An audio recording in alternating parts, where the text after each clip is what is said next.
Boy, let's go. This is They, gonna be a good test mhm. for the Pistons. Oh yeah, and Cunningham, he's had But at my least my thing a week is and a this. half to Uh, rehab his ankle. my thing is um with the Knicks. They played so hard last night, and they were actually beating Boston and let Boston come back and beat them in overtime. And I'm like, yo, Mikal Bridges, he messed up. You know what I'm saying? Hmm. The look on Carmelo Anthony's face like said it all. Like, how could you let that pass go out of bounds? Reg, what up? You know what I mean? And we haven't beaten Boston this whole season. We haven't beaten the Cavs. I don't know why they brought up OKC. I'm like, yeah, OKC has the best record in the West, but a lot of people are not even picking them to go to the finals. You know what I'm saying? So like them bringing up, oh, OKC, we haven't beaten them, but I don't see them going to the finals either. Well, there's only a few perennial NBA title contenders. Right. You can count on one hand, and that's what makes it Crazy. special. OKC, they've been untested in the playoffs, Right.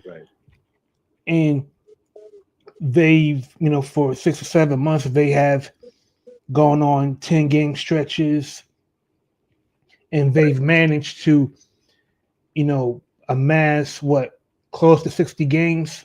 Mhm.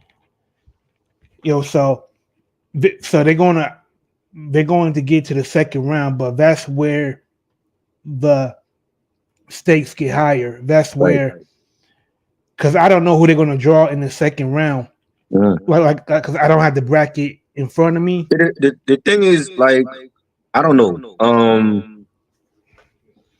I'm not counting out Golden State, even though a lot of people picking them to be a first round exit, but they got the most experience in the whole bracket, right? And then you got Frederick, what up? Um Denver, even though I don't know. See, I have a real issue with them firing Mike Malone. Because I just feel like it was too close to playoff time to fire the coach that actually gave you your championship. You know what I'm saying? And then there's reports coming out that no, Jokic liked them, but they were butting heads. A lot of the other players didn't care for him. He's a very old school coach, but he got you all a win. You know what I'm saying? Just like the season, the year before, he got you all a ring. He got you all a chip. And I didn't understand why Denver wanted to fire him now. I just think that was stupid because I'm like they to me is the favorites too. I think Denver be, being that you got the best big man in the league with Jokic, you got Jamal Murray.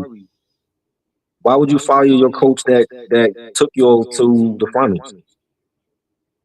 You know what I'm saying? Maybe there might be personal animus between the coach, the players, or the coach, or the ownership.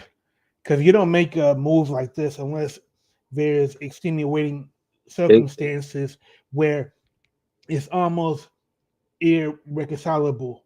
Like you can't, like there's no reconciling, these two parties. they fired the general manager also, so they basically clean house and starting over. You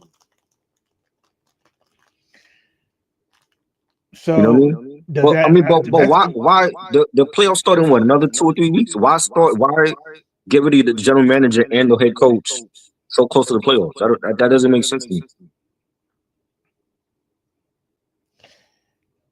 what that tells me is that they don't the animus between the coach and ownership and the players has become so unbearable. Hmm. One, somebody had to go, Right. and to me, that I want to know more details about this, Hmm. but the timing is it could not have come at a worse time because if Denver loses in the first round, there's going to be a lot of heads that's going to roll. Mhm. I mean, who you trade though? If that happens, you're not trading Jokic. I mean, of course, I mean Jokic, he's a franchise player. Right. Like you, like there's no way that you can get rid of him. Um, I don't know. Maybe Aaron Gordon gets traded, or Murray. Murray gets injured a lot, but when he's healthy, he's on point. You know what I'm saying? well, if anything, that might be a good time to trade him while he still has Right, value. right. Monday night when they lost to Indiana, um, and they lost at I believe they lost at home to Indiana. I want to say, and Mike Malone in the post game conference, he basically called out his players saying that they don't want to look at film. He's really tired of them, and I think that's what led to him getting fired. But they're saying like this been going on like all season. Well, if they haven't been looking at film all season, then yeah, I understand why he threw his hands up and just and decided to stop uh, beating around the bush. Hmm. I mean, I could see him wanting to let the public know what he was going through, Yeah, and maybe the players got embarrassed, and it's like a power dynamic. Like right, who? It's like a race to ownership to get the other one, fired. right. And the coach is the most expendable member of the team, but he'll have no shortage of suitors for Oh his yeah, services and next year. I'm gonna tell you if my Knicks get bounced out in the first round or the second round again, then I want Mike Malone as a coach. I think Tibbs got to go because not only like it's one thing if we had a shortened um bench last year and we got to the second round. We took Indiana to like what I think like 6-7 games. We should have beaten Indiana even with that short bench. You know what I'm saying? They're not Mhm. that great, but this year we have no excuses. We made the necessary trade. Got Mikal Bridges. Got Cat from Minnesota. There's no excuses now. We got Mitch back. He's healthy. Everybody's healthy now. If we can't get past the first round and the second round and make our way to the at least the semis with Boston, then Tibbs got to go. You know what I'm saying? Because obviously he's not the right coach to take us to the promised land. And I people have had an issue with Tibbs for running his plays into the ground. This is why Jalen Brunson had that ankle injury. You know what I'm saying? Even last night when they played Boston, he's playing him and Cat like 40 something minutes. You know what I'm saying? Mm. Like we have a bench.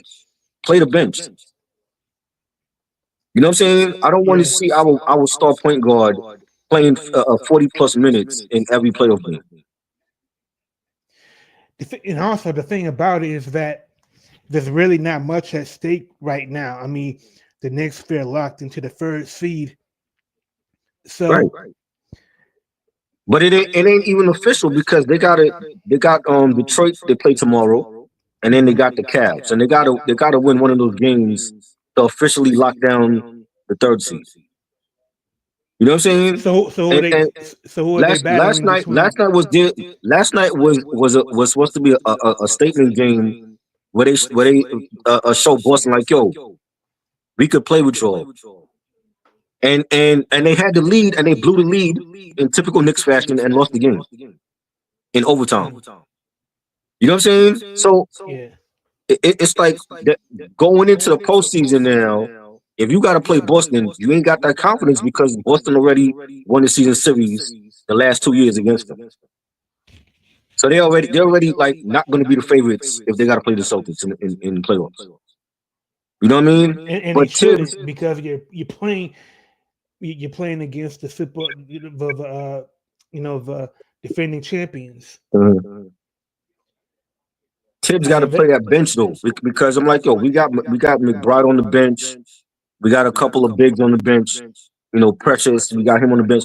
He got to play that bench. I don't want to see either Brunson or Cat get injured because the coach was playing them 40 plus minutes a game. well, I hate to say it, but it doesn't sound like He- Thibodeau is going to you know start playing his bench If if players more if because that now happened, if it'll be messed up if not only if we get bounced out early, but the fact that we got bounced out early and you're playing our starters 40 plus minutes, you got to go.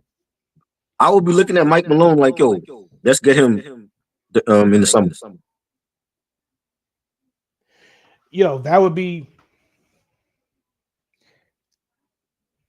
You know what I'm saying? that Because he's an old school coach and he's going to play his bench. He's not going to be playing both Cat and Brunson 40 plus minutes a game.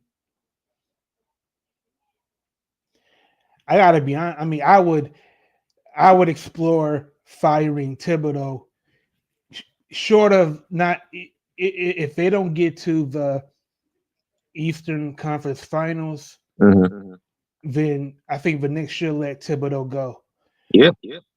because I think the Knicks they're not good enough to win the title, but they're too good to regress and go back to being, you know, perennial losers and not making the playoffs. Right. I mean, you got Carl Anthony Thomas, you got Mikal. They need a coach that will adapt to younger players that Yeah. can adapt to more athleticism and more Mm-hmm. explosive plays. I agree. Because I've been, you know, if this stays like it is, Kay Cunningham, now that he's going to be rested, he's rehabbing an ankle injury. Cade, Jalen Duran, Mm-hmm. Isaiah Stewart. Then you got Ron Howard. Like I'm rooting for this series to be very explosive, very Mm-hmm. competitive. Um, if the Pistons do beat the Knicks, That'd be crazy. well, first of all, there's going to be hell to pay no matter Yep. who the Knicks lose to. Yep. But if the Knicks lose to us in the first round, I already see it. Uh, every shit. Cam and Mate's gonna have a field day. First take gonna have a field day, Yep. especially. I don't know if Stephen like some people say Stephen A. Smith is a Knicks fan. Other Yeah. people say that he's a bandwagoner. I can't even call it. So you would know better than I I mean, would. he's been. I mean, as far as I remember, he's been a Knicks fan. You know, we genuinely want to see this team win, and we got the team to actually win. The issue is our coach wants to play the starters 40 plus minutes a game to the point where they get injured. We had Mikal Bridges come out and say a couple weeks ago that he had that talk with the coach about giving the players some rest. The coach comes out and says, "Oh, he's lying." That conversation never took place. So which one is he?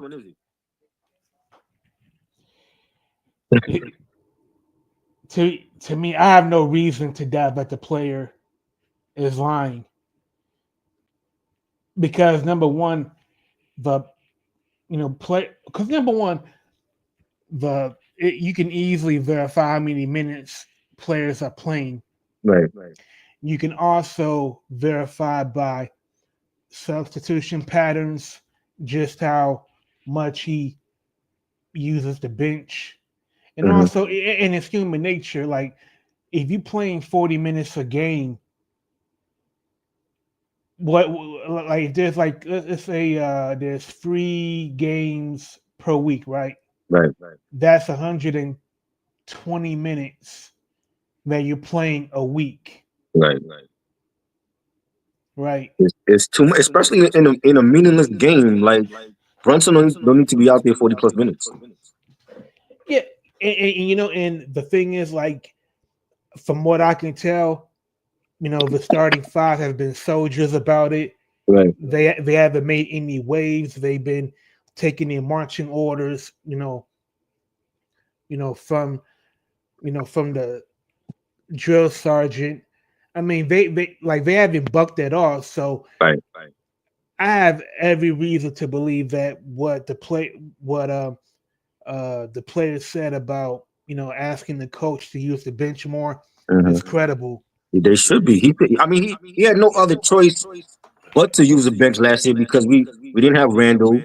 Mitch got injured in the Philly series.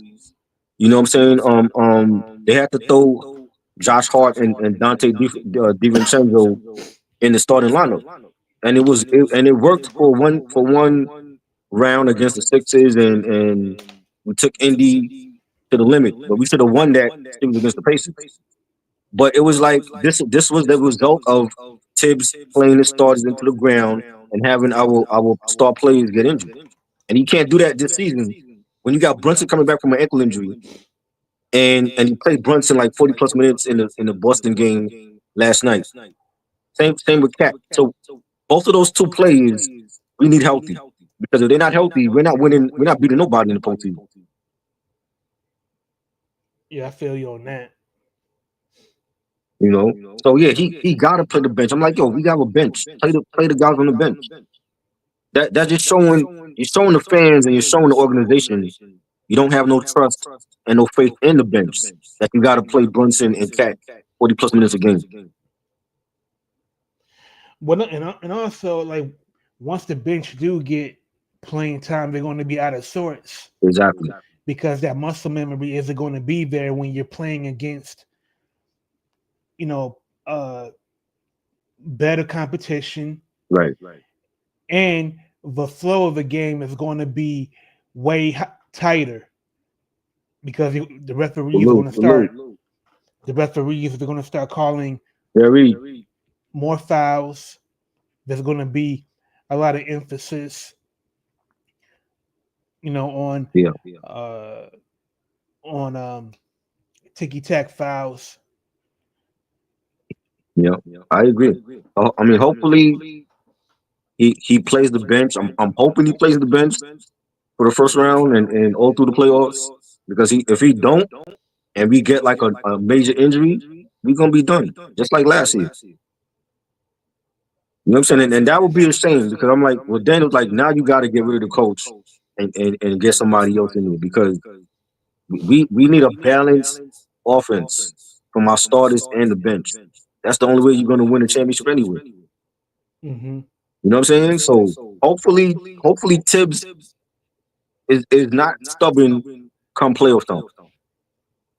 You know what I mean? Because it's been an issue with him everywhere he went. With Chicago, when Derrick Rose got injured, it was because he played him too much. When Jimmy Butler went to Minnesota, he had an issue with that. You know what I'm saying? So it's a theme with Tibbs, and I'm like, yo, like, why is this fool not playing the bench? Yo, we got a bench. There's no reason why Cat should be playing 40 plus minutes. You know? Yeah, yeah. To me, the and at this point of this, I mean, at this point, like, it can't be about conditioning because they've been playing for more than 6 months. Right. They're like their conditioning, their physical fitness is top notch. It's at its peak right now, Right. and also like the scheduling during the playoffs is going to be what Every other games and night. all, yeah, every other night. So Right.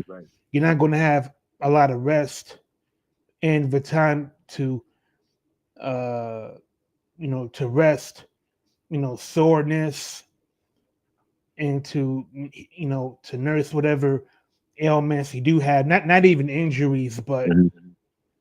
hell, like even something like a headache, Right.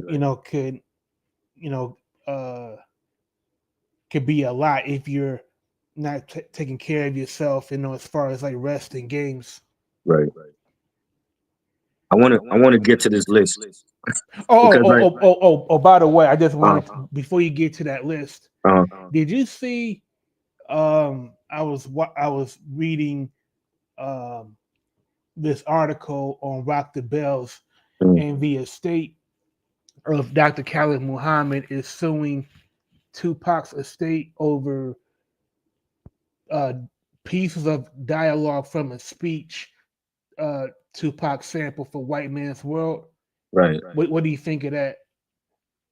Why now? I mean, Machiavelli came out in '96. Why are they suing his estate now? You know what I Because mean? to me, not only that though, but of all the people that would sue his estate, Hmm. I didn't see this on my bingo card because number one, Dr. Khalid Muhammad and Tupac, they have broken bread. They broke bread with each other when they were alive. Right.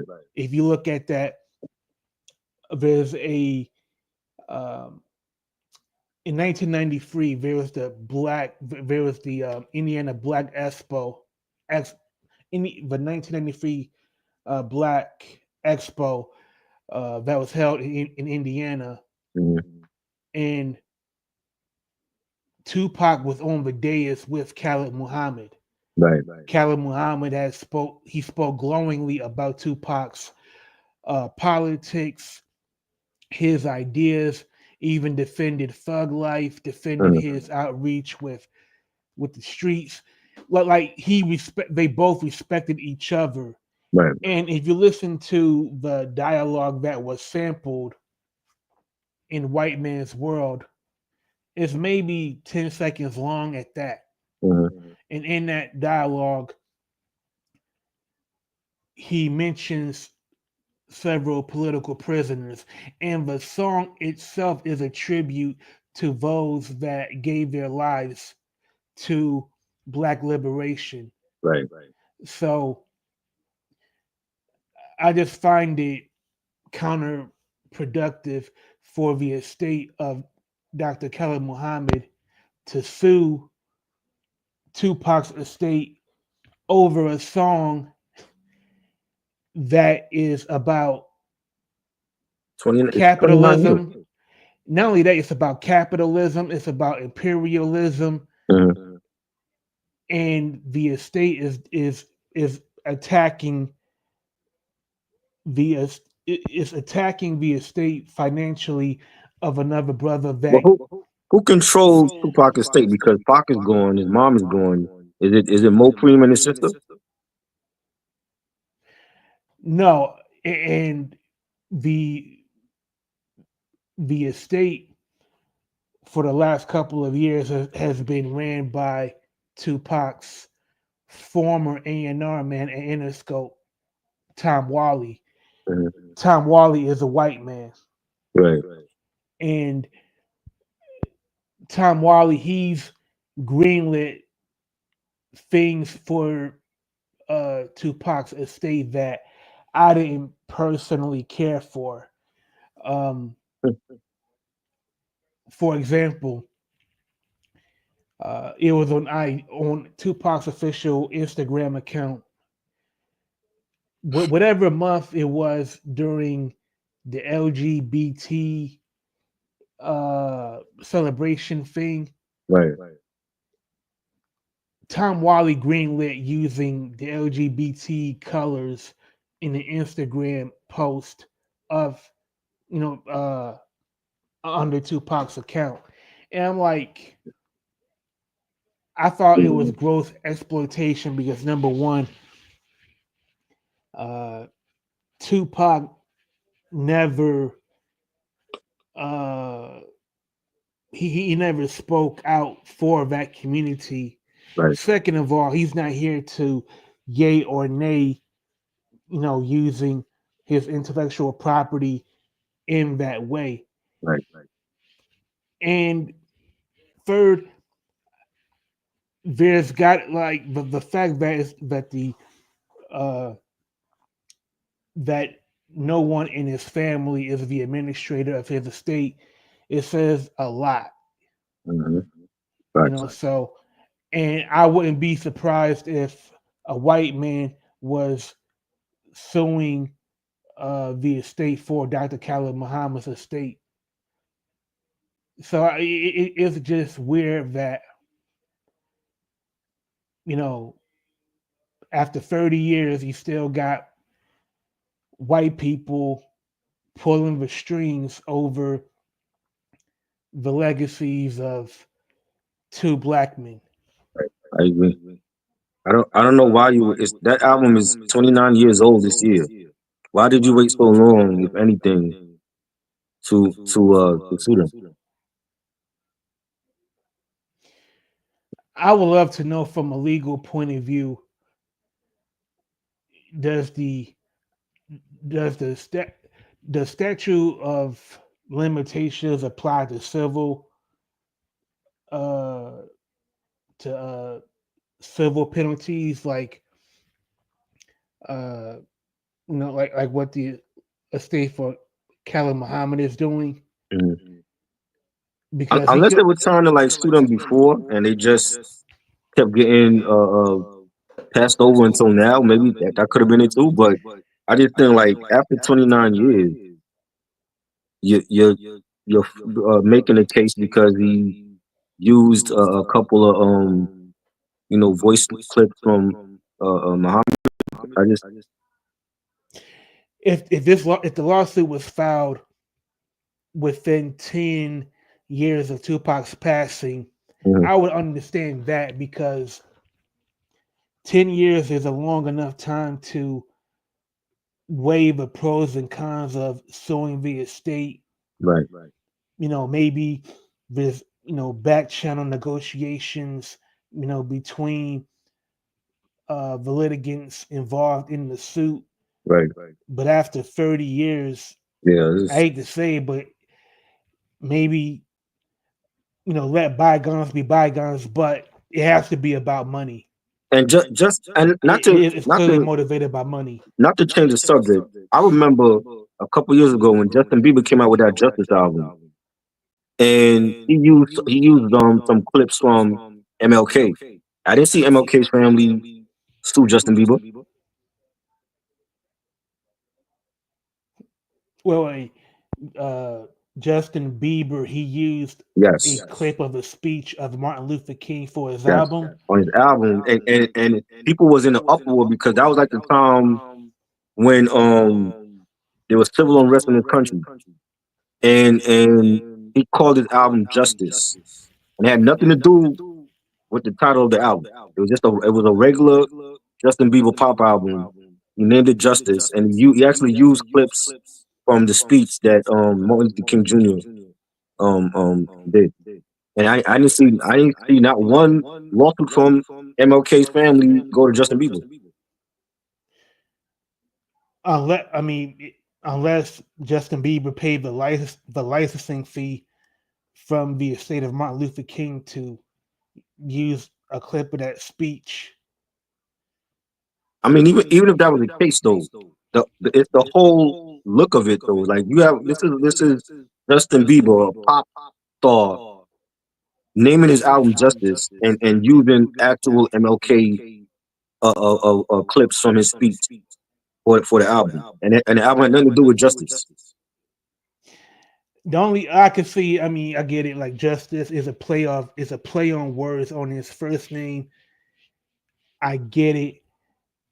It's I haven't heard the music, so I don't know Like, if it's not like he did like a righteous album or something soulful. It's a regular pop. Look, I got a pop album from Justin Bieber. It's a regular pop Justin Bieber album. So it's not like he had like some type of social commentary on the album. You know what I'm saying? My thing is like Tupac was for his people. You know what I'm saying? He was for equal rights and social commentary and very political at times in his song. You wanted sue his estate, but nobody was suing Justin Bieber, a pop star, when he took MLK clips for his album. That had nothing to do with social injustice. I think, man, I have a feeling that this is going to be thrown out because the estate of Khalid Muhammad, if I believe they would have to prove malicious intent that, Tupac and his producers, they used dialogue from a speech he gave, and he did it uh, disrespectfully. I think a lot of it comes down to intent, Right. and maybe with the Justin Bieber thing, maybe MLK's family thought that's small potatoes. Like, we got bigger fish to fry when it comes to uh, intellectual property of the estate, or just it's just not worth the time. Right. Like, And Machiavelli was a very angry album for Pac. Like he had Bomb First on there to start off the album. He had Toss It Up. He had Live and Die in LA, Hail Mary. I love that album. I think that album was a classic. White Man's World was like, I want to say that was like the one that's like one or two only political songs that he had on that album. Everything else he was just going at Bad Boy, going at Mobb Deep and Nas and Jay-Z on those tracks. I think, yeah, White Man's World is the most Salute. Triple it's T. the most explicit political song because it's a song about it's a lament about the effects of white supremacy on Black people. Right. That's a heavy subject to tackle. I also like Hold Your Head is not political per se, but it's very soulful. Same thing with Crazy. Crazy was dope, yeah. Life of an Outlaw. Like, there's a certain to me, Machiavelli is a classic album because it's the amalgam of everything Tupac stood for. Right. As far as the streets, as far as Black liberation, the club songs, the Posse Cuss with the Outlaws. Yeah. Like, I could listen to Words of Wisdom from Tupacalypse Now and listen to White Man's World from Machiavelli, and they just seem seamless. Right. And the messed up part is that in 2025, what artist that is prominent is even cares about these kind of issues? I mean, I did like Ransom and Dave East album, The Final Call. Yeah. They had a song that's called Autobahn. The Autobahn.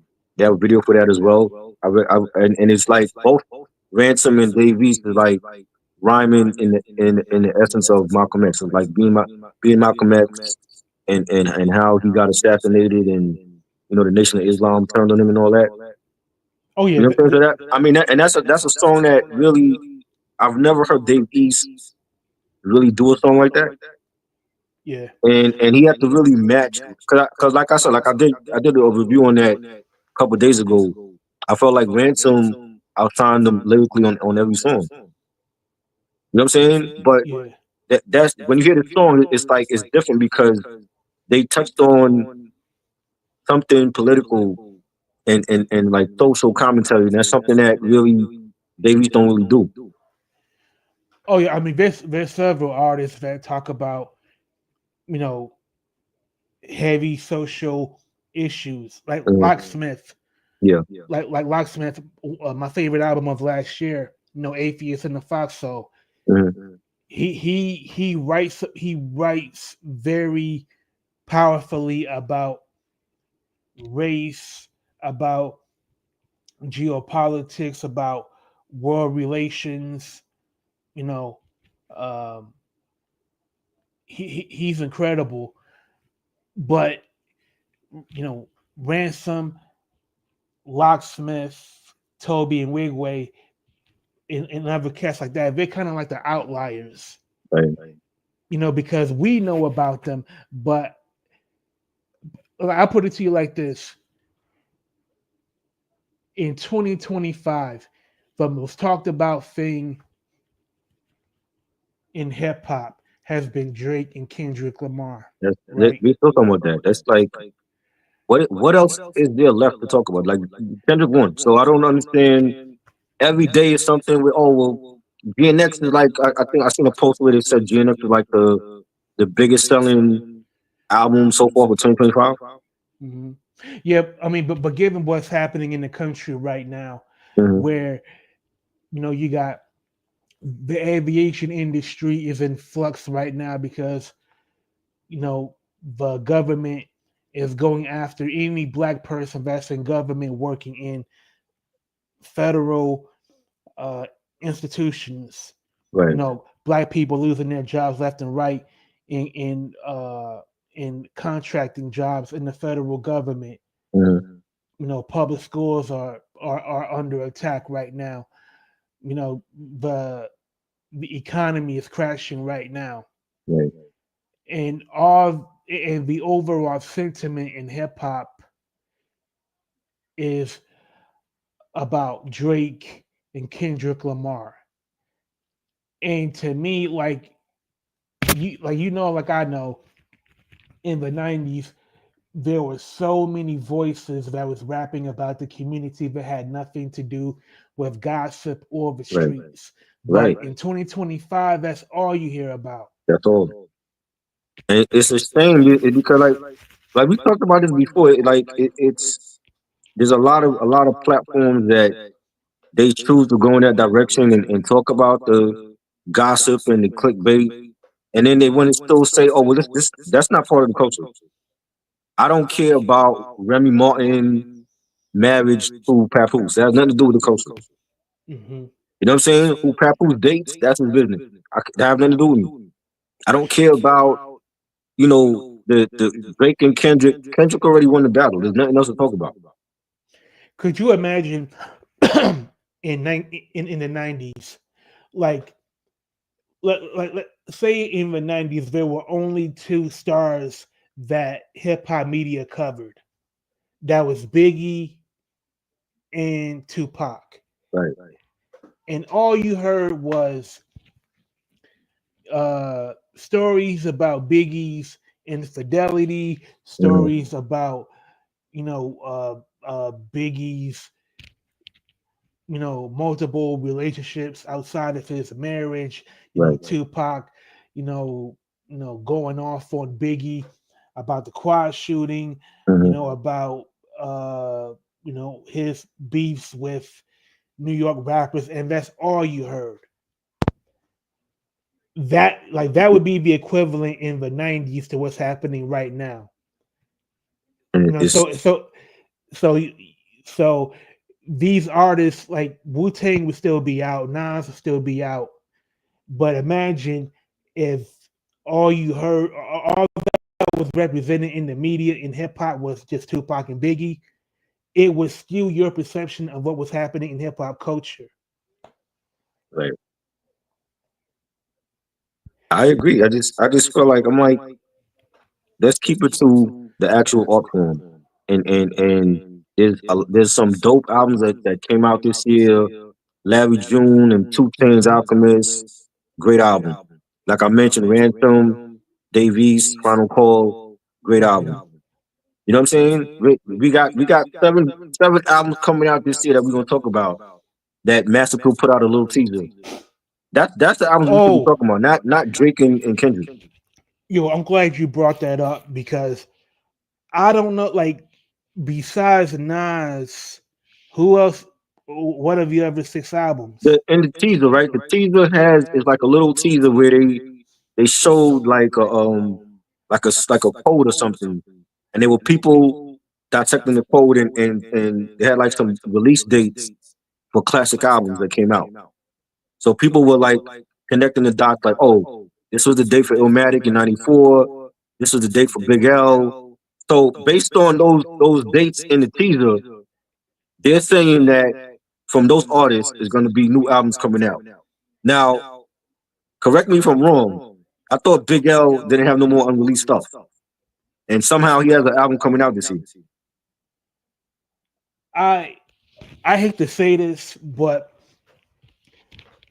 the only way I would be excited for a Big L album is if Lord Finesse is involved. Because With what though? Is it actual unreleased tracks or is it new tracks that they what kind of album is it? what I'm getting at is I don't want to see, like, I would hate to see like a Big L, like a Big L album, and the quality is crap, and it's a bunch of older songs that have been remixed or updated with current artists, Right. and the final product doesn't represent anything that Big L stood for. So for me, Lord Finesse, like he's like I trust him when it comes to Big L's legacy. Like like he's like, there's some people that that if they're involved, that every dot has been every everything has been dotted Right. and crossed, like it's been ran through the gamut for quality control, and they give it a stamp of approval. It's ready to be heard. But it's not even who's involved in it. It's what is it? If it's true, if it's a Big L album coming out, they have the title saying that it's called Infinite. If there's a new Big L album coming out, what is it going to be? Because the last time I checked, he didn't have a lot of unreleased stuff. Even on the Big L the big picture, there was like some stuff that wasn't finished, and they added some freestyles from certain Barbito. He had the Enemy joint from the DITC album. So he didn't have a lot of stuff left over. As far as I knew, I don't know what kind of new album that they plan on dropping with Big L. Well, I do take some comfort in knowing that Mass Appeal is involved. Like, Mass Appeal is like, their branding is boom bap. Like it's a totally hip hop aesthetic. Right. So I'm cool with that. But like you said, I have a lot of Big L's mixtapes, just from YouTube, Right. and I downloaded them, and I just listened to them from time to time. To me, if any of these songs came from what was out on mixtapes, and they just going to put it in the form of an album, I just hope that it honors Big L's rhyme style. I don't want to hear him rhyming. I don't want to hear songs where he's rapping with cats that are way beneath him. Right. I agree. I mean, I don't know. I mean, that Biggie duet album is a travesty. I didn't like that. I didn't like the duet album, the Born Again album, because it was like they already took certain rhymes from Big and put it over new beats. Yeah, You know what I'm saying? like there's a song called "The Ugly." Biggie did a song with Busta Rhymes called "The Ugliest." Yeah. And Busta didn't release it because Biggie was dissing Tupac. Right. So it didn't make Busta Rhymes' first album. Yeah. But it did come out on Born Again under a different name. That was the one that was produced by Dilla. Yeah. Yeah. That was when he was still with the Umar. Yeah. Yeah. I mean, like I would have loved to hear joints like that actually released, but the original Dead Wrong. I remember hearing that, and I want to say that was produced by the Trackmasters, but they did the remix with Eminem, totally different beat, and that joint was dope. But I didn't want to hear a whole album of Big, where they used rehashed vocals from Big, and they had him collaborate with like Ice Cube and all these other. I'm like, come on, Yeah, I think Dead Wrong was like the outlier. Like that's one of the few songs that was remixed where the production it was just as raw and gutter as Biggie's rhymes. But the other, like the other songs, they were kind of hit and miss. yeah, The only other song I like from that Born Again album was Rap Phenomenon yeah, the Primo with joint. with Red and Meth, yeah. Yeah, that was dope. I mean, it's Primo. Primo gonna give him heat. He gave him heat when he was alive. So, but the whole and the thing is that the Born Again song that was gonna be the original title of his last album on Bad Boy, because he signed, it was gonna be a trilogy. It was gonna be Life Ready to Die, Life After Death, and then Born Again, and then he was gonna be done with Bad Boy. Unfortunately, that didn't happen. But that was the original title for his third album. But I didn't like that album. Um, they got Mobb Deep on here on the release list. My Alchemist is doing the Mobb Deep album. We saw it like a couple days ago. They had Nas in the studio with Havoc, so he's gonna be on the album. Again, like, well, I know, Prodigy has unreleased stuff, so I want to hear what type of vocals they're gonna use for the Mobb Deep tracks with Prodigy.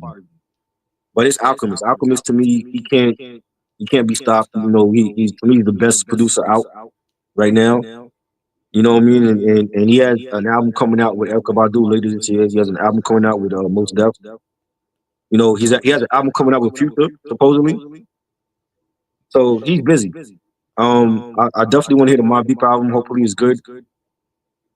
So that's on the list. You have Ghostface Killer, Supreme Clientele 2.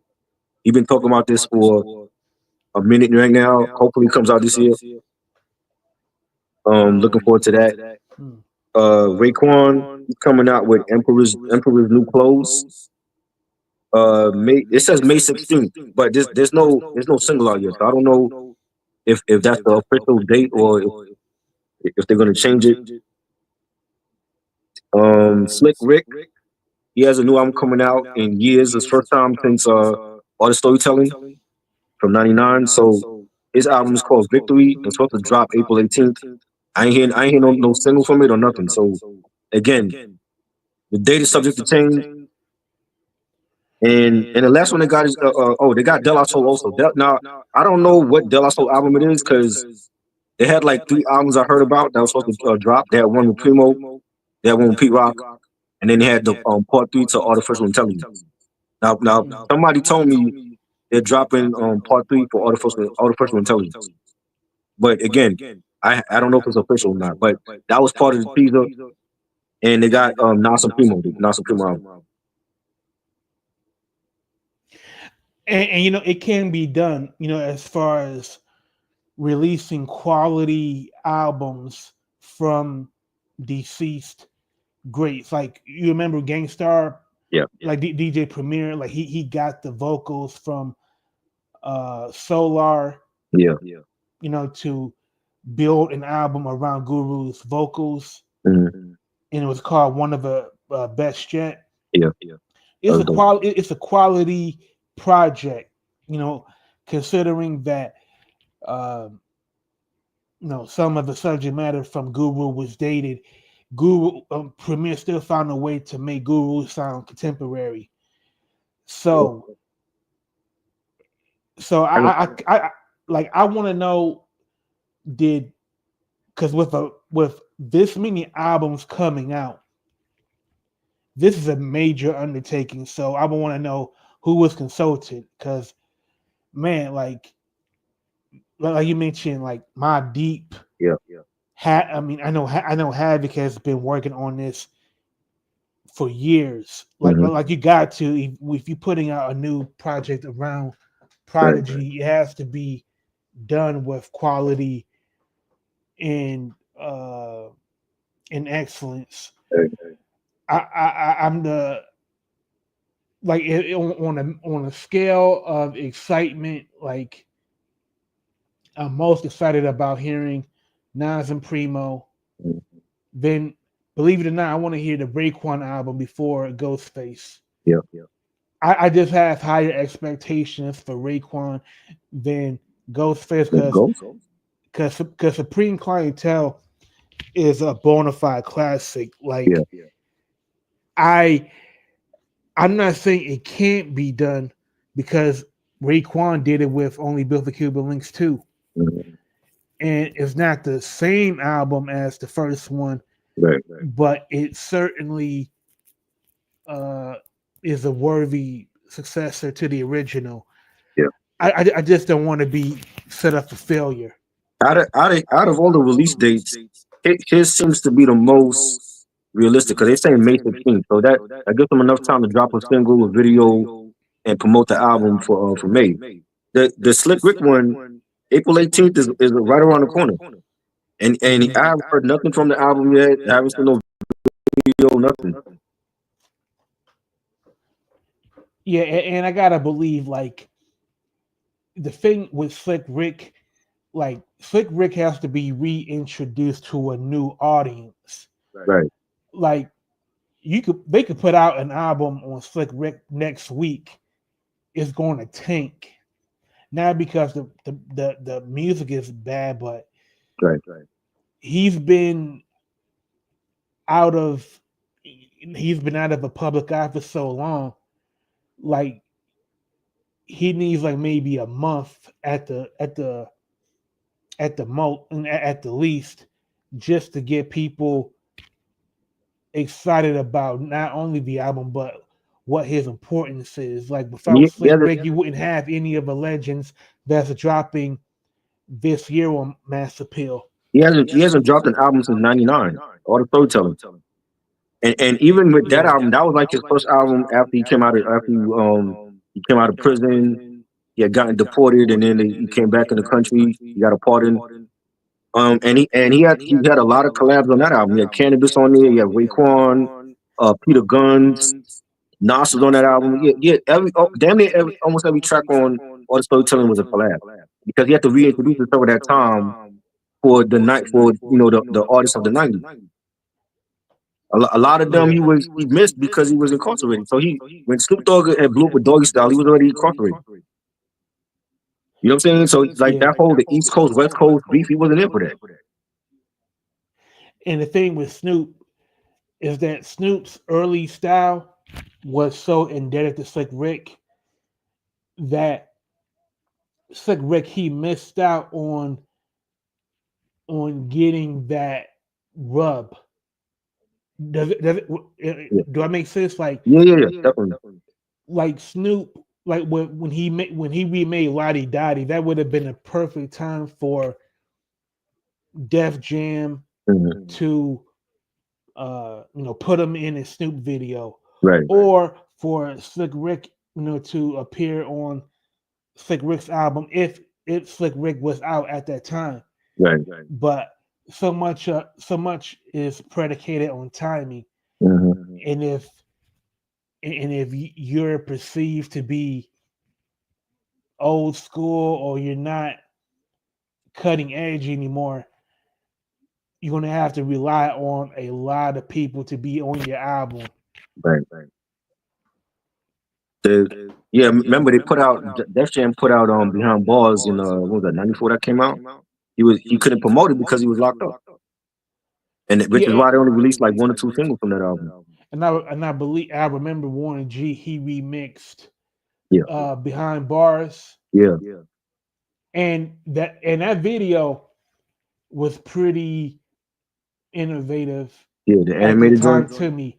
Yeah, because you talk like first of all, the song itself is a very gripping song about prison life. I mean, how Yeah, many rappers do you know will openly talk about how they were exposed to uh, having their manhoods attacked? Right. Having to defend themselves from being raped by other inmates. Right. Yeah. And Yeah. I that mean, and that you had video alluded to it, but yeah, the song is much more explicit. you had Cool G Rap with Rikers Island with that joint, and he Yeah. won niggas on that joint. Mm-hmm. You know what I mean? Absolutely. Yeah. I mean, hopefully we get a. I don't think it's coming out April 18th. I think that's right around the corner. So But at, hopefully, at, but at hmm? the very least, they're whetting our appetites for it. Right. And to me, I think that's a good thing Yeah. because number one, like it gives people the opportunity to learn more about these artists, Right. and that's how you build anticipation. I I agree. wouldn't even want it to come out next week. Like I want all of these albums to do as well as they can. Oh yeah, for sure. I mean, because you got 7 potential great albums this year alone. If they all come out on time and they all meet the expectations of the fans. The De La Soul album, there's no title. It just says to be announced. So that could be any. I do know about the 3 albums that they were supposed to come out with. I know they had mentioned that they were doing a whole album with Pete Rock and one with Chemo and part 3 for Artificial Intelligence. I don't know if that's still going to be the case or if they're coming out with a whole new other album, but they have De La Soul on the release list. So hopefully they come out with something. And I think, man, like I'm gonna be that guy. I'm gonna buy every release because for me, I see it like, especially if they put out like cassettes and CDs Right. and vinyl and make it available for all physical formats. I want Yeah. to buy every one of. I want to buy um, every one of them, at least for a cassette and CDs Yeah. of each of those albums because of '07, maybe 3 might be contenders for rap album of the year. You never know. Nas and Primo, we already know that they working in the studio now. So I'm glad that they taking their time. Just don't rush it out. You made us wait this long. So just continue to cook in the studio and give us a classic album. That's all that I want. Yeah, because I want to see can they make an album that can rival the richness of Auditorium Volume One with Common I and think Pete it's Rock. possible. I think that's very more realistic than a whole album of thinking you're gonna get a New York State amount on every track. And that may be the case. You know what I'm saying? Like I don't doubt Primo. I just feel like in recent years, it's been a long time since I could say like, yo, like Primo did this album for this artist and it was a classic. I haven't said that about Primo in a long time. Pete Rock on the other hand, we know what he could do because he's done it for Common last year. He did it for Smoke DZA. He did it for Smith and Wesson. Many other Memphis artists, Guy Guys Zoo. who, you know what I'm saying? Yeah, Camp Low. You know what I mean? So, but Primo hasn't been consistent like that. So, and I'm like, if you can't be consistent, like With this is the album Nas, that really we've been waiting for you and Nas for it seems like 30 years. And if he can't deliver with Nas, then he's cooked. yeah, I really feel like it's over for him. I really do. And he's had albums where he's done albums for people like for artists like Black Poet from Screwball, the Black Print. That was phenomenal. A lot of people slept on that album. The Connection album with him and Bumpy Knuckles, phenomenal. Nas was on that album. You know what I'm saying? And that was highly underrated. So if you could give Bumpy Knuckles and Black Poet from Screwball a great album, why not Nas? Man, that when you say it like that, that's a wild I'm that's a wild outcome. I'm telling you, If Primo can give Nas as good an album as what he did for Freddie right, Fox right, and Black Poet, yeah, man, in that scenario, man, like Primo just might have to stay down, for a I couple of don't I years, don't want to man. say he's done yet. I do feel like he's a legend, and I got to give him that respect because he can surprise us and be like, "Yo, they cooking," and then when it come out, it's the best album ever. So I'm gonna give him the benefit of the doubt. I'm just saying, in recent years, I have not. He hasn't been consistent like people are. That's what I'm saying. Like doing like he's done little 12-inch singles for different artists. Chance the Rapper he gave a drink to, and Russ. Miguel a couple years ago. But a full album, it's been a long time since I can say like, yo, a full album from Primo was dope. Alchemist has been, making great albums, for Freddie Gibbs, Right. you know, hell for Currency, Yep. and now Larry June. Larry June. So yeah, He's Primo got some he got some competition from his. Alchemist. This year alone, like a whole album with Most Def coming out, a whole album with Erica Badu ain't dropping 15 years. He got a whole album with Erica Badu dropping, right? Mhm. Then he's working on the Mob album with Habit. You know what I'm saying? Not to mention everything else that he's dropping. He's doing an album with Future of all people. Like, come on, like if he's Yeah. not the best producer out right now, then who's better than Alchemist? Yeah, and you know what? I think for a couple of years, like Nicholas Craven has been getting a lot of those accolades, but Alchemist, just for long term consistency, has Oh yeah, edged out Nicholas Craven definitely. because like when you got Most Def and Erica Badu, on your schedule of albums you're producing, now it's almost like you're cooking with a whole different skillet. It's Right. like you're cooking with different grease now. Yeah, that's the R&B lane. You know what I'm saying? Like he's done R&B here and there, but to do a full album with Erykah Badu and it's no Questlove on it, it's no Jay Dilla. Dilla, I want to hear it. I'm definitely excited for that Erykah Badu album to come out. Jay Dilla, like his production was very melodic, very rhythmic, like like on Mama's Gun, like he had a lot of uh beats that was like African sounding, Oh yeah, but with Alchemist, you know, producing, like I know he's going to be reaching classic, he's going classic to be album. reaching for something that no one has ever done. Let y'all know about Like this album, Mama's Gun, Five My Classic. yeah, I love to it. me, I think that's the last. That might be the last classic from the neo soul period. Yeah,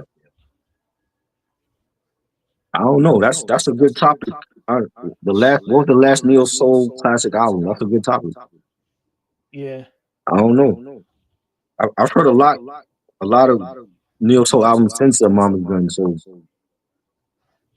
we might have to do another live about that one.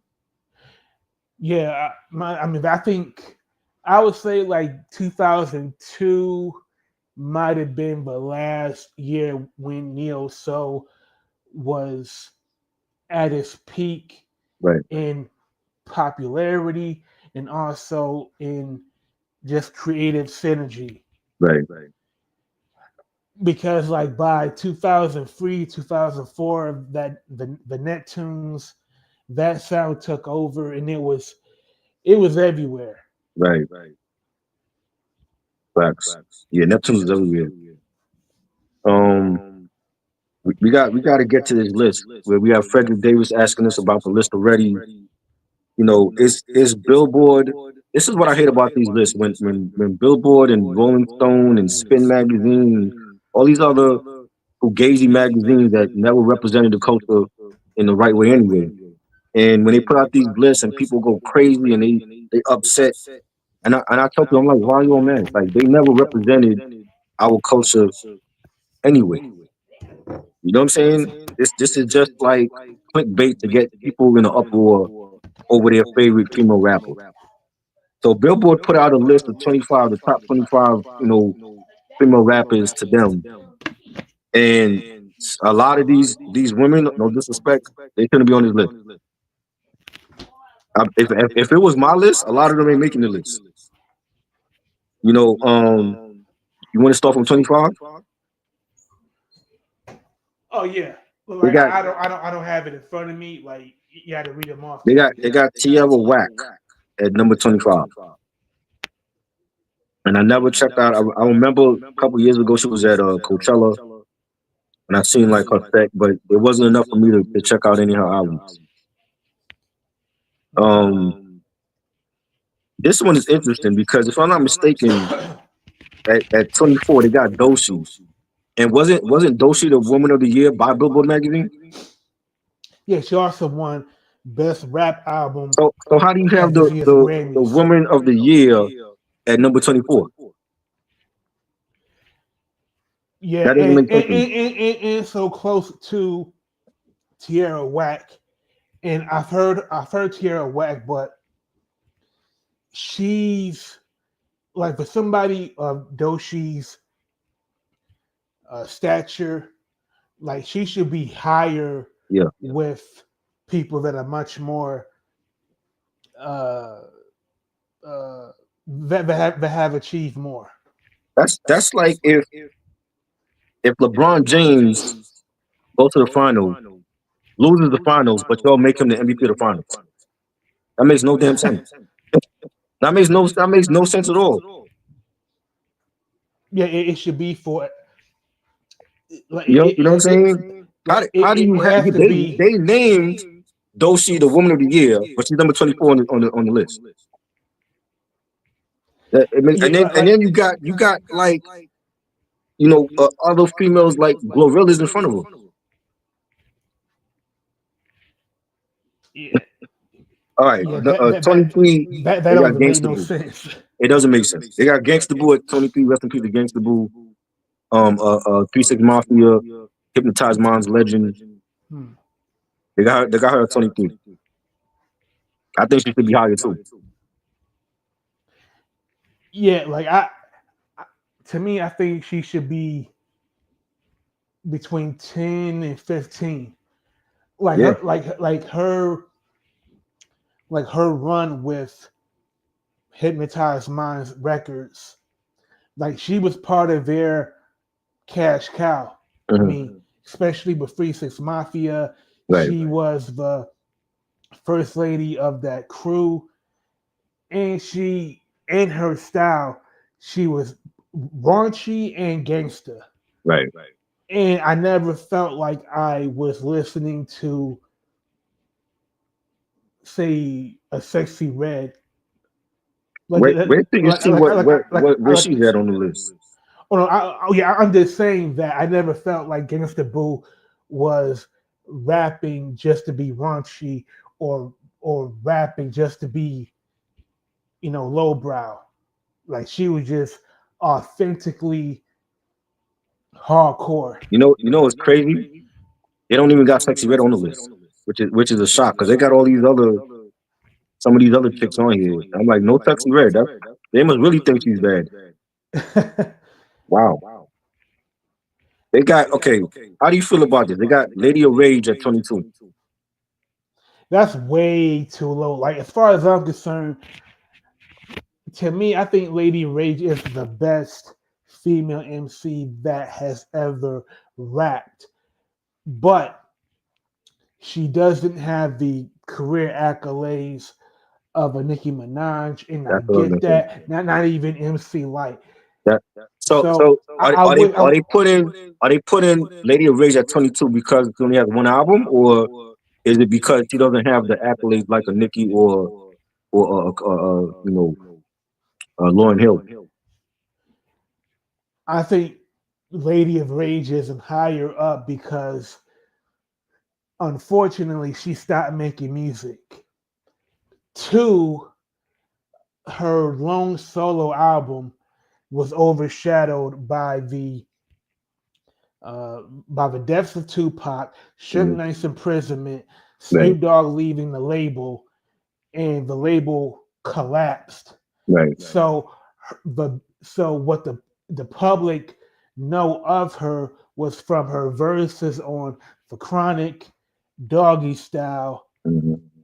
Dog And Food, Afro Puff. Yeah, the Afro and Puff's Afro good. Puffs. Right. Now, And, those verses mean everything to me, and they mean more to me than any song of the past female MCs that was mentioned. But this is for Billboard, and Billboard covers mhm. industry accomplishments, charting, radio airplay above all. John Dixon, salute. He said they out of order. Bro, they what I'm gonna tell you, I was surprised, and not that I care, but they ain't got Sexy Red on here. So if they ain't got Sexy Red on here and they ain't got Rod Digger, what does that tell you? They must really think that they bad. Whoa, whoa. Rod Digger isn't on the list? Nah, she ain't make the list. She not on the list. Whoa, whoa. Yo, throw this list away. Like I know we're going to get to more names, Bro, but the fact that I Rod Digger told you isn't this. on this There's list, some women on here that shouldn't be on this. You know what I'm saying? Rod Digger's not on here and Sexy Red ain't on here. And that, like I said, I don't listen to Sexy Red, but I'm like, if they don't got Sexy Red on here, and isn't she a part of the same crew as Glorilla? And they chose Glorilla over Sexy Red. So what does that tell you? yeah, Sexy Red is just that bad. You got to be that bad. You got to be really bad.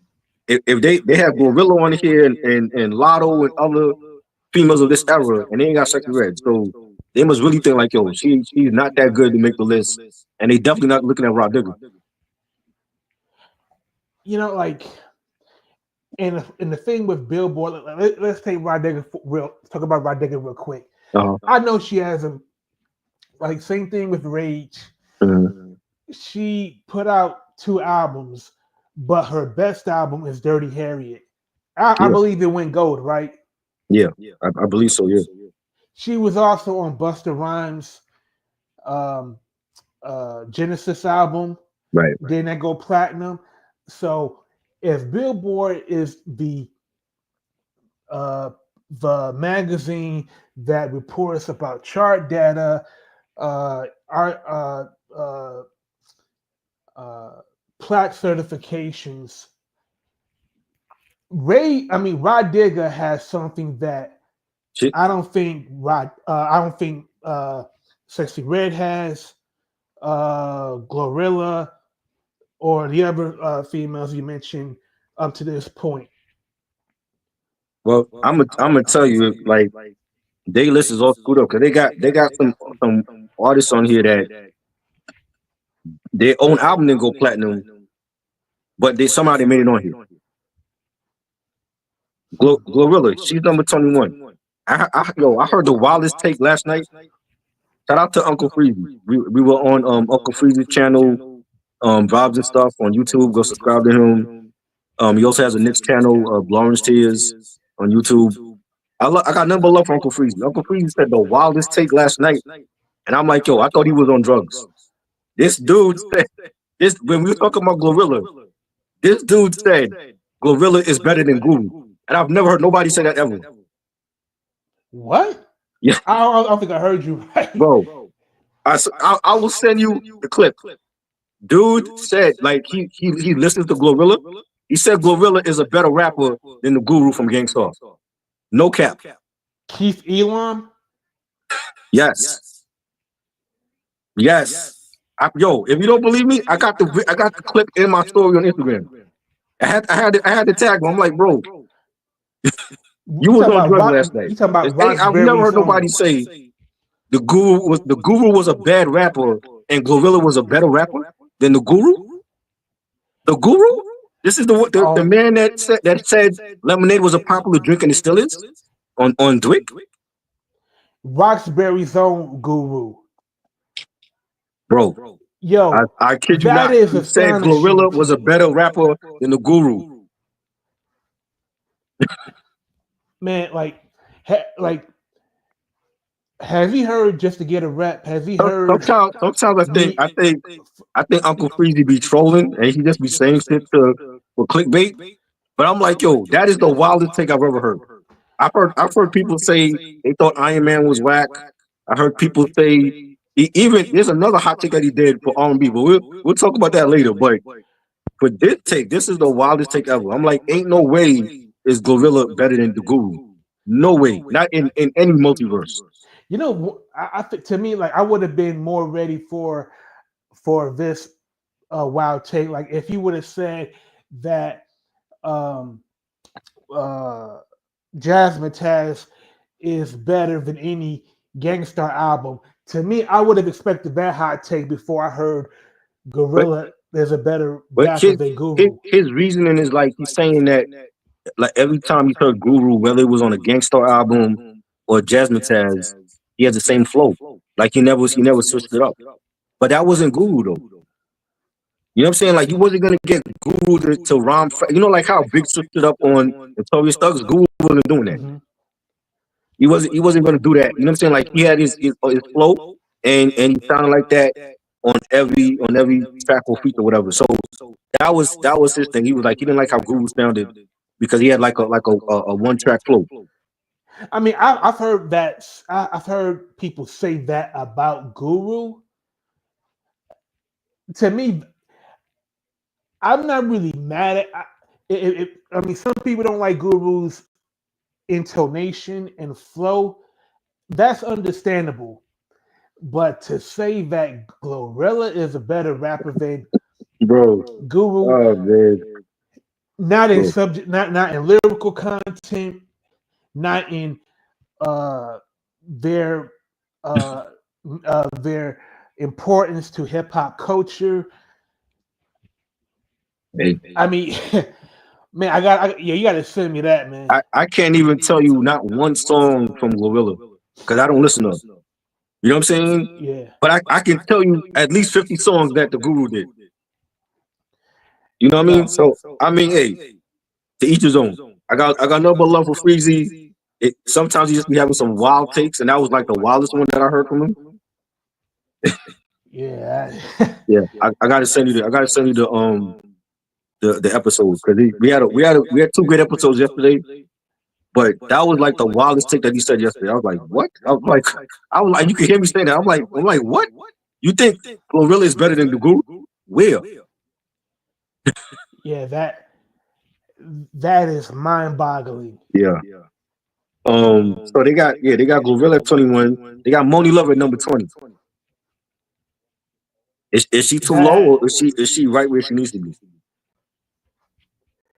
I would like her closer to like 15 Mhm. because there are a lot of female MCs from the 80s and 90s that deserve to be top 20. Right. But given Moni Love's uh uh given her importance to the native tongue, Right. period. Nah, she has to be higher, man, because And she was rhyming with De La Soul, Tribe Called Quest, Jungle mhm, Brothers, mhm, on top with Queen Latifah. yep. Hell no. He also was doing music with Prince. And you know Prince don't work with everybody, especially when it came to hip hop. He was so against rapping and sampling, but to have Prince on your second album, come on, Yeah. that's another feather in her cap. Well, I don't think he did that strictly for musical reasons, but that's another topic in and of itself. Oh Lord, don't start no rumors. She was You ain't hear already. that from me. I want to say at that time she was already either she had her daughter or she was about to have her daughter when she did the second album. You know what I'm saying? But again, we know how Prince get down, so I don't know. But just the fact that she had Marley Marl and Prince on that second album, that says a lot. I mean, yeah, that's that's a feather on her cap, Right. and to me, she should be proud of that because Prince is an incredible man. What an innovator he was, and Oh for yeah, him to come down from his purple kingdom right. and and be with the commoners. From his purple porch, and he's like, let me come down and work with Moni Love. Yeah, and then then after I record with her, I can go right back to Paisley Park and Right. make more incredible And music nobody will see by me for myself. the next 10 years. You know. Yeah, but Exactly. yeah, I actually love her second album. In a word or two, I think it was a great sophomore album. It wasn't promoted enough by Warner Brothers, but I mean, look at the labels he was on, the same label as Prince. You know, But but that now, was that was that was a dope but album. Though. but I think the only acts on Warner Brothers that did well, even though they weren't signed directly to Warner Brothers, Mhm. was Big Daddy Kane and MC Shan. Right. Yeah. And we all know what happened with Kane after it's a Big Daddy thing. He went chasing radio, and look what happened.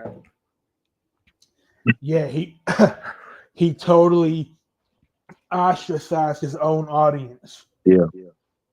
Yeah. And one of the best MCs ever, but a lot of those commercial joints he was doing, very special and groove with it, and all that shit was trash. I didn't like none of those singles. The albums in itself, the albums were better, but he just picked the wrong singles for radio play. he had a song where he was rhyming over pop life called "The Lover in You," Yeah, and it was geared towards R&B radio, and they uh released it around Valentine's Day. I remember It was very sappy, that. and I get it. Kane, he always wanted to, you know, make songs for the ladies and get into that mode, but you're doing that at the risk of pissing off the people that are here for your rhyming and your MCing. You know Well, what I mean? It's like when yeah, you have a business and you have a clientele that's reliable, like hmm they coming to you for uh for burgers and fries, and you're trying to give them yeah, chitlins or something. It's like that's not what we came to you for. right. Facts. I agree. Frederick Davis said he needs to go to sleep and wake up again to actually think that Glorilla's. Yo, I thought dude was on drugs, and I'm like, yo, like he's known for giving hot takes, but that was the wildest hot take he ever gave. Yeah. Oh man. I know. Okay. Huh? Yeah, I don't know one song by Glorilla. Like I know more songs from the rock band Gorilla than I do the rapper. The That should say Gorillas. it all. Yeah, the Gorillas is dope. I fuck with them. You know. Yeah. But Glorilla, I don't know no song by her. Only thing I've seen of her was she went to the Steelers facility. Like she went to pay a visit to the Steelers football team and Mike what's his name? The Steelers coach? Mike Tomlin. Mike Tomlin. I'm about to say Mike Holmgren. Mike Tomlin, she went to pay them a visit and she had like a dinner date with George Pickens. That was like last year sometime. But that's the only thing that I've seen of her. I don't know none of her songs, and just the fact that somebody feel like she's better than Google is just wild to me. But number Yo, first of 19 all, is I was going to say, do you know who Guru produced? Do you know which female rapper Guru Bahamadia. produced? Bahamadia. Is she better than Bahamadia? No. I don't think she's better than a lot of these females on the list. Man, like, like I wish I could have asked them like, have you heard if you've heard of Bahamadia? He knows the artist. Like I said, I don't. I mean, if he naturally feels like that, that's cool. I feel like he was trolling so that you could get views on the channel. But I'm like, I'm not afraid to say no crazy shit like that just for views though. Yeah, I You mean, know what I mean? I gotta actually feel like that. If I gotta actually feel like Gorilla is better. I don't feel like she's better just by even hearing her voice. I don't even think she's better than a lot of these other females on the list. yeah, You know. agreed. Number 19, we got Lato. How you feel about Lotto. yeah, Lotto? I mean, I got to play the lotto tomorrow, man. Trying to hit this Yeah, jackpot real I, quick. Yeah. you know they got her number 19, and again, I'm not a fan of hers like that. You know, I really don't know how Billboard was doing this list. I mean, the fact that you got Doshi so low at 24, but you named her female of the year, and then you got Lotto ahead of her. I don't get it. And especially given that none of these, not Lotto, not Glorilla, not any of these women have even uh even been on the radar of Dochi. Right, And to me, like I'm I've heard some of Dochi's music, but what I do respect about her, she's an incredible live performer. yeah, yeah, Like she built her audience the traditional way is hmm by taking it to the stage and having the people come to her. right, Like I don't know, like to me, if uh, like Guru said, like they add, if they were to get on the same stage as uh, somebody like Dochi, they would be ass. right. They would be, they would not know how to rock a crowd. Yeah, and she actually can spit bars, and she can sing like Alligator Bites Never Heal. That was a great mixtape. Like he got a Grammy for that. Hmm. So I think she should be high. I don't understand why she's so low. And then you got women like Glorilla and Lotto Edwards. What if they put out that was just as good as Alligator Bites Never Heal? Hmm. You know, so I don't get that. Number 18. Now this pick I don't like because this woman only got one album. They got Remy Ma at number 18. Remy Ma only got one album. You know what I'm saying? Yeah. Now, are you putting Remy at 18 because of her collabs? You know, she was on Lean Back. That was a big hit. She was on All the Way Up. Both of those records with Fat Joe. Other than that, she didn't put out shit. You know what I'm saying? So Yeah. how was Remy Ma ahead of Doshi?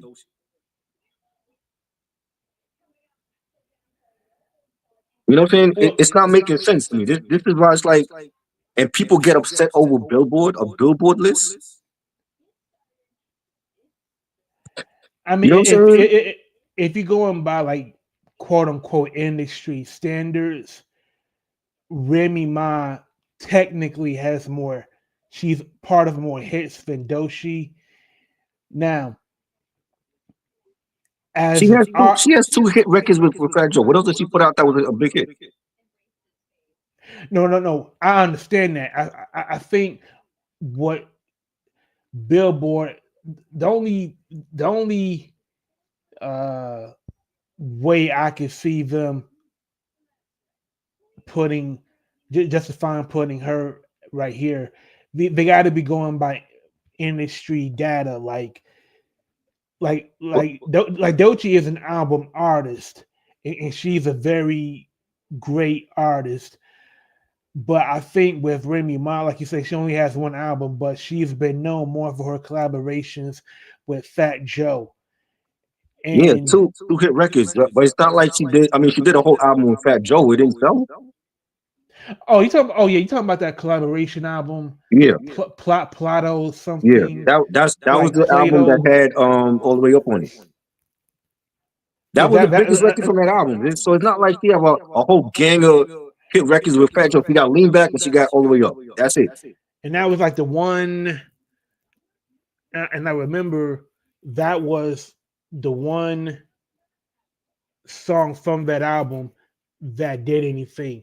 Like it wasn't like all the way up Right, sold the album. right. right, and then lean back is from the second Terror Squad album. You Mm-hmm. know, so what else does she have? Like she had like a couple mixtapes. She had the diss song to Nicki. That was it. She hasn't put out nothing since she came out of jail. She hasn't put out an album. Nothing. That was it. Instead, everybody's want to be up in her love life with Papoose. Said, "Oh, Papoose left her for the boxer. Who cares?"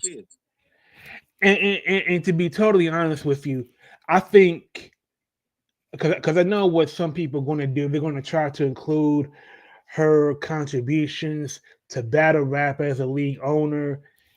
That has nothing to do with being a recording artist. You know, like if if the metric is how great they are as recording artists, as rappers, then that should be the metric. I agree. But again, this is Billboard we talking about. So I don't know what kind of system or thought process they have into picking these women. But Mhm. the fact that Remy Ma is ahead of Doshi makes no damn sense to me. And I think Remy is a dope a lyricist. You know, I followed her from when she got into Terror Squad all the way up to now, but she hasn't put out shit since since she came out of jail. She hasn't put out shit. She did one collab album on Fat Joe. That was it. You know what I'm saying? So Yeah. how is she? Why would she be on number 18 on this list? If anything, she should be number 25. You know what I'm And, saying? and have like Gorilla in front of her. I mean, Glorilla is at number 21. Why is she even on the list? That's what I'm saying. It's like Yeah. I don't know how they're going by. You know, great putting these women ranking these women, but it's like you got Doshi at 24, but you named her the female of the year. You got Moni Love at number 20. You got Lady of Rage at number 22 with one album. Like how are they ranking these females? That's what I don't understand. Yeah, that's a good question because I don't. I really can't follow the logic And it of gets these worse. rankings. And it gets worse. We only at number 18. It gets worse after this. Okay, you got Rhapsody at number 17. Rhapsody should be higher. She should be higher. Yo, There's no way in hell you're gonna tell me that the Brat is higher than Doja Cat than Rhapsody. The Brat. yeah, I love the Brat. Great lyricist, but she got one good album. She stayed way too long with Social Def and Jermaine Dupri. You mean to tell me the Brat is better than Rhapsody with one album? Rhapsody got a whole catalog was dope. I think the Brat. To me, the reason why I would rank the Brat slightly higher than Rhapsody, you can't deny that the Brat, she was the first female rapper to go platinum. I get it. That's a major I get it. accomplishment. But she even with that, she's not even in the top five. No, no. I mean, I wouldn't put her top five, but I If you got would. the first female rap artist to go platinum, right? Yeah. Before Missy, before Nicki, before Salt and Pepper and all that, first female rapper to go platinum, and they don't even got it in the top 10 or top five. I mean, the Brat isn't a slouch at all. I, to me, I think Rhapsody is dope, but sometimes she may sometimes when I listen to Rhapsody, it's like she has one gear. And with the So Brat, so so so basically, she you could saying so she's rhyme. another guru? No, no, no, no, no.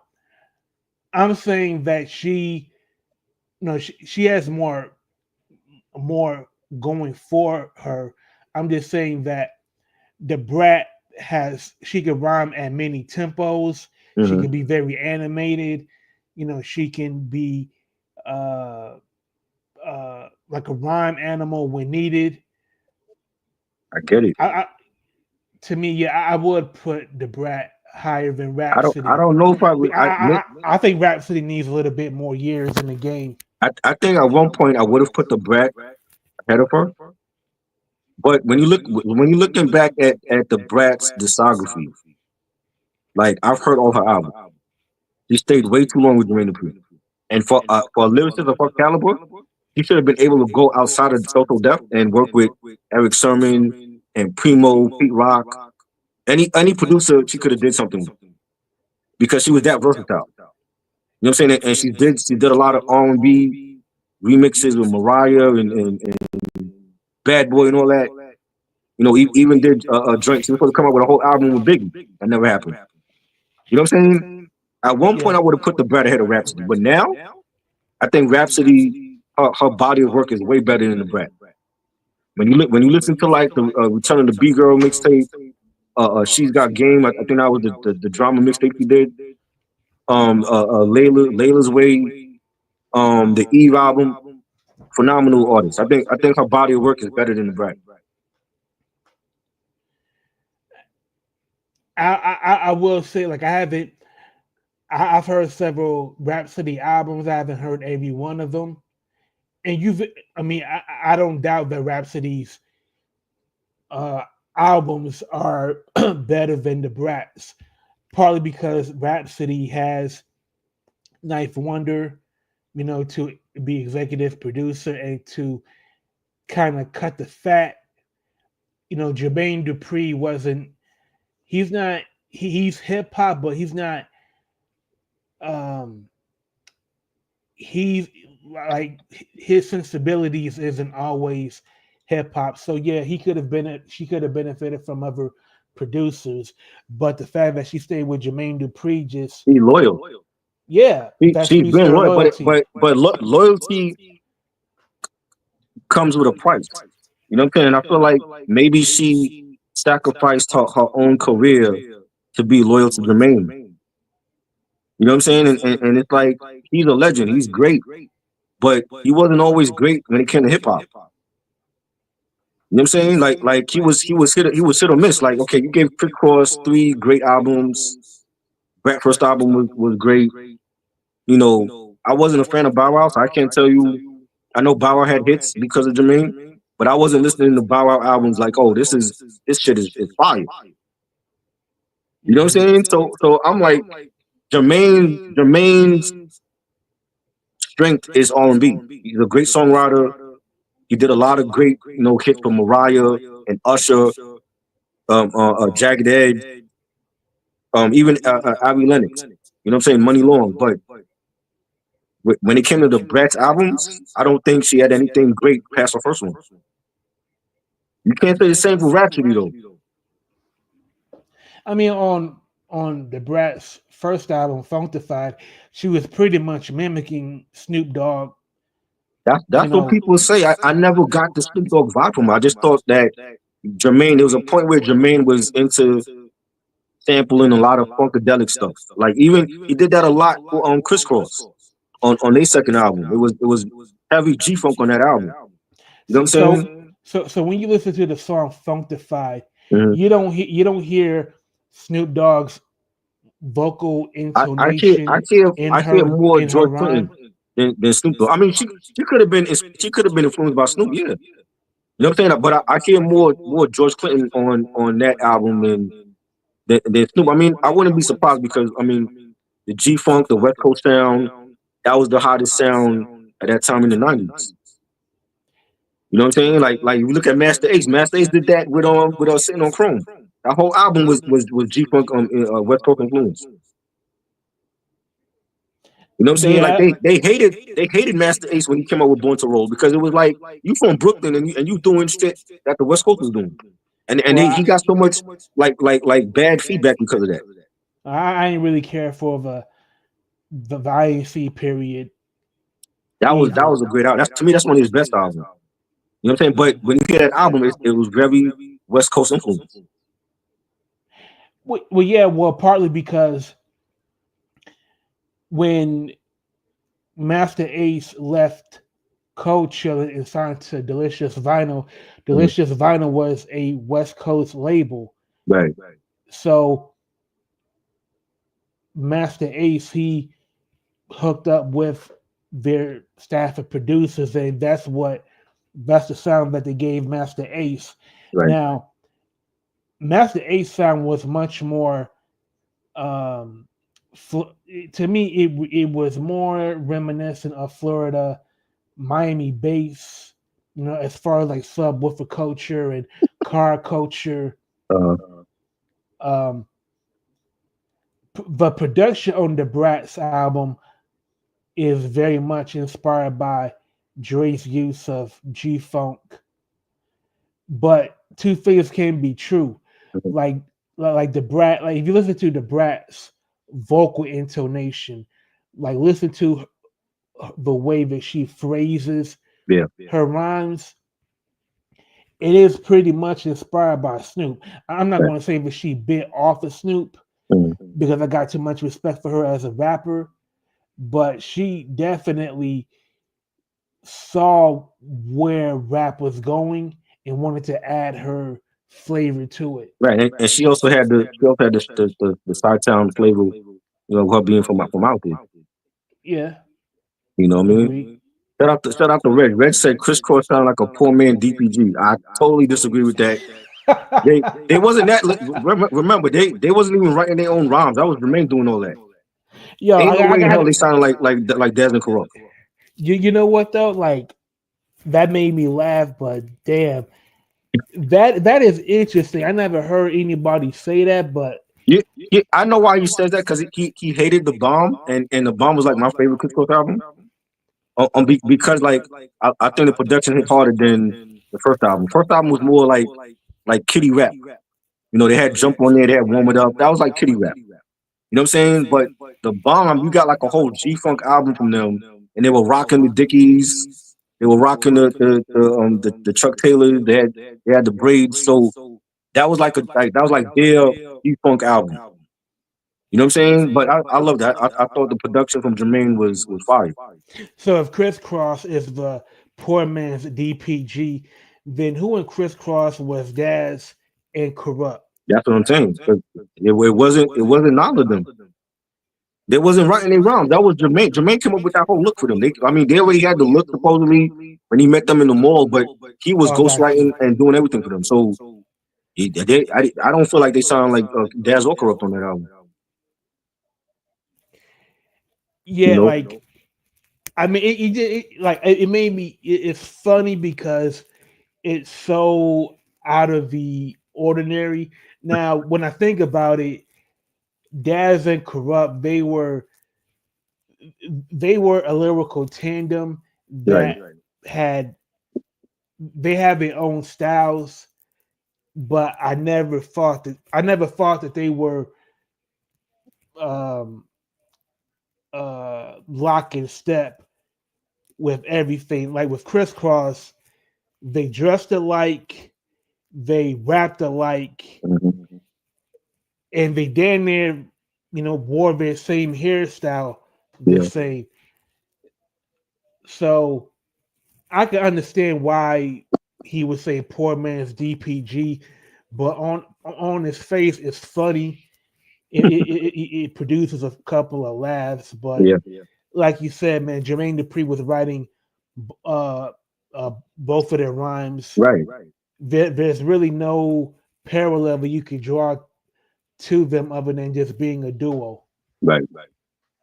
Yeah, I mean they were dope for their time, and they made a lot of millions and was on talk shows and all that. But I mean, like if I had to pick, I would pick the bomb because I was already like a heavy Death Row like fan. You know what I'm saying? And this is before the East Coast West Coast thing is going on. You know what I'm saying? So like when I'm hearing the Chronic and Doggy Style come out and Above the Rim soundtrack, and I'm like, yo, I love this shit. You know what I'm saying? And listening to that album when it came out in '93, I'm like, yo, this is like Death Row Atlanta. You know what I'm saying? At least for that album and the Brat album sounded like some G Funk as well. And I'm like, I love those albums. You know what I'm saying? The third album was dope too. I love Young Rich and Dangerous was fire. You know, um, but I never felt like they were. I mean, maybe they were trying to be like the Dog Pound. I don't see it though. Yeah, and another thing, now that I think about it, like Corrupt was far more advanced as a lyricist Yeah, than and Daz. any yeah, than absolutely. Hmm. To me, I don't to me, like when I look at Corrupt's prime, like he was as good, in my opinion, as J. Rue the Damager Oh and yeah, Keith Murray. definitely. Yes, his whole performance on Dogwood was great. You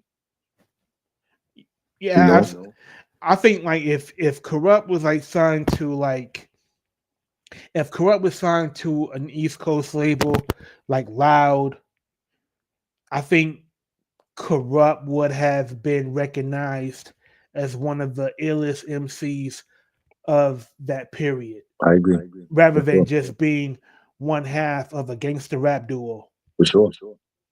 And he I mean, you listen to New York, he obliterated that song by himself. You know, And and he and they also took that beat from Biggie because Biggie used it for the St. Nas commercial, right, that's right. and Dog Pound did their own version Mhm. by paying tribute to New York, Right. which the video flipped on his head by Yeah. essentially being a visual diss of New York. Right. You know, CNN used the beat, but they didn't put it on the War Report. They had like they had the Molly Mall joint on it instead. yeah, You know, but I remember like the radio was playing the CNN version with the New York beat. You know, that should have been added to the War Report, but yeah, that was a classic record. Number 16, you got Doja Cat. How you feel about Doja Cat?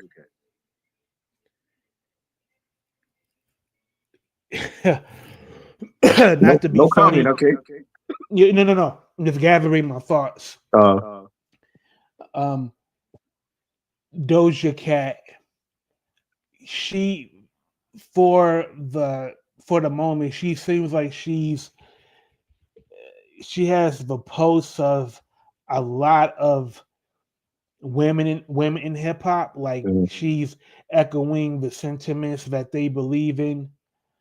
I haven't heard one Doja Cat song, and the few times that I have heard her name, Nas bigged her up on uh, uh it was some song on King's Disease, and uh, was it had something to do, the song title had something to do with black, Ultra Black, and the Ultra Black yeah, joint. yeah, the ultra black song, and she Yeah, was offended by yeah, the because she way don't Nas, consider herself black. yeah, and you know, just for that, man, like she was number one. I didn't like the way she rapped anyway. I mean, I gave her an honest listen, Mm. but when you go out of your way to say that you're not black, there's no coming back as far as I'm concerned. That's And then that's the one thing that people have against her. yeah, to me, the fact that you felt so insulted Right, by being associated with blackness that you say outright that you're not black. right. To me, that's shameful in and of itself, and I don't respect it. And then like I mean, she had like the demonic images on her Instagram page and in her videos, and I actually listened to a couple of her albums. Her last album, Scarlet, was pretty good. That I think I want to say that's like her rap album where she was a lot of those songs she was actually rapping on that album, and she was doing less singing. You know, she had the Paint the Town Red song that was like a huge hit. He used the Dionne Warwick sample from that. I think she's too low. I think she needs to be higher, at least in the top 15. You know, I mean, she barely she just missed the top 15, But I know she said she wanted to go in another direction with her music. She wants to do more jazz. She wants to do some rock stuff. Her dad was a I think her dad was a jazz musician. So she wants, even though I think she don't get along with her dad, but her dad did jazz and she wants to do more jazz. So she has a new album coming out. I think she should be at least in the top 15. But I'm going off of like I think she's more of a entertainer than rapper. Cause she can harmonize a little bit. She does rapping, but I don't see her as like a straight out lyricist. But I think she's gonna get better with every album. I definitely see her being right up there. I think, at some point. Number 15, we got Megan Thee Stallion. How do you feel about Megan? I actually think Megan should be in the top 10. Really? Yeah, I'll say somewhere between 9 or 10 Well, when because, we get to the top 10, I'm gonna ask you, like, is she better than any of these top 10 females? 'Cause I don't think she is. well, considering that the rankings, they're so topsy turvy, It has, I but can't. I want to say, like, at least for the top 10, it's women that I would put in my top 10. Except the ranking of it is different because who they got at number one, I wouldn't put at number one. But in the top 10, it's actual MC that I would put in my top 10. Yeah, I think with Megan, like she can rap, she can go. Um, Is she better than Glorilla? yes, Okay. I think she's better than uh, every female rapper that's in her draft class. Like right now. Like whatever year Meg Thee Stallion came out, Mhm. she's better than her contemporaries. Well, our contemporaries is like, Doja Cat, Cardi B, Sexy Red, Glorilla, Lotto, Ice Spice. She didn't make the list either, Ice Spice. Yeah, Megan is better than all of those names you mentioned, Okay. including Cardi B. Okay. So I mean, you got Megan in your top 10. because at least with Megan, she will freestyle. Like Cardi, like no, I'll say my comments for Cardi B once we Okay. get there. Yeah, but I have a lot So of respect. so you so I so don't. so you you're champion Megan Thee Stallion. You feel like she should be in the top 10. Yeah, because for the time period that she has dominated, let's say maybe was it 20? Is it like 2018 going forward? I don't know. I don't listen to Megan, so I don't know. I mean, I I mean, want to say a couple years she's been out. like her vocal attack Mhm. is better than any person that you just mentioned from Cardi B, from Gorilla, Sexy Red, Lotto, whoever. Okay. Like her vocal attack is much more aggressive. There's a little bit of gravitas that's respectable. Now, it doesn't mean that I dig her music, but I respect her much more than Right. any of those people that you just mentioned. Okay. Number 14, we got Left Eye. Rest in peace to Lisa Lopez. I'm gonna tell you, I think Left Eye is too high on the list, and I love Left Eye. I've seen TLC live in concert. They were great. Left Eye to me was barely on TLC albums. You could count on one hand out of their 4 albums how many songs he was on. It wasn't a lot. You know what I'm saying? Even her own albums, like Supernova, got delayed by after record so many times. You know what I'm saying? The when she went to Death Row and she was like, what was she like, Nina or something like that? She called herself. I never even heard that Death Row album. So in the eyes of Billboard, why are they putting Left Eye number 14? Because if you're putting Left Eye number 14, you're saying, oh well, as a solo artist, she wasn't that great, or is that including the stuff she did with TLC? Because if it's including the stuff with TLC, then she should be higher. I'm just saying from listening to all the TLC albums, he wasn't on every TLC song.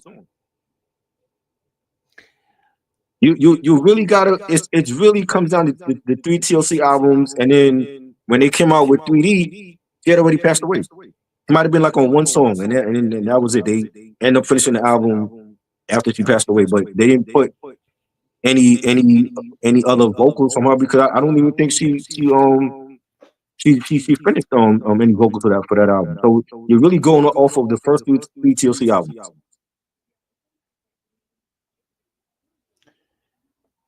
I want to add, I mean, much respect to Left Eye, but I'm going to ask if we're going to put Left Eye in the top 25 female MCs of all time, then why not make this is going to sound wacky to some people, but why not add Michael Bivins and Rendezvous of New Edition and put them in the top 25 rappers of all time? Because Left Eye pretty much filled the role that Michael Bivins and Rendezvous had in BBD. In BBD. They weren't singers, and neither was Left Eye. So that was her role. Right. So if Left Eye can be number 14, then hell, put Rendezvous in Michael Bivins, in the conversations of greatest rappers of all time. Some of these other females, they have ahead of Left Eye should definitely not be ahead of her. Definitely not be ahead of her. I think TLC is Rock and Roll Hall of Fame. They're gonna be in there one day, and rightfully so. They deserve it. If we graded Left Eye's solo career, it wasn't great. You know what I'm saying? So let me. Have you heard anything from her solo albums? No. Because I was gonna say, if we got a grade solo album, Lady of Rage album against Left Eye album, which one was better? I can't really decide because I don't. We did a review on Lady of Rage album a couple years ago. I don't think it was a great album. It was definitely just a disappointment. Supernova was okay, but because it was delayed, a lot of those songs feel old. You know what I'm saying? She had some joints on it, but again, Alistair didn't promote, and I was on that Alistair Street team, and we didn't do shit for that album. It's like they just had just sitting there.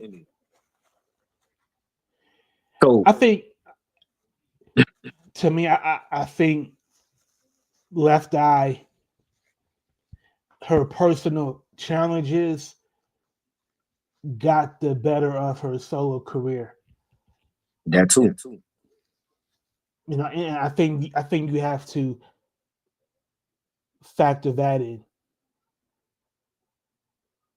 I mean, if like I said, like if I'm gonna put Left Eye on the list, if I'm going off of just the TLC stuff, then she should be number in the top 5 because he sold the most records out of everybody else on this list. With maybe with the exception of Missy Elliott, I would say. And I know Nicki went platinum a couple times, but she should be at least in the top 3 with Nicki and Missy. If we going off of record sales, the TLC sold millions. But if we going off with just like solo career, I'm not putting it in the top 15. You know, and like I said, like she didn't come out with a lot of stuff. Like she did a couple features. She's on Takal too. She did the Donald Jones joint. That's like probably her biggest feature.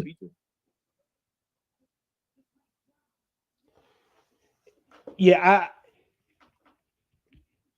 but this is I, Left Eye could definitely she could rap better than Lotto, Oh yeah. Glorilla, Doja Cat, hands down. But you never hear nobody mention her when it comes to Lauryn Hill or Roxanne or the Brat.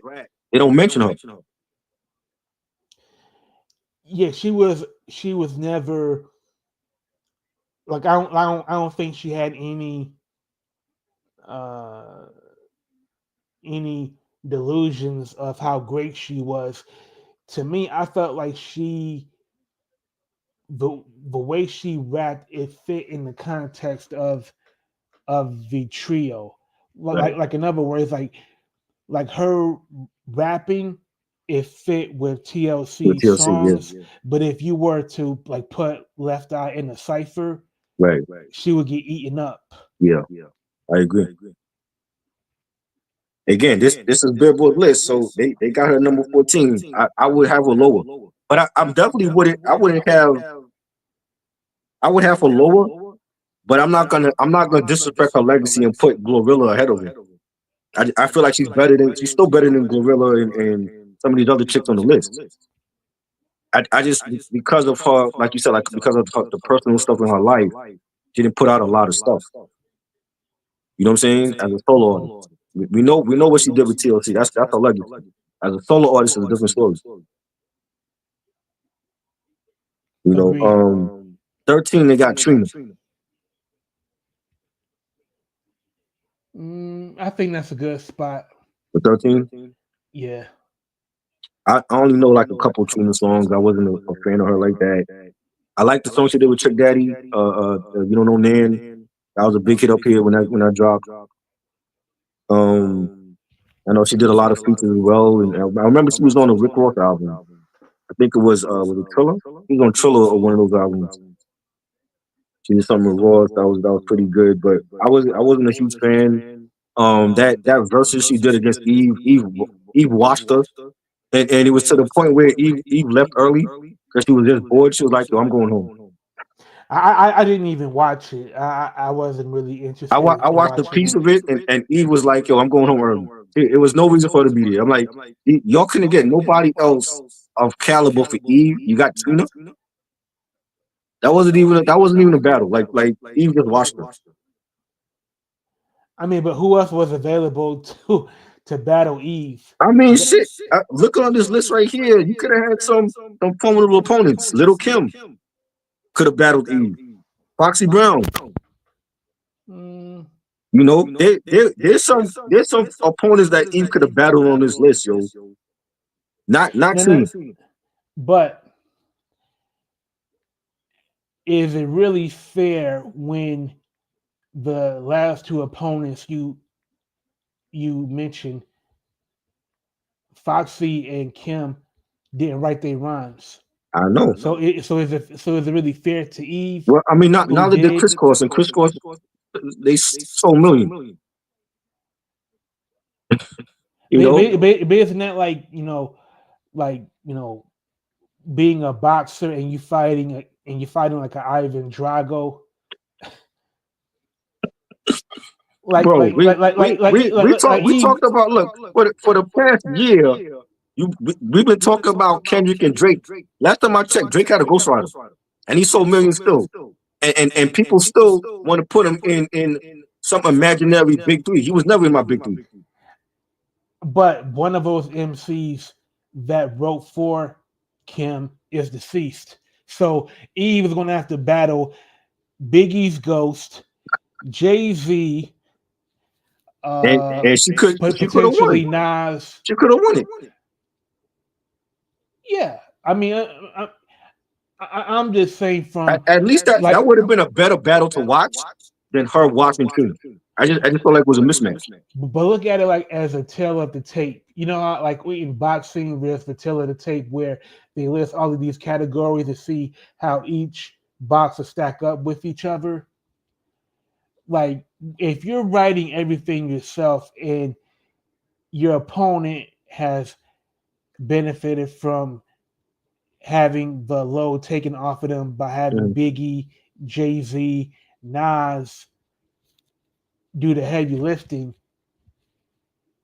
is it really a fair fight? Actually, you know what? I think if Kim battled Eve, Kim would have won because her features. She did a lot of legendary features. You know, Yeah. like when if Kim was battling Eve and she and when the round comes up and she got to play the Quiet Storm verse, what does Eve have to battle that? Or if she got to play Money, Power, and Respect, what song does Eve have to battle that? Now, if you want to take it to the, to uh the guest appearances, E don't have anything for Bang Bang. She don't have anything for a Shot Your remix, Affirmative Action. Maybe she can match Affirmative Action with her verse from uh what's that song? I remember Rough Riders, they remade Headbangers. Oh, Ride or Die. Yeah, Yeah, Ride or Die. Like maybe her verse from Ride or my Die verse was could, dope. When that, yeah, but yeah, but that but like I said, that would have been more watchable than Trina. yeah, I agree. You know what I'm saying? Like Kim or Foxy against Eve, that would have been a better matchup for her. Yeah, I think and Trina is no slouch at all. I just think there's, like you said, there's levels. Yeah, Like for when Eve was coming up, she had to battle hyenas right, just to get in the industry and to put an album out.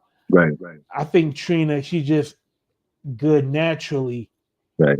but she was the she she she pretty much had carte blanche at Slip and Slide because Hmm. She had the Trick, co-sign from Trick Daddy. yeah, and I could tell that she was self motivated because Trick Daddy wasn't a hard worker. He wasn't somebody. He didn't even treat his own music with the same care that Trina did. Right. So Trina was much more driven than her mentor. Hmm. But I think Trina could have benefited from having somebody like DNY. Right. I agree. Yeah, Yeah. but I got no problem with Trina being at 13. Like Number I can't I 12, can't I, mm, I can't see her being lower higher than than that. that. Yeah, I mean higher than that. Yeah. Yeah. Number 12, we got the Brat, like I mentioned. Love the Brat, great lyricist. To me, she only got one good album. And I keep saying this for a lot of MCs like Jadakiss. He was like a female Jadakiss to me. Like great lyricist, he got one good album. Mm. You know what I'm saying? I was not a fan of her. We actually did a review on her second album. Was not a fan of her second album, Another Tantrum. The Limelights and Nightclubs or whatever that was called. Hated that album. Was not a fan. She had some big hits after Funkdafied. She had What Do You Like with Tyrese. That was a big hit. That's what I'm looking for. That was a big hit. But I think like her legacy, she had a lot of great features. She did a lot of great features with other artists. You know, she was on Jermaine Dupri's albums, the Mariah remixes and stuff. She killed it. The Total, No One Else remix. She killed that. Her features were great. Her albums, different story, but great lyricist. Number 12, I don't know. Is she good where she's at or she should be higher? Um, you know what? Considering that uh Glorilla, did you say Glorilla Glorilla was 21. Mag? She was 21. Yeah, to me, I think 12 is about as. Hmm. But here's the thing though. Like I'll say like 3/4 of this list are are female MCs that could not hang with Right. real rappers. Right. So I have to grade this on a curve. I So mean, the I mean, brand, well, what about the female artists that they sold records, but they can't really hang in a cycle with like an MC Lyte or Lauryn Hill. well, okay, let's take Meg Thee Stallion for example. Right. She can rap. She can. She's even done freestyles. Mhm. I I would keep her like I put it to you like this. I think the Brat is a better rapper than Meg Thee Stallion, Mhm. but the Brat clearly does not have the career that Meg Right. has right now. Right. So that's the rub. You know what I mean? Even though she was the first female rapper to go platinum, but it's a different. It's a. I think. You know what it is. I think because of the social media and the internet now, a lot of these artists are going to be propped up there. But when it come down to the meat and potatoes, they're not fucking with a lot of these artists that can run circles around them lyrically. Yeah, I think streaming has it has uh streamlined so many mediocre artists Right. in places where real MCs that once had to do demos and do mixtapes and do industry showcases, they've supplanted them. Yeah. So, like, if social media was around in the Brat's prime, she she may have still thrived, but I don't think she would have been able to have as good of a career as she enjoyed without having to shed some skin. Right. I think you know what? I think I would have bumped her up to 11 because this next artist is definitely not better than her. We got Cardi B at number 11. Cardi B only dropped one Oh album. yeah, One album. She's been living off of for all these years. It's like what, like was it eight, Invasion 9 of years already? Privacy?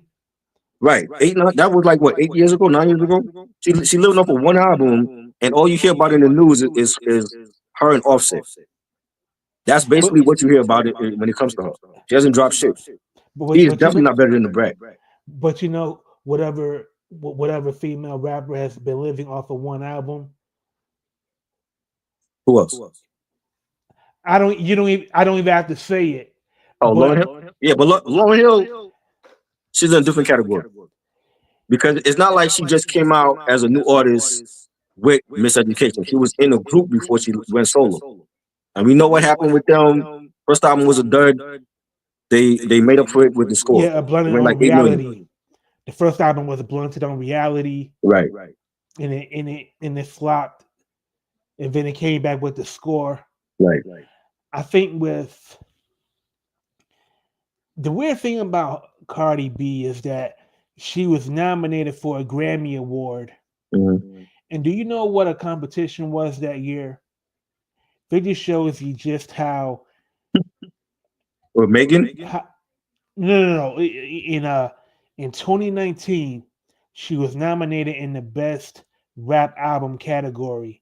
Mm-hmm. And in that category was Victory Lap by Nipsey Hussle, Crazy. Daytona by Pusha T, um, uh, I think Book of Rhyme by Royce the 5'9", Mm-hmm. and some other album. All And better albums than hers. she won the Grammy Award Crazy. that year. Nipsey got robbed. Ain't no way. Agreed. Ain't no way. I And ain't even got to. I ain't even got to hear her album. I can tell you already. Victory Left got robbed. and because because she was the lone female rapper in that category, people I It could is though. see I could see why Billboard put her at number 11, Mhm. but the only thing that's separating Cardi B from a Glorilla or a Lotto is that she has a far better supporting team than the people I mentioned. Right. Because Yeah. I mean, she doesn't do anything great. I mean, I think she's been carried she's good at by talking a lot of shit on social media yeah. about Offset. That's what she's good at. She's been carried by social media. Yeah. She's been carried by iHeartMedia. She's been carried by the Breakfast Club's coverage of her, Yeah. and That's she's what it been is. It's like for her to just drop one album and she's still relevant somehow now, and not because of music, but because of her personal life. She got a great team behind her. and before streaming, you know, not putting out an album for what 5 years. That's like a death sentence in the music I want to industry. say, what year did time come out? I want to say it was like 8 years ago. It was 2018. 2018. Okay. It's 7 years later. Yeah. Yeah. She hasn't dropped shit, and somehow, well, I mean, she did the collabs with Megan. If anything, she should have came out with a album with Megan. You know, they didn't even do that. And that was in 2020. Right. You know what I'm saying? So I'm like number 11. She's not better than the Brat. Hell no. No, she should have been. She should have been last on this list. I'm like, she's not better than Doty. Not better than Left Eye. Not better than the Brat. You know what I'm saying? Like Moni Love. Y'all think Moni Love is worse than Cardi B? I don't get it. But I think when looking at this list, I think the guys at Billboard magazine were going off of looks.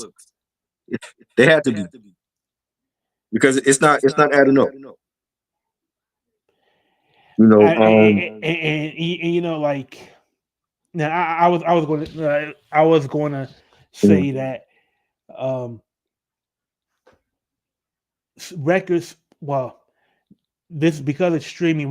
There's no longer record sales, but streaming has really inflated the importance of certain artists. yeah, And to me, I think the Brat's career, when like when music was sold through physical copies, right, it was a more accurate.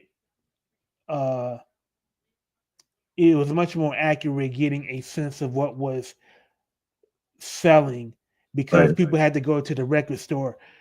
With streaming, there are so many ways that you can manipulate the numbers, and also with artificial intelligence, mm-hmm, so right, many things can appear one way and not uh and not uh reality.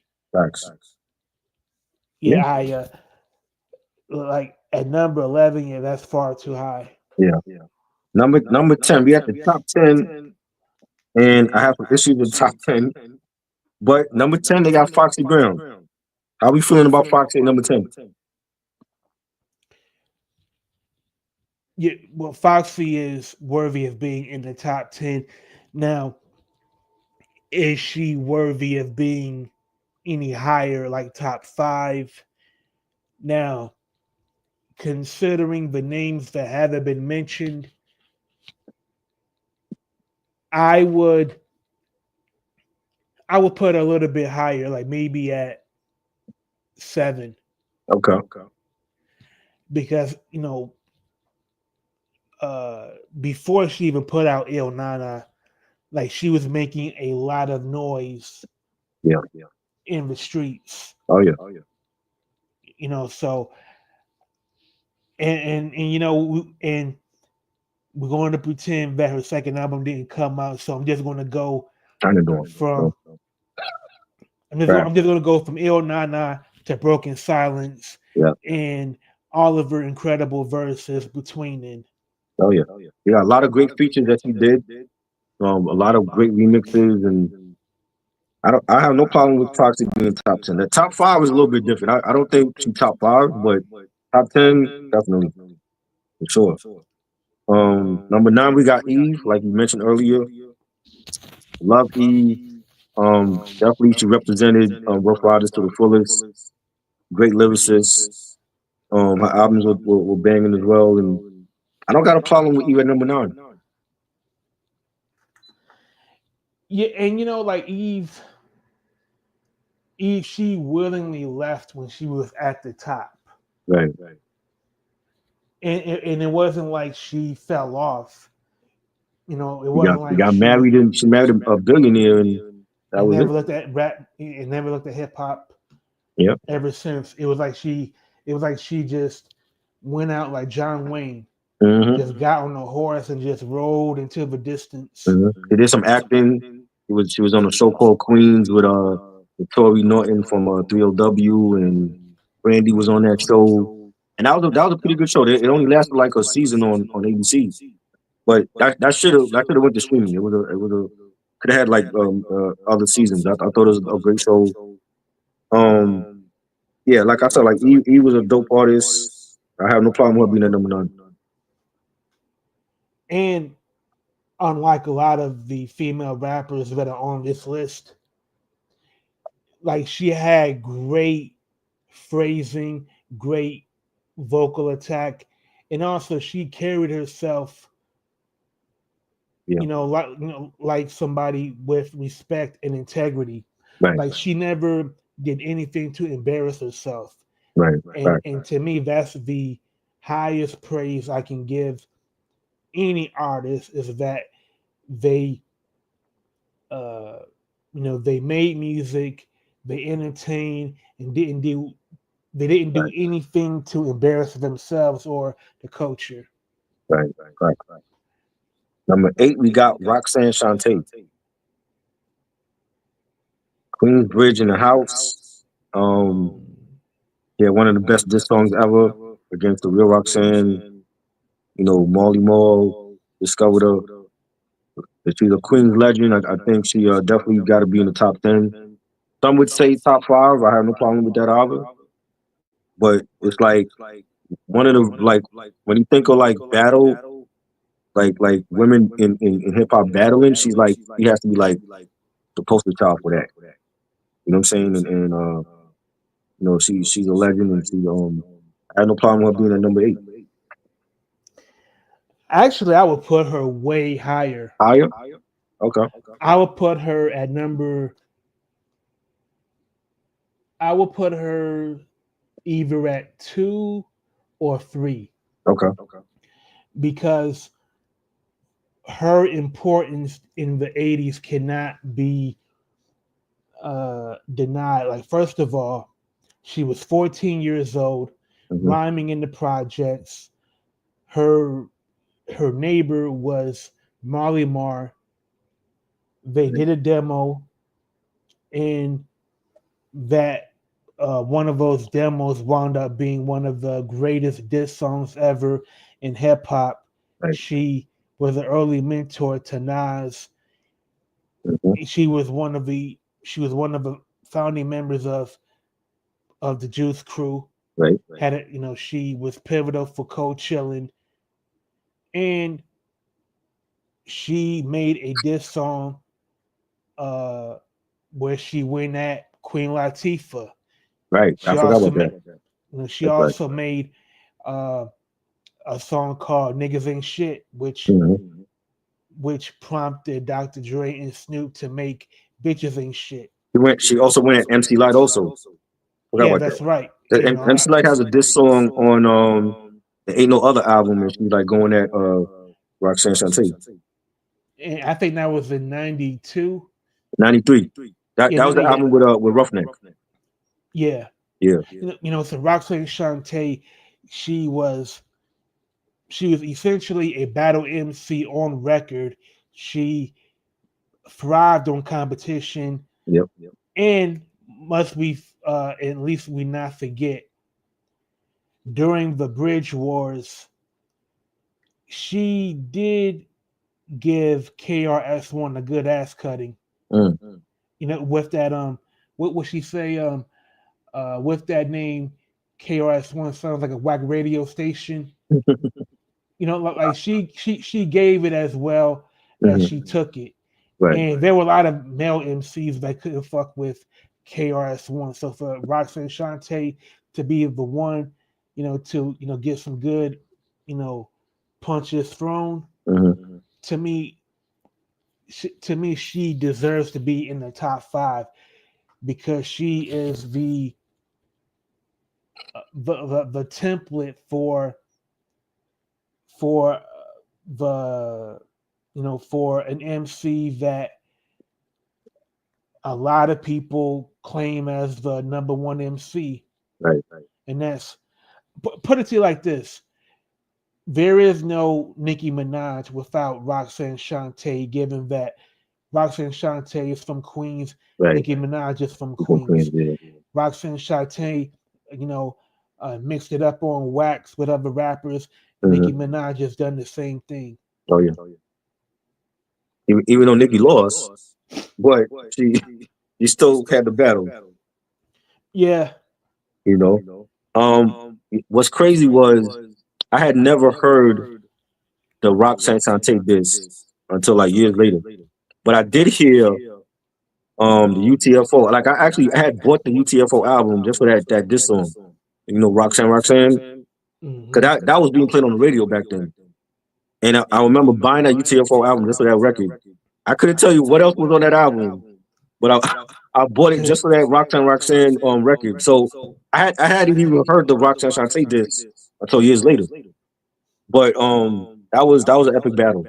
Definitely. Like that's a battle that people don't mention when it comes to hip hop. They mention Pac and Biggie, Jay and Nas, Kendrick and Drake now, but they don't mention the Roxanne Shante the real Roxanne. And that was an epic battle. You know. Number Hmm. 7, speaking of queens, we got these queens from Queens, Salt and Pepper. They're the only group on here to make the list. To me, they should be top 5 because they're the only successful female rap group ever in hip hop history. They went multi platinum many times, got many hit records. Shoop and What a Man, Push It, Independent, Expression, so many hit records. They rightfully deserve to be on this list. I grew up a lot with Salt and Pepper. Coming up and seeing them from their first album to where they at now. They definitely should be in the Hall of Fame. With Spinderella, okay, because I consider Spinderella a part of the group, even if they don't.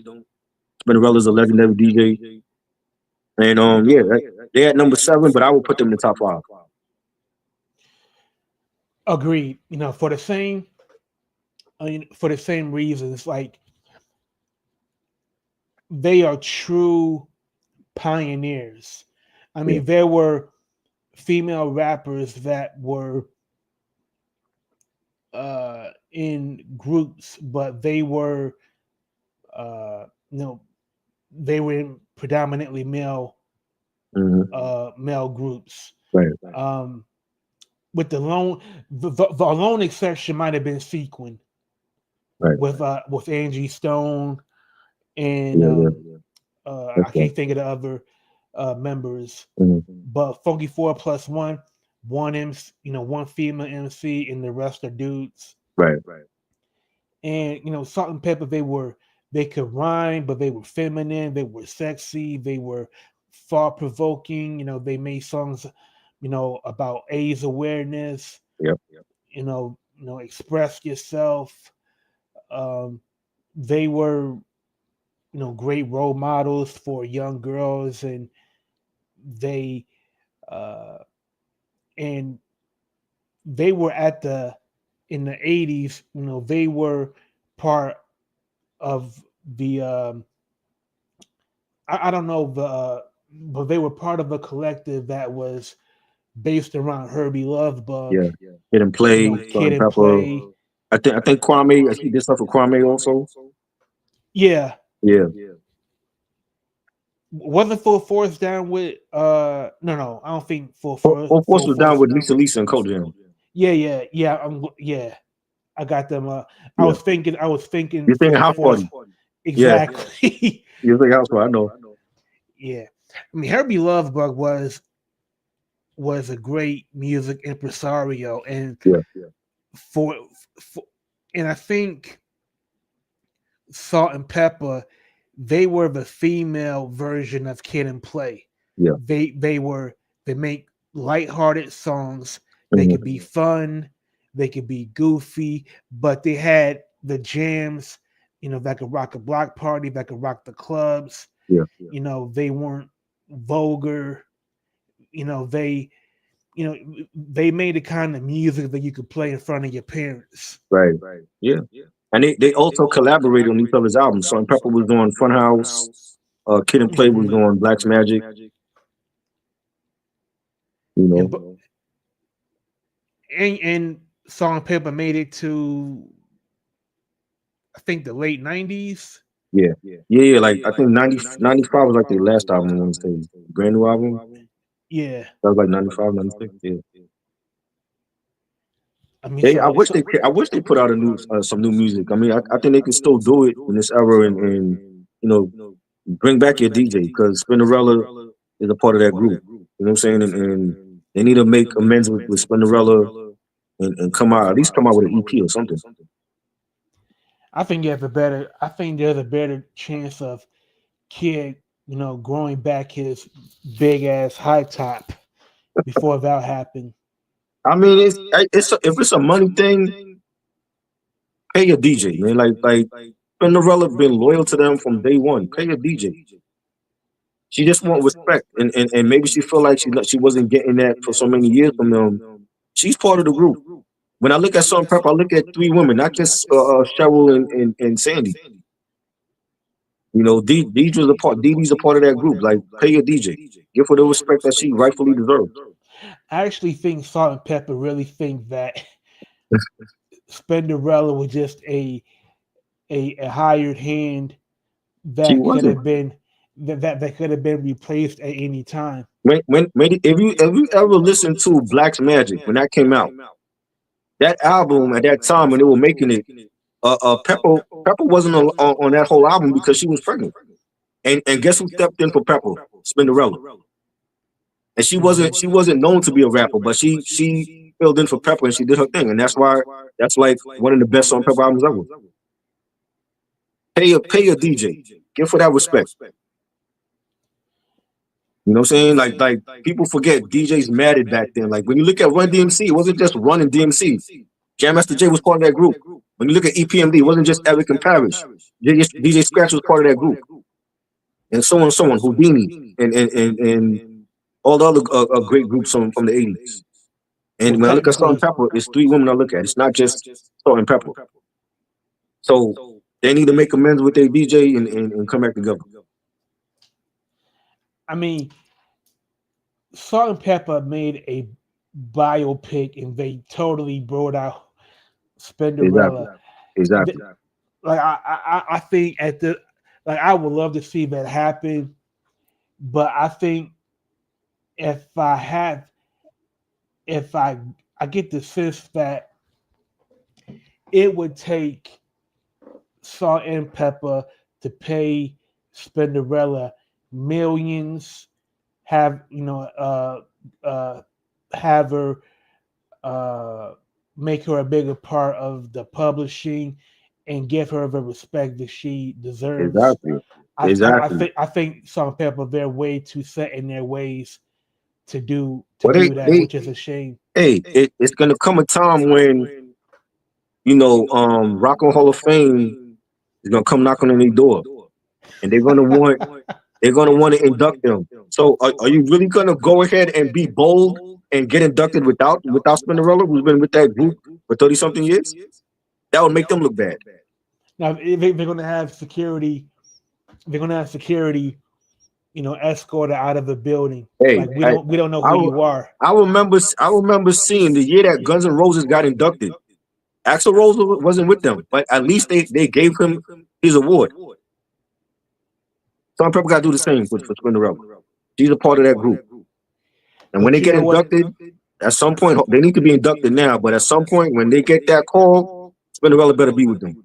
But you know what though?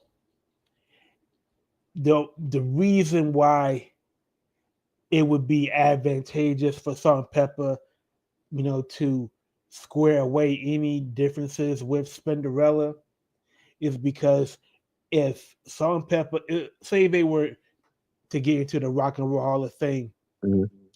and they announced a tour after that, the backlash they would receive If they if didn't they have were. her on there, that's the whole point. Make amends with your DJ. He's been there the longest. Remember, she wasn't their first DJ.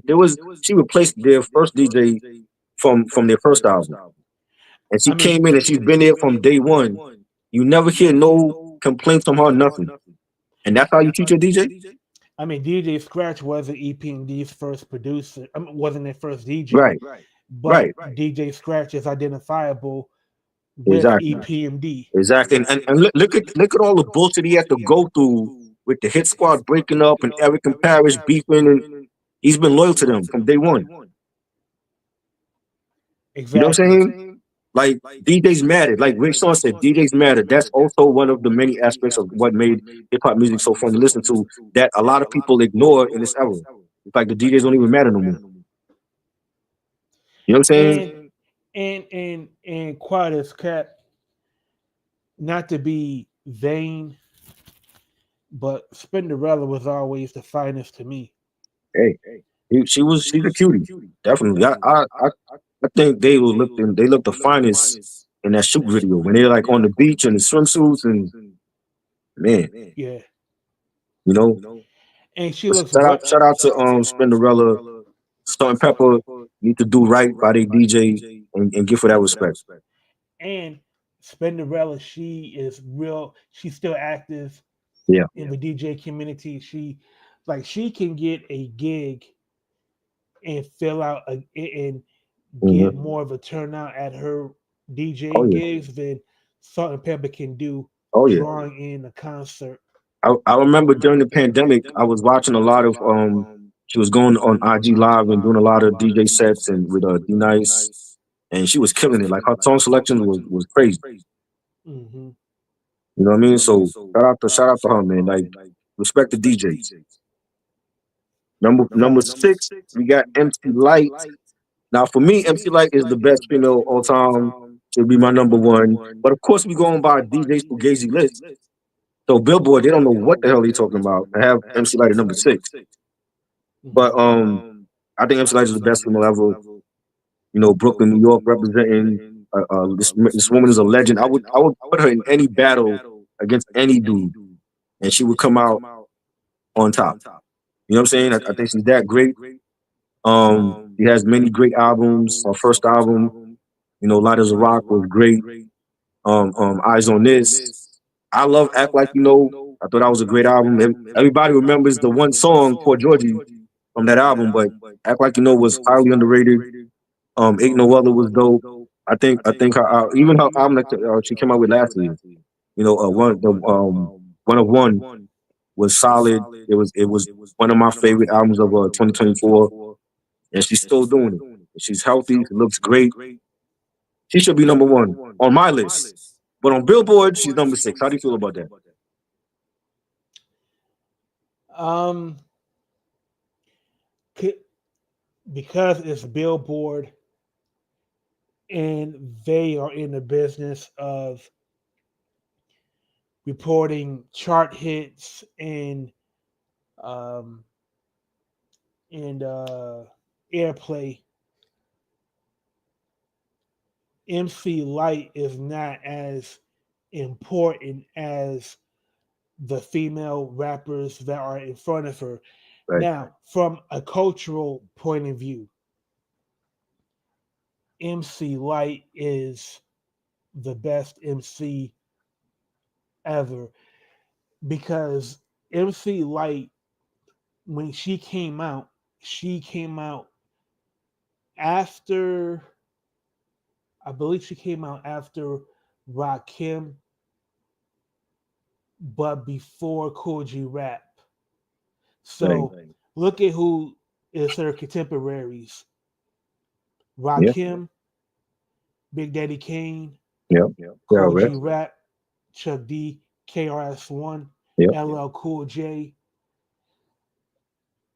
To me, that counts for everything. And her albums were slamming. Right. Like Oh yeah. she like Light as a Rock, Mm-hmm. incredible. Yep. Um the 91 album, Act like you know. Act Like You Know. Yeah. You know, that's another one with incredible songs. And Facts. she reinvented herself with Roughneck. Mm-hmm. Facts. Um, I would put her. I put. I had Roxanne Shante at number. Number five. But what I say she was either number two or number Okay. three. I would have MC Lyte as one, just because M- MC Lyte, her albums were far more better than Roxanne Shantae's. She had a greater stage show. Um, she was more influential with rappers, period. Right. You know, like, and also like, uh, at the same time, uh, Special Ed was out at the same time. And I look at MC Lyte and Special Ed as being like 1A and 1B. Right. One is female, one is male. But MC Lyte had the longer career, had a far more substantial impact on uh, on hip hop, especially with her uh, outspokenness on a lot of social issues. Right. Yeah. I mean, She think and she remember she did a lot of voiceovers for like BET and commercials and stuff, and she had her own sitcom at one point. and it must be mentioned, she gave her time to a lot of charitable efforts. Right. She was one of two female rappers on Self Destruction, the other That's being right. Miss Melody of BDP. That's right. Rest in peace, Miss Melody. Yeah. And she was also on a song produced by KRS-One called Human Education Hmm. Against Lies. Right. I remember that. That was a song. It That was, was the Heal Yourself joint. huh? Yeah, the Heal Yourself. It was called. Yeah, it was called Human Education Against Yeah, I Lies. remember that joint because they have a video for it and a whole bunch of harmonies in it, a whole bunch of other artists. Yeah, Kid Capri, Kick it pretty Run right. DMC, Yeah. LL Cool J was in it. Yeah. Um, uh, it was shot during the summertime, Hmm. but you know, MC Lyte, she really uh, gave her time and her talent to speaking on issues around education, Yeah. around um, uh, around female issues. Um, you know, she gave it. She spoke up at a time when a lot of rappers felt it was too risky. You might alienate, people for you know giving strong opinions Right. about certain things. So I respected more than just the music. And she did it without taking off her clothes. And That's another at a thing. time when we saw like even some of the old school artists like Moni Love, Yo Yo, who's not on this list, and I think Yo Yo should have been on this list. That should have been at least honorable mention. Salt and Pepper. Over the years, they started to show a little skin. MC Lyte never did that. You know what I'm Yeah, saying? Even as her most raunchy song, Roughneck, she never showed no skin in that video. agree. And the times where she did, reveal more clothes, it was very sophisticated. It was Hmm. very tasteful, and it was never vulgar. Right. Definitely. Yeah. Like I said, she'll be my number one, but She's number 6 on here. So we just failed to make the top 5. Now we at the top 5. We got the Queen from Jersey, Dana Owens, aka Queen Latifah, a legend. She's done everything. I think she when you think of female MCs, she has to be the ambassador for female for women in hip hop, and she's done it all. A rapper, she's had a jazz album out. She had her own daytime talk show. She had Living Single, which was a popular '90s sitcom on Fox on Thursday nights. Loved it. She's done everything. She's definitely a legend. I grew up with listening to Latifah from Give Me Body and Coming to My House and Wrath of the Madness and Ladies First, UNITY, Fly Girl, a legend. That definitely deserves to be on this list. I don't have a problem with her being in top 5. I mean, I would put her in the top 3 just for the impact that she's had on the culture and for women in hip hop. But top 5 is great. Like again, this is Billboard, so we're not gonna put too much stock in their list. But she's at number 5 from on their list. So what you think about that? See, I had Roxanne Shante at 2. What was it? 3? Yeah, It was either 2 or you had 3. Roxanne, I think, in the top 3, and you had MC Lyte at number 1. yeah.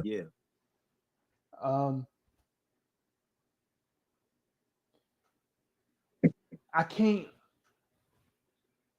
I will probably keep her where she's at because I'm trying. Like I know that there's one MC that's going to be in the top 5 that she's so dope that I can't. Right. I can't remove her for Queen Latifah. Right. And 1 and 3 is already spoken for as far as I'm concerned. So yeah, I will keep it where she's at. Yes, I definitely agree with what Ray Sean said. Nature of Sister is highly underrated. That's one of my favorite Queen Latifah albums. That was a sophomore album. She had Fly Girl on there. She had Latifah's Had It Up to Here, classic record. KG did a lot of the production on that. You know, she sang a little on that album as well. But that's a heavily slept on album. And what should be this is a good time to bring up the fact that Queen Latifah, unlike most of the female rappers on this list, she's one of a few female MCs that had her own management company. Flavor Unit, right. Flavor Unit. Yes. Which definitely later turned into her own record label with Shakim. Yeah. And she signed Naughty by Nature, signed Apache. Yep, rest in peace. Did she sign Freddie Fox? Yeah, definitely. Now, just think about this. She signed Naughty by Nature, Apache, Freddie Fox. Yeah. Now, if she was a man, she would be receiving Lifetime Achievement Awards for the careers that she launched. And, you know, like you said, you know, KG and Naughty by Nature produced Latifah Has Had It Up to Here. Yep. KG also produced Unity from the Black Black Rain. Black Rain album, yeah. Yep. And I will say, you know, we're mentioning the highs, but we got to bring up some lows. What are the lows that I'm trying to think of? Other than like I know she got pulled over some weed back in the day, but other than that, what else did she do? Well,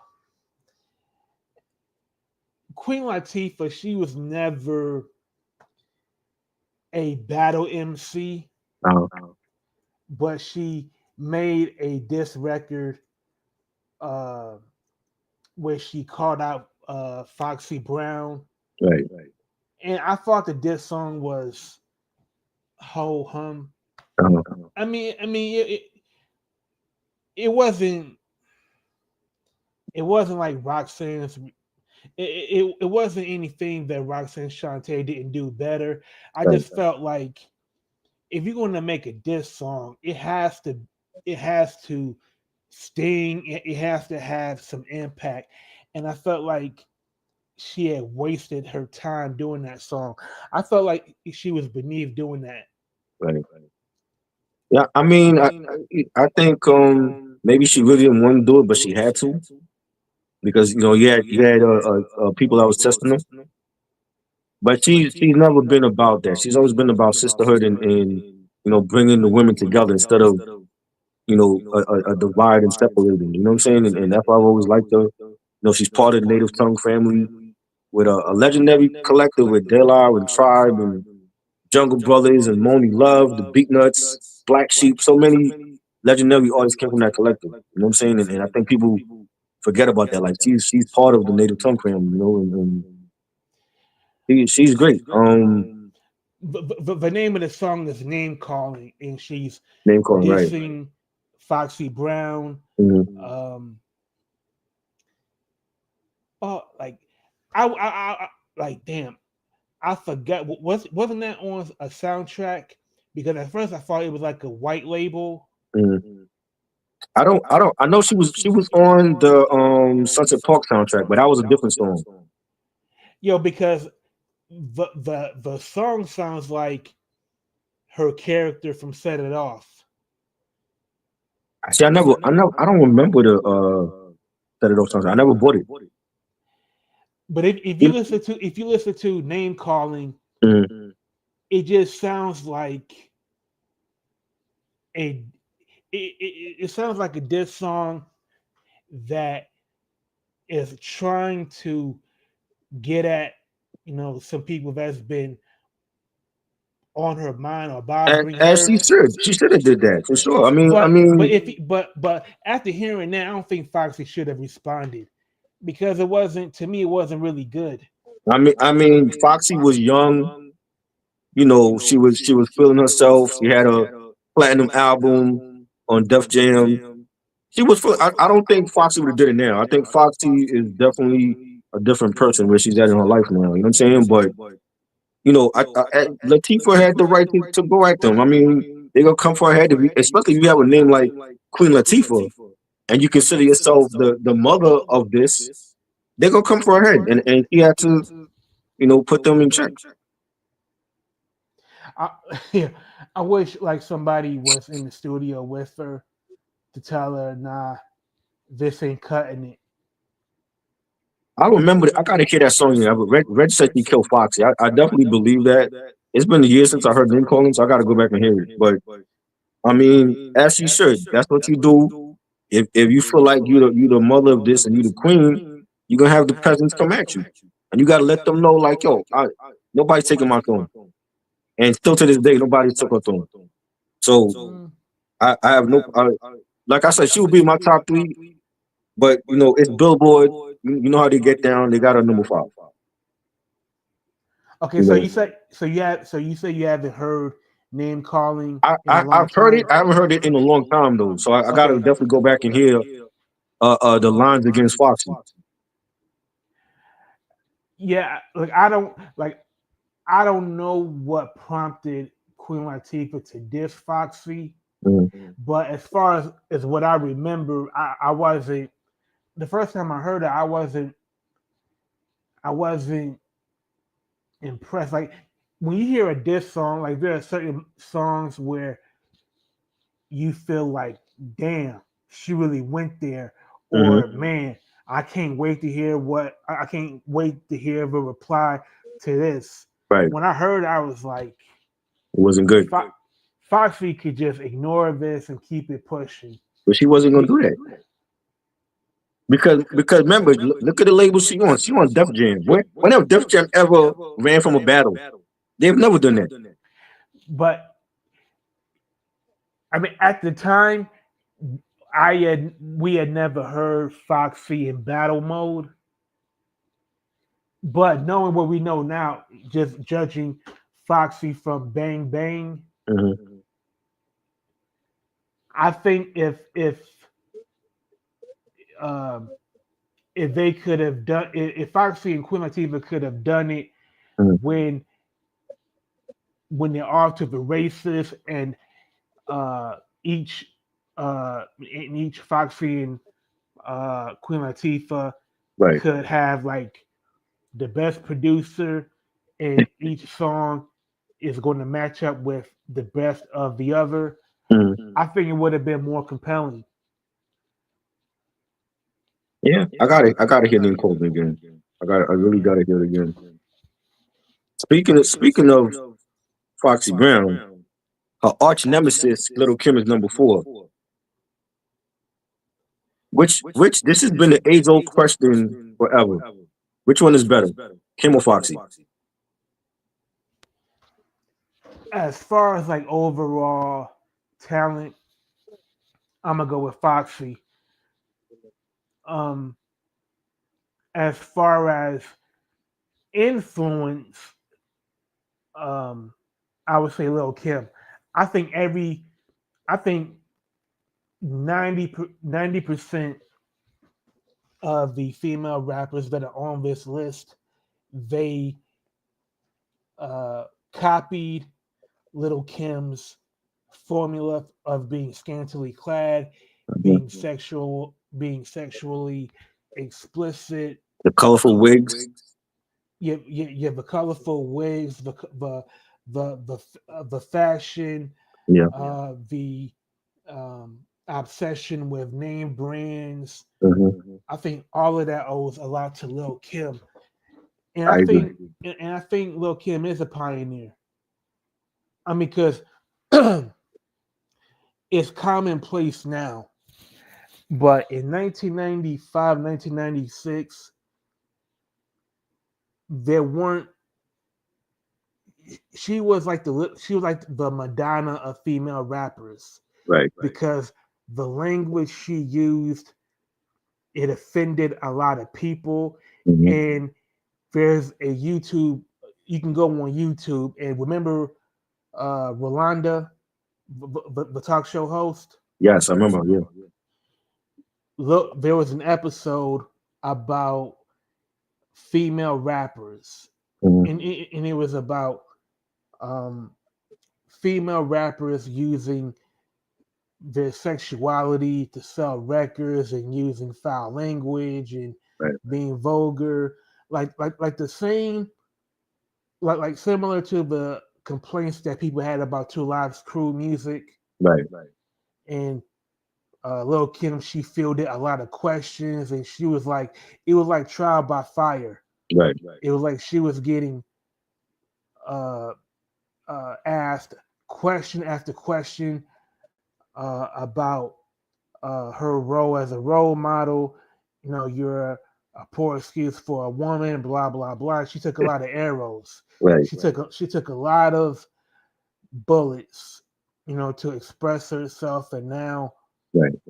you know, female rappers, you know, like Sexy Red and Mhm. um, Glorilla, Glorilla. Yep. yeah, Ice Spice. Ice Spice, Yep. like they can, you know, talk about sex and talk about all of this crazy stuff, and people not bat an eye. Right. You know, so I think Lil Kim being a number four is all right with me. I You know, definitely agree. Like the way that you put it with Kim having more of an impact than Foxy. I think Foxy had the lyrics. As far as music, to me they're neck and neck because both of their first albums were great. Their second albums were crap. I never liked Notorious Carrium, and I never liked China Door. I actually had China Door and I threw it away. Um, Broken Silence was a good comeback album for Foxy, just like La Bella Mafia was a good comeback for Lil Kim. They did plenty features and remixes, so I think they're neck and neck when it comes to their music. But the impact, I think, definitely Kim had more of an impact on artists now, like Megan and even Nicki. And Nicki will probably never admit it, but we know Nicki was influenced by Kim. Ice Spice, Sexy Red. That's all Little Kim. Little Kim did that in the '90s. whatever they doing now, the look and everything, how they rhyming and the bravado, that's all Little Kim. You know what I'm saying? So I definitely think she was an innovator for that. And Foxy had the bars, you know, and aligning herself with the firm. Little Kim had Junior Mafia. That should have been a versus battle. That would have been one for the ages to me. Like if we had Kim and Foxy finally squash their beef or at least be cordial to each other for the verses and just go at each other record for record, that would have been a classic versus. Yeah, and you know another thing that I that I find um, interesting Mm-hmm. is that Foxy Foxy was working with both Jay-Z And Biggie and Nas, and Nas, right? and considering that they clashed, Mm-hmm. not too far afterwards, it makes me think Foxy must have been like I wonder, was Foxy going through it? Like, did she have a hard time trying to prove her loyalty to one or the other? Mm-hmm. Because Jay-Z was on Nana, Right, and Foxy was in the group with Nas. right. And then she was on. It was written as well. Exactly, affirmative action. Right. And she So was on the chorus for Watch Them Niggas. so it makes me think, like, what, like, did she ever feel like she was letting Jay-Z down by being cool with Nas and vice versa? Because some ways, like, the music industry is like high school. Right. It's like you can't be in one camp and be in another camp. Right. Yeah. I mean, I think she was very loyal to Jay, and there was a point I want to say after China Doll, we stopped getting those Jay Z and Foxy collabs. So what happened like 99, 2000 between them? You know what I'm saying? And remember that China Doll came out after the firm album. So maybe they had a part to play with, in he and Jay not working together no more because of the firm album, and Nas and Jay Z goes at it in '01. Mm-hmm. I don't know.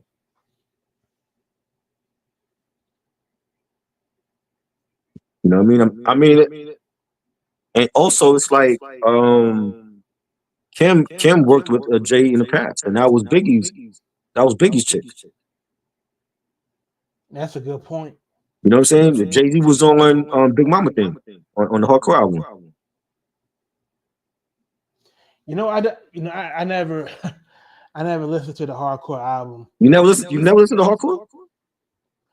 I mean, back then, like I knew it was out, but it wasn't Right. like I wasn't really checking for it because I just felt like at the time I felt like I didn't want to hear like 10 songs of her talking about her performing certain acts. Right. I just felt like it was going to be audio pornography for an hour, and Right. and to me, yeah, that was short sighted of me to think like that. But around this time, there were other albums that I was checking more Right. for. Like I was checking for Razzcast, Yeah. I was checking for Redman, Mm-hmm. Bahamadia, Mm-hmm. and Bahamadia, how she didn't make the list was crazy. Like collage, collage shits on a lot of these other albums that these females made list that was on here. and you know what? And Lil Kim was radical. Right. Like any great artist that pushes the envelope, she was very radical. So even if if I wasn't checking for the music, she made her impact. And Mm-hmm. you mentioned Bahamadia. I think I think that it's a shame that she is being ignored Yeah, because Bahamadia, like she was recording with Guru, right. recording at D&D. Yep, She was from Philly. yep.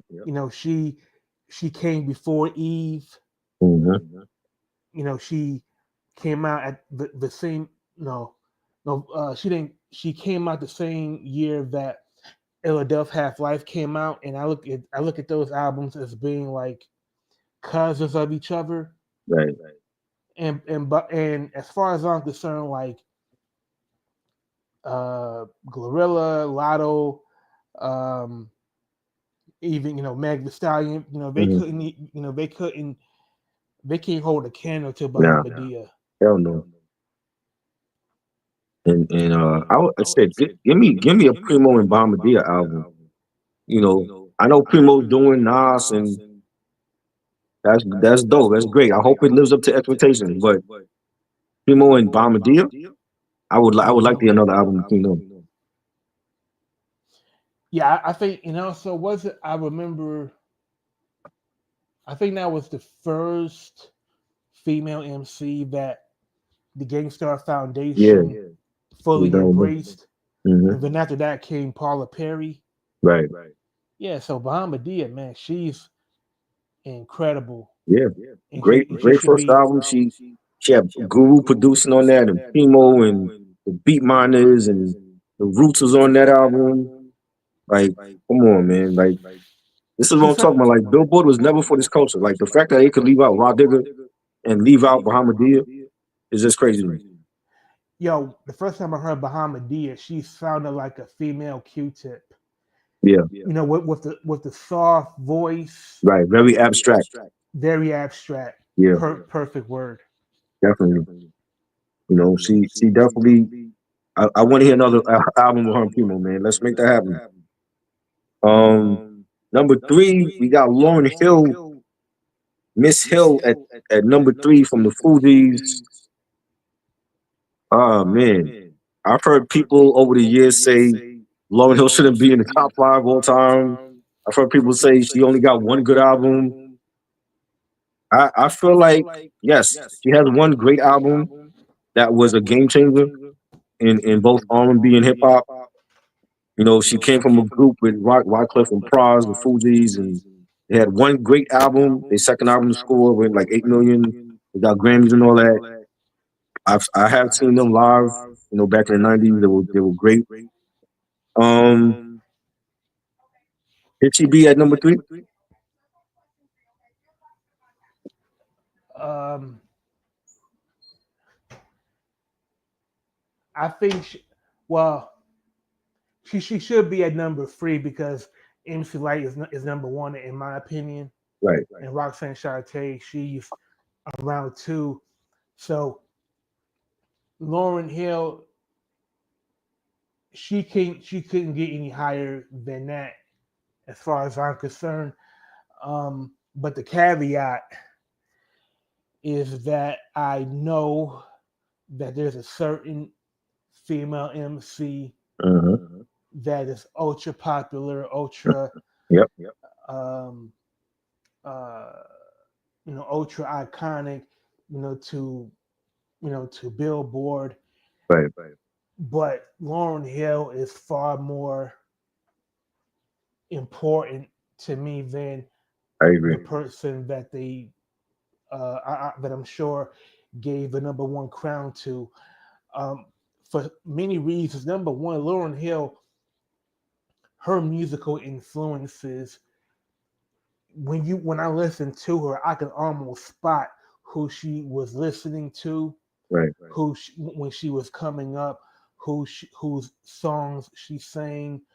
Um, who, for example, um, I know I don't even need confirmation, but I know she was inspired by Gil Scott Heron, Right. Curtis Mayfield, Stevie Wonder, Great artist. Roberta Flack, Rest in peace. all of these great, brilliant artists from the '70s. Mm-hmm. Like to me, like that's like the creme. That's like the creme de la creme of music. Yeah. in the 70s. So her in the 90s, she pulled from all of those greats and she made a solo record that spoke to the times that she was living in. It Right. spoke to the attitudes and the conditions of people in her life and in the overall scheme of things. Right. Um, now, there's some controversy behind the recording of the album. You know, Robert Glasper has, criticized Lauryn Hill for not accurately crediting the people that worked on the album with her. Right. Um, and that happens, but that doesn't diminish, the the album as far as I'm concerned, I because agree. she put in a lot of work Oh yeah. vocally and as a songwriter. And to do that, to not just sing and rap and fully produce the album on her own. Remember, he was supposed to have the RZA on there. The record label wanted the RZA to produce on Miseducation, and he wasn't having it. And this is at the time when Wu Tang was had blew up with the double album. They RZA is still in his prime, and she was like, "I'm doing all the production my own damn self. I don't want Wyclef touching it. I don't want no RZA. I'm doing all the beats myself."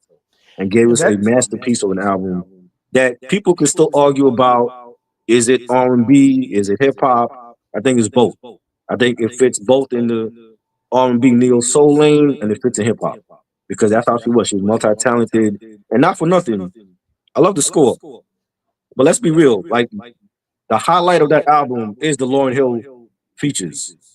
"Killing Me Softly," "How Many Mics," her verse on that, "Fuji La." She stole the show on that. She was basically the star of that album. I don't think without Lauren, the score would be a classic album.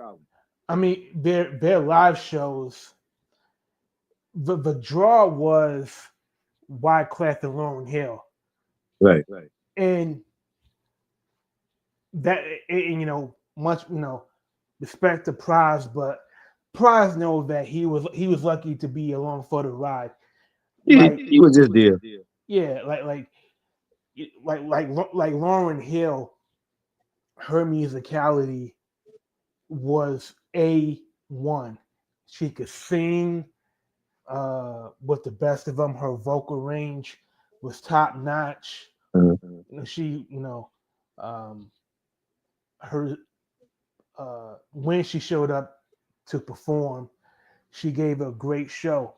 Right. And and to me, I think she is the epitome of what an MC is, because how many of these female rappers could really give a great show? Fact. Like back in the day, like having a great live show, Yeah. that that was everything. That was what you built your reputation on. Fact. And to me, she's the best live performer uh, on this list. It doesn't mean that she's the best MC, Right. but she she carved out a lane for herself that nobody can cut through.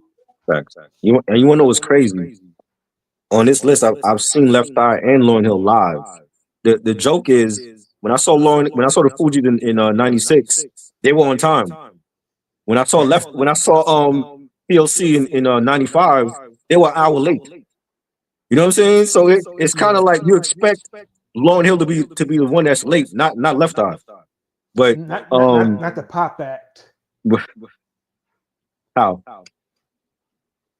Yeah, you would think, like you said, like the pop act. They're a well-oiled machine. Yeah. They run like clockwork. Mm-hmm. Usually, lateness is associated with hardcore rap groups and rock acts. Right. It was crazy. But they, like I said, like they put on a great show. That's the only time I got to see them together. And then after that, they broke up. You know what I'm saying? But yeah, Lauryn Hill is a legend. Ray Sean said the whole album is R&B, hip hop, neo soul, and soul music. Same thing with Queen Latifah. She was not only hip hop, but she can do R&B, soul, and jazz music. I agree, definitely. They were multi talented. You know, and you know, at this point, I think we're past her giving us new music. I mean, if she do ever, that's great. But it's been so many years. It's like I don't expect it at this point. You know what I'm saying? She basically living off of her legacy with her first album and the Fuji stuff, you know. But that definitely a legend. Um it's still gonna be a debate forever. People are gonna say she don't deserve to be in the top five and you know, I think she was that great that when you leave us with a masterpiece like Miseducation, it's gonna be talked about forever. And it changed the music and art and how artists even now how artists come into the game with their first album and it had a major impact on a lot of people. You know what I'm saying? So that I think that's for that alone, she's gonna be in the top five all time. And like I said, like I love the score. Love Wyclef, great artist, talented artist. Prize, he was okay. But the highlights of the score for me was the Lauryn Hill features. You know what I'm saying? Like pick any song on there. Delox, Black Cowboys, every song on there she killed. You know what I'm saying? And that to me is the main reason why it's a classic. Like if you just had Wyclef and Pras on those tracks by themselves, I don't think it would be just as great. You know, Yeah, agreed.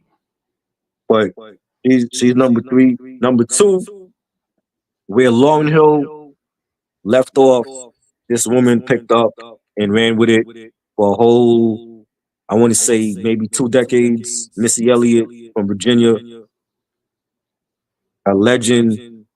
Um, she started off as a songwriter. He wasn't even trying to be an artist. He started off as a songwriter and doing features for other artists and you know, allegedly the story is, you know, Diddy was the one that put that idea in her head that she could be her own artist and she did her thing, you know, Super Duper Fly drops in '97, multi platinum debut album, classic, Timberland on the beats. Um the second album, which is one of my favorites, The Real World, I loved it. Great features on that. You had Ali on that, rest in peace, and the Brat. You had Big Boy on All in My Grill. Juvenile was on that album. Classic. Third album, Missy So Addictive. Again, another great album. Get Your Freak On, one of the best all time records ever for Missy. I love that album. Under Construction. This is not a test. How whole discography to me is flawless. I don't think I've ever heard a bad Missy Elliott album. I think when it comes to discography alone, I think she has one of the best ever. You know what I'm saying? And you know, this is when Timberland was in his bag, when he was prime Timberland. Not how he is now. But in the '90s and early 2000s, he couldn't be stopped. You know what I'm saying? And she's multi talented, you know, and she did singing, she did the rapping, the dancing, and I think she's a entrepreneur as well and definitely well deserved. To me, she should be number one. But we gonna talk about that. But if it was my list, I would easily put a number one compared to who Billboard put number one. You know what I'm saying? I think it's disrespectful by Billboard to even put that other artist number one over Missy, but we're gonna talk about that. But to me, Missy Elliott is a legend and she deserves to be on this list. Yeah, man. There's not there's not enough that could be said about Missy Elliott as a songwriter, a producer, but also just somebody that really used the music video form to really stretch out her ideas about everything from science fiction, you know, to uh, to sex, to dance, to choreography, to sisterhood and hip hop. Like Mm. she, she uh, she did not waste any moment not being her authentic self. Like every album, it was better. Every album was more innovative and took chances, and she reinvented herself. Her along with Timbaland. Oh yeah, for You sure. know, like I I have a lot of respect for her as an MC. Now, is Missy Elliott an MC like Rage or Rod Digger? Right, No, but she came up with her own rhyme style that fit her. right. It like when you hear Missy Elliott, you're not going to mistake her for anybody else. Facts. And she could be very seductive, um, like the song um, "Work It," Yeah, work it. Right. Big "One kid. Minute Man," Yep. Big kid. um, "Get Your Freak On." Like she's being sexy, but in her own way. It's not like Lil Kim sexy. Right. It's more like being sexy, with playful innuendo, Right. and um, she is absolutely um, an icon. Oh yeah. Uh, for like in '97, she carried MTV into the new Right. millennium. Hype Williams. Hype Williams did that Rain video, Oh yeah, I mean, and hype, hype. we used to always have that debate. Like the best Hype Williams videos were like the Missy Elliott stuff, the Busta Rhymes videos. That's also should have been a versus. I know they talked about that. And they were doing the verses, but it never happened because Busta Rhymes, for whatever reason, he felt like he didn't want to battle Missy. Maybe he thought he was gonna lose. Or maybe he didn't want to battle a female rapper. Yeah, but I mean, but that's one female rapper that could have went toe to toe with him, like visually and musically. And Hype Williams, like he was known for that fishbowl lens effect. Right. Like that was his signature. Um, Yeah. um, that would have been compelling. That would have been a compelling versus between him and Missy. Yeah. And they But have many features and they've done remixes and I thought that would have been a great battle. now, I would have wanted. I would have preferred another battle much more. Uh, But given that this MC is in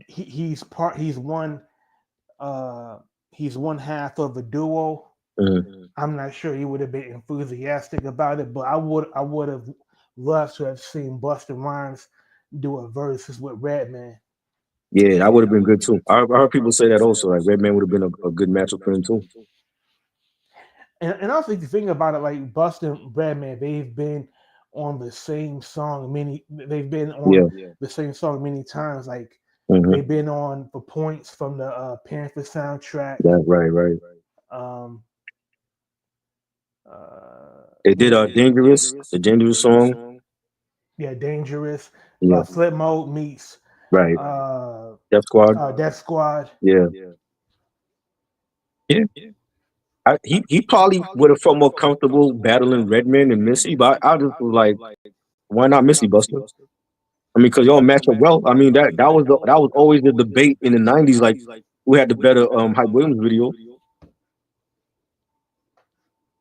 Oh, I see what you're saying. Like of the Hype Williams videos between Right. Buster and Yeah. Missy, Because they those are perform both songs. it was Missy, it was Buster, Diddy that had like the big budget videos and Hype did like most of them, if not all.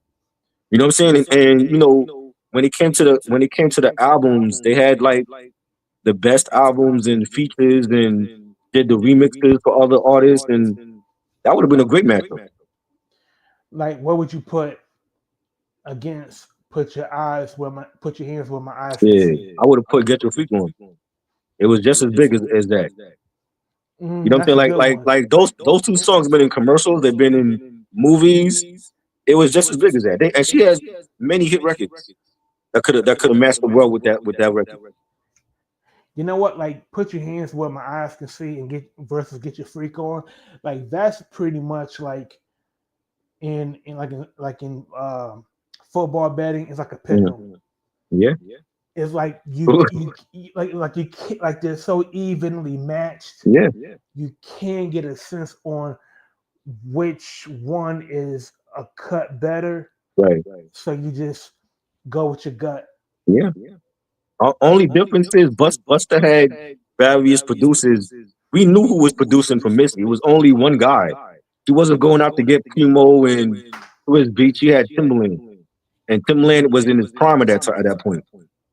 So it's like Timbaland against Jay Dilla, the Dilla production and Sharmello and Swiss Beats and Megahertz, yeah, DJ all those Scratch, producers he used. You know what I'm saying? Pete Rock. Q-Tip,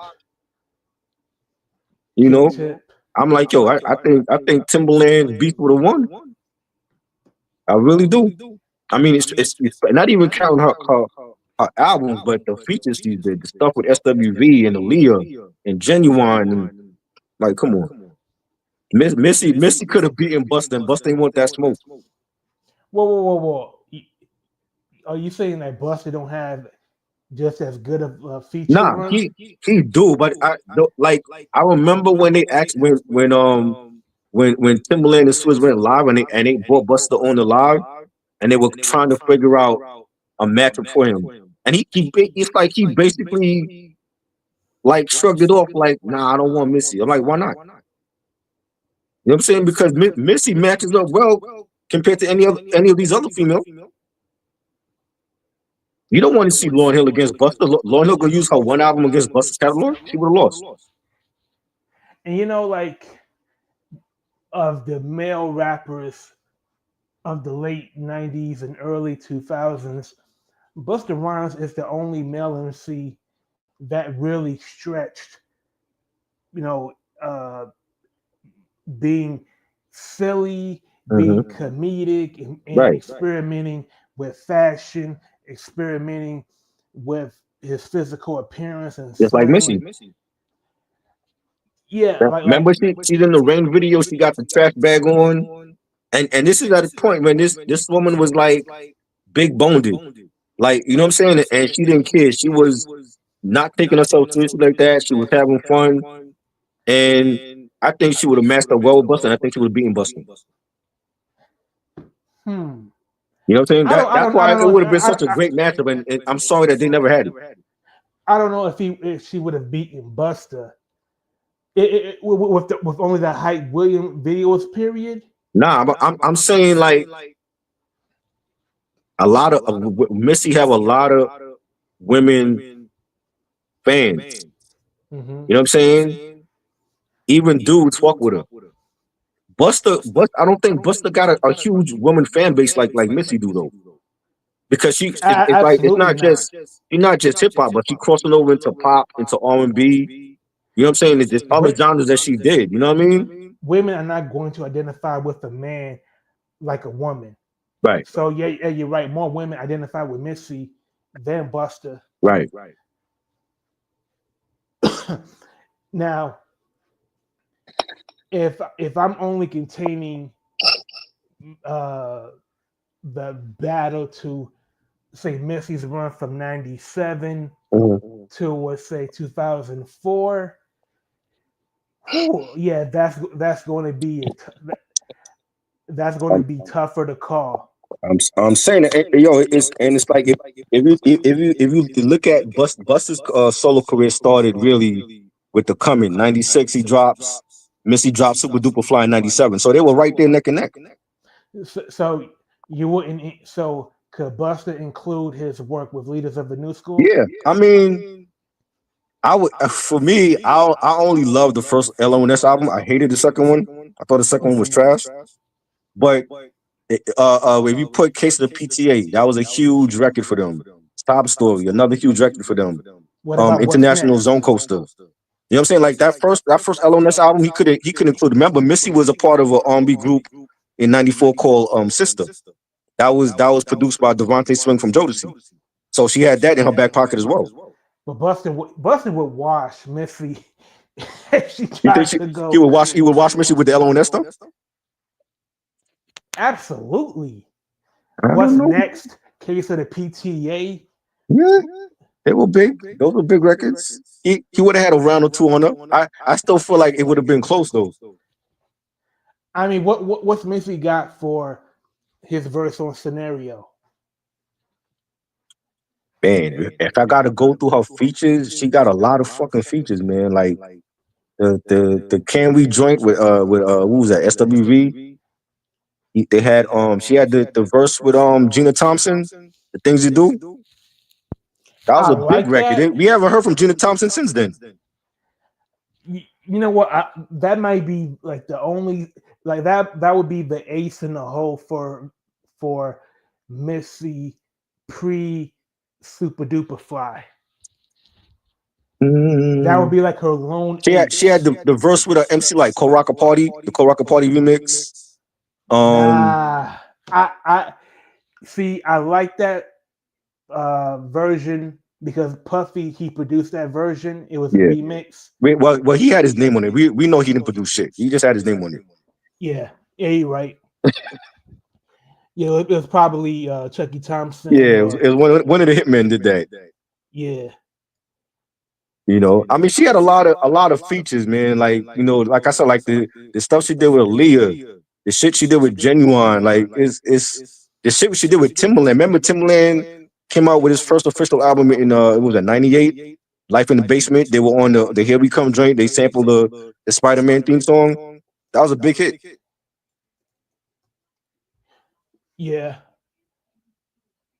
But he had a lot of joints, man. Like that's why I feel like that would have been a classic versus. Like, but Busta ain't want no smoke with her. Yeah, I don't see any scenario where Missy pre Super Duper Fly could hang with Busta during his Leaders of the New School period. No pun intended, right? No scenario. No pun intended. Yeah, no scenario. Oh man, I don't know. Like if I think if they had the right set list, that shit would have went off, man. That shit would have been lit. Yeah, and also, man, like I think Busta, he would have to be cognizant of a demographic. Right. For example, like if Busta were to do like his verse from The Points, like the hip hop heads, they're going to be, you know, rapping every word, but the female audience, they're going to be like, "What is this? Like I never heard of this song." Right. Like it's probably going to scare. It's going to scare women. But Busta had the "Look at Me Now" Chris Brown verse that he does still. Missy had the Monica joint. So what was this? What's the name? So Gone or some shit. She had the Monica joint. She had the joint with Keisha Cole. Come on, man. Yeah. That shit would have been lit. You know? Yeah, but she's definitely a legend. She to me, she in my top 3. Like definitely. She well deserved for Missy. You know, congrats to her. And number 1, the Barbies are gonna be in an uproar, but they celebrating. They got Nicki Minaj at 1, which I feel like is a mistake. I don't feel like Nicki Minaj is better than Missy. You know, Nicki did her thing. Like again, where Lauryn Hill left off, Missy picked up and she ran for like the better part of like 2 decades. And then when Missy got sick, unfortunately, she stopped doing music. Nicki, you know, picked up and she ran, you know, for a couple years until she started getting competition from the likes of Cardi B and Megan Thee Stallion. But there was a time when Nicki had like a good 6 or 7 year run. You know, like if the BET Female Award, she was winning that every year. You know, and she has her hit records. You know, she has her albums. You know, Pink Friday was dope. I enjoyed that album. You know, she had the feature with Eminem, Roman's Revenge. She had Super Bass with Will I Am, Your Love. She had a Moment for Life with Drake. Great album. Second album was just as good. Pink Print, I liked that album as well. But I think she fell off at a certain point. And I want to say like when you started getting the competition from Cardi B and from Megan, and then Remy Ma comes out of jail and she drops Sheetha, Nicki ain't had no answer for that. You know what I'm saying? And I think now it's a different climate when you look at the young up and coming female artists like Ice Spice and Glorilla, Sexy Red. Doja Cat has been on a run. I don't think Nicki could compete with them anymore. You know what I'm saying? You look at her last album. Did her last album even do good? You know, I just feel like I think people got tired of her and like her, she's been real standoffish. You know, since she married the dude or whatever. You know his background history. I think people got tired of her. You know, and just like her body of work, I'm like, I don't think she's fucking with Missy. I think Missy would beat her. How you feel about her being a number one? Um, I think you said it just right. Like Nicki Minaj has had no competition.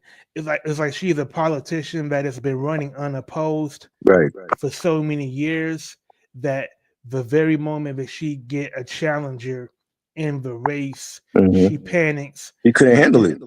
and couldn't handle it. Yep. Um, Also, I think a lot of her antics are very diva like. I mean, like she has like her radio show, Right. and she rants and raves about everything that bothers her.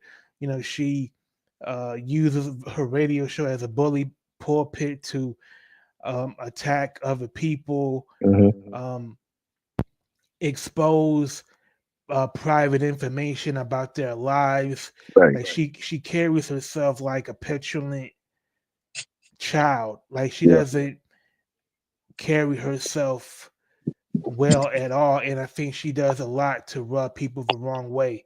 Right. And I I understand her importance. I understand why her hardcore fan base are so devoted to her. Um, she's not the greatest MC of all time. Primarily, her run came during the streaming era, Right. and Even before then, like the mixtape era when she was dropping, the Beam Me Up Scotty mixtapes, and when she was affiliated with Fendi from the Come Up DVDs, and I think he was managing Gravy at that point too. Like the mixtape Nicki was she had a run, but that run ended to me after the Pink Print. You know what I'm saying? I think, Pink Print was a good album. I think after that is when she came out with the Queen album, I didn't hear nobody talk about that. yeah, You know what I'm saying? And I think like the whole this standoffish attitude she has now with people, I think I really turn people off. like she has very little self awareness. Like she does not know how she appears to other people, Hmm. and she has been at the top for so long. She's had a great run, Yeah. and I think the way she deals with competition is by being passive aggressive, i.e., Cardi B. You Right. know, Yeah, uh, she had the beef with Cardi as well. she had a tiff with Meg Thee Stallion. Hmm.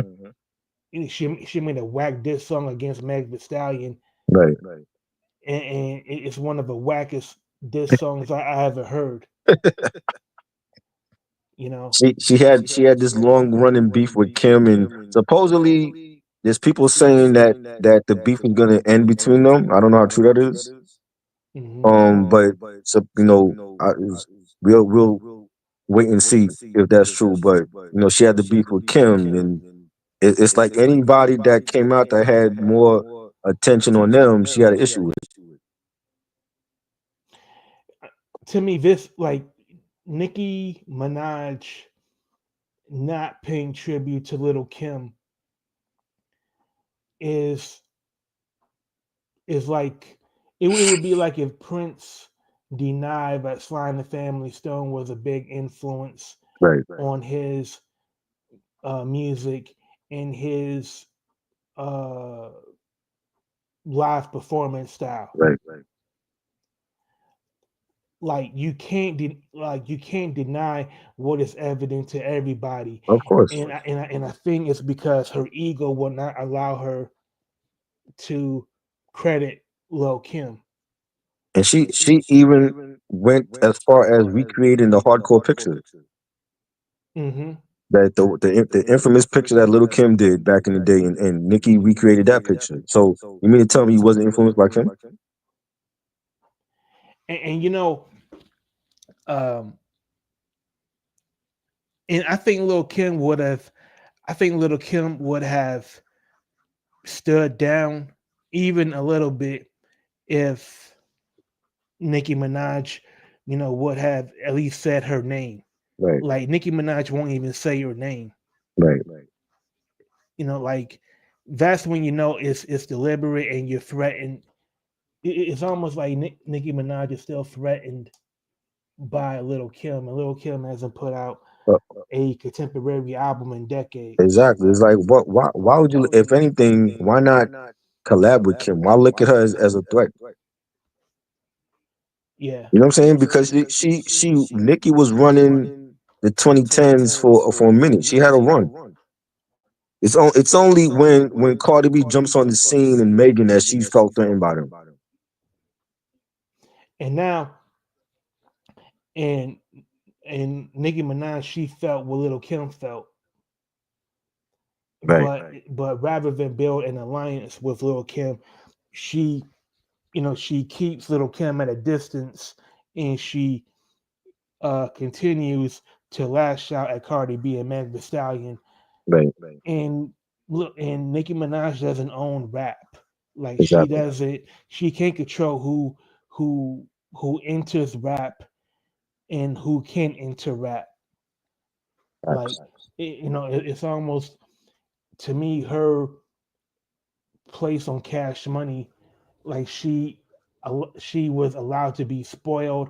She was allowed to have delusions of grandeur and never consider anybody but herself. I mean, even 50 Cent, as arrogant and um, domineering as he can be, he Mhm. still he still shows respect to Jada Kiss as good as Jada Kiss gave it to him on Right, diss tracks. He still has respect for Jada Kiss to tell him, hey, that was a good battle. facts. You got a couple of good ones in on me, and you shake hands and you laugh about it. Right. I remember that VMA she hosted. I want to say it was the year before last, and she was really feeling herself. She was talking a lot of crap, and I know her album was dropping, and I'm like, yeah, this is the Nicki that people don't like. They don't like cocky Nicki. Like it's one thing if you confident, but when you start showing out for no damn reason, acting like you're still on top, and when you got other artists that might be better than you out here, like I think Doja Cat at this point is better than her. You know what I'm saying? I really do. I think, and I wasn't a fan of Doja Cat in the beginning, but I want to say it was the was it the I forgot the second album she dropped, but at some point I started checking out Doja Cat's music, and I'm like, I think Doja Cat is better than Nicki right now. You know what I mean? when you have Megan, Megan is big. She might be bigger than her right now. You know, like I said, you got Cardi ain't dropped shit, and Cardi still got a huge fan base. You know what I'm saying? You have Glorilla, you got Ice Spice, you got Lotto. Like she have competition now. It's not. It's no longer when it's the 2000s, 2010s, and it was just her in a lane by herself. Now she got competition. The lane is packed. You know what I'm saying? And how she maneuver is going to be really telling, and she hasn't maneuvered through the traffic well at all. And this would be a perfect time for her to pivot, from being the sexually suggestive, explicit freak Zoe, like that, like the female rappers, they've already clogged up that lane. Like she's had enough years in the industry where she Right. can make a pivot and she could do like a mature album, Mm-hmm. like, Yeah. but she might see it as risky, but I mean, you know, you What? can't you can't be a freak for the rest of your life. Like you can't like does like does Nicki Minaj want to be like the 70-year-old still Right. twerking, You and got a still kid now. yeah, You married. You know what I'm yeah, saying? That's what we wanted to hear from Jay for so long. It's like, Jay, you got three kids with the biggest, one of the biggest pop stars ever with Beyonce. We want to hear about your life now, not what you was doing back in Multi Projects.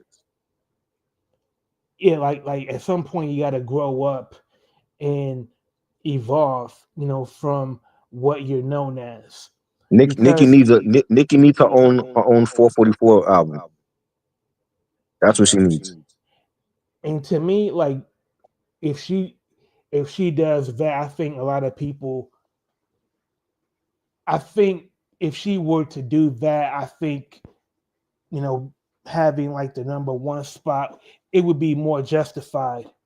Yeah. It would show that she can reinvent herself, that Right. she could stop on a dime and make an album that sheds the persona, Mm-hmm. shed the uh, you know the the manufactured persona of being this queen bitch, Right. that uh, that's a diva and gets everything her way. Like if Right. she were to make an album where she talks about her fears, her Mm-hmm. anxieties, Yep.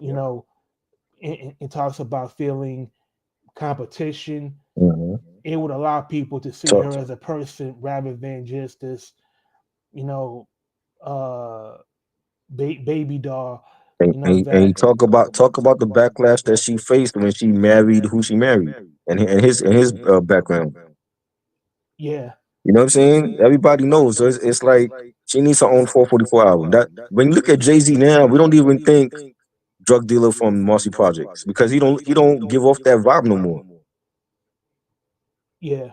He is a family man. He's a businessman. That is the album I was waiting for him to make way back in the 2000s. He kept doing shit like Blueprint 2 and 3 and all that other shit, Magna Carta, and you could have dropped 444 back in the 2000s. Agreed. You And know,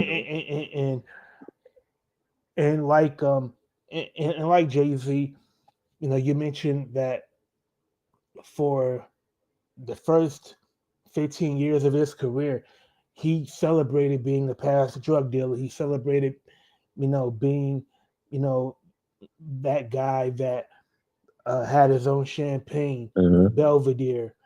He had his own fashion line. And at some point, like those things, like the fashion line, the liquor, those are things that people in their 20s focus on right. when you're blowing your check at the club. But when Unless you're you're Memphis Bleak, who had a mediocre career and you got to sell Duce, but that's a whole different story. yeah, that's a whole different story.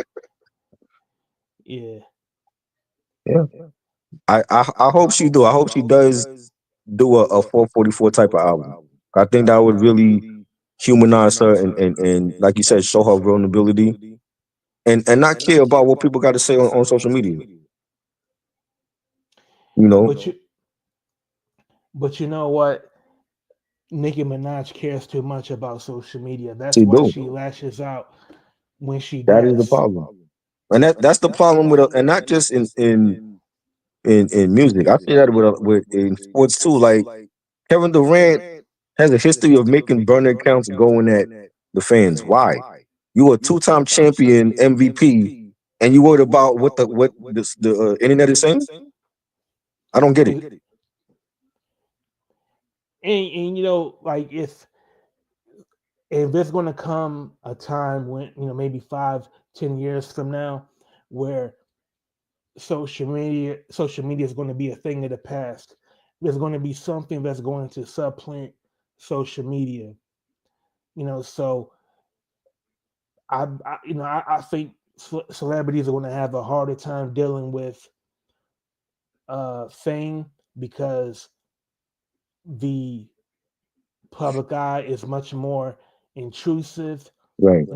There's a higher demand to know more about the lives of public figures, and I don't see Kevin Durant having a career, you know, doing what Charles Barkley or Shaq does, because you have to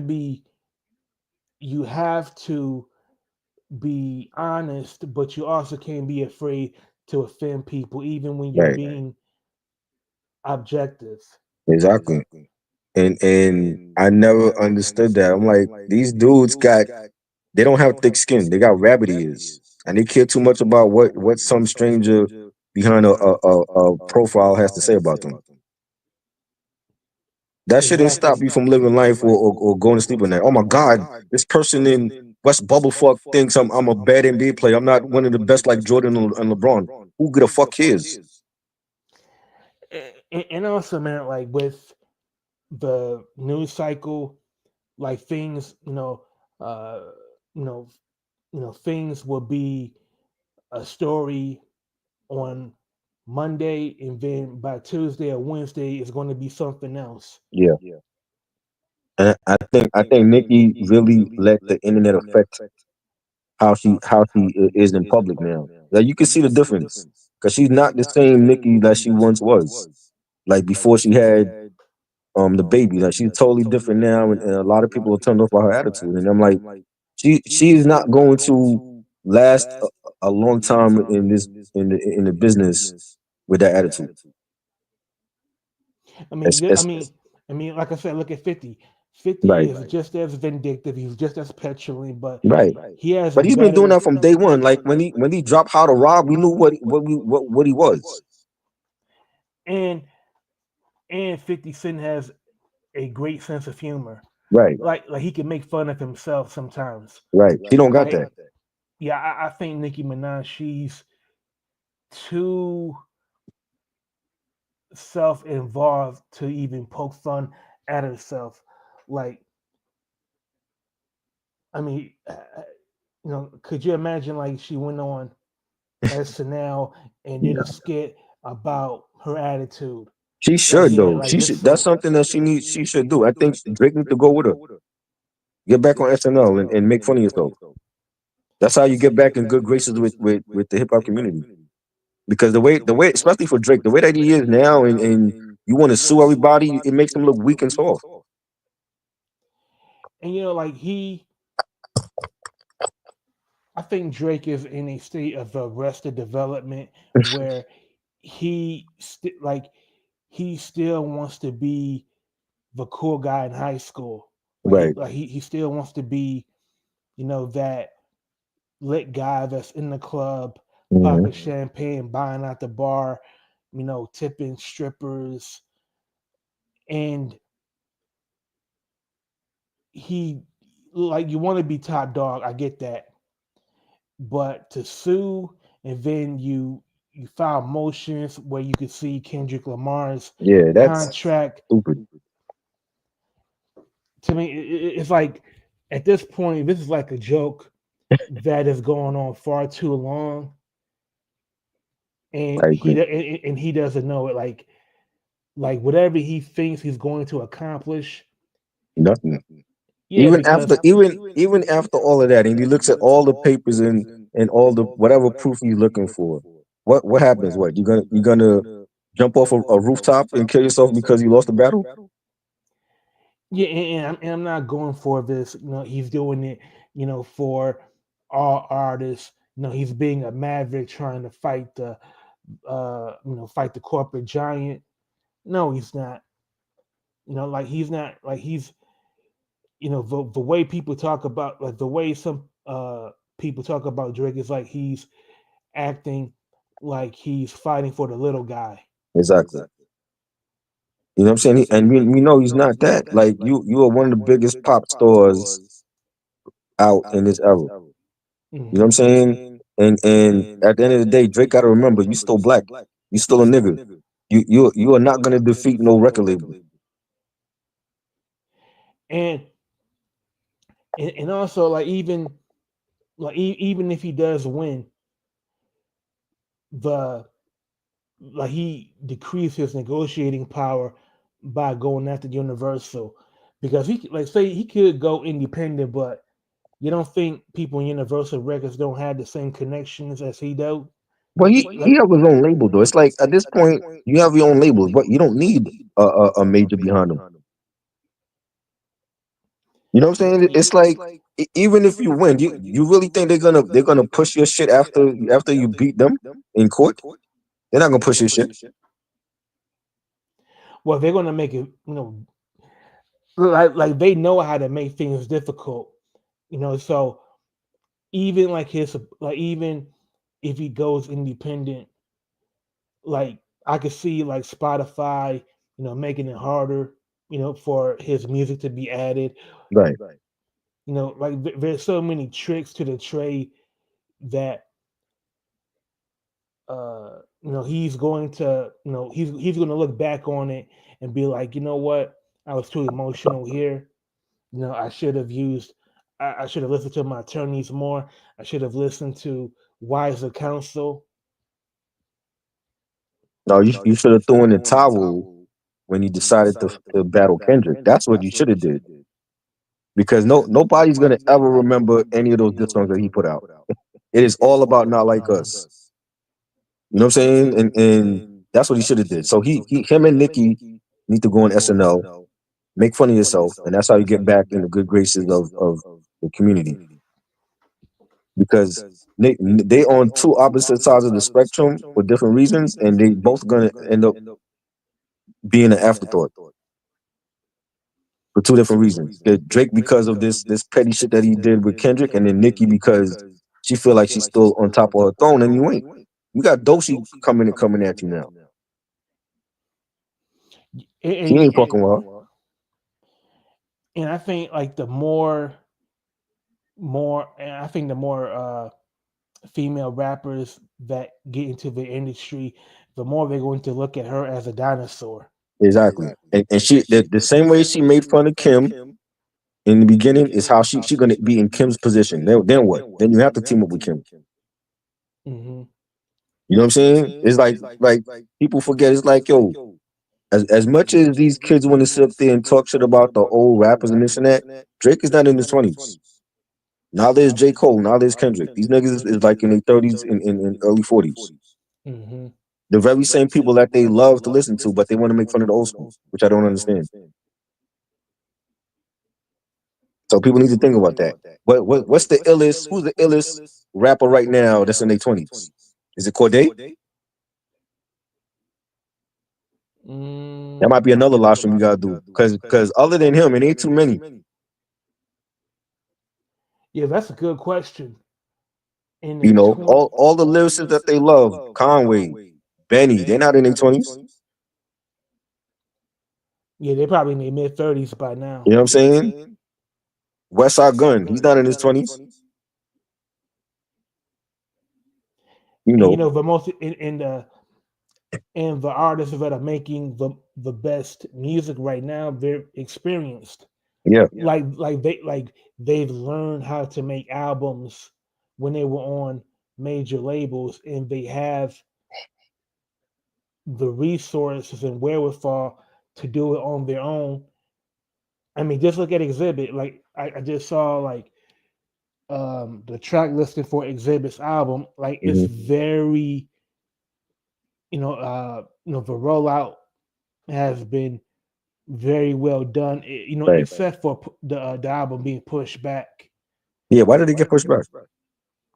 He said because the physical uh, copies weren't ready to be Oh, shipped yet, so yeah. they had to push it back. Like They being late with. I think Redman just recently dropped Muddy Waters 2 on physical. Like, and that album been out since December.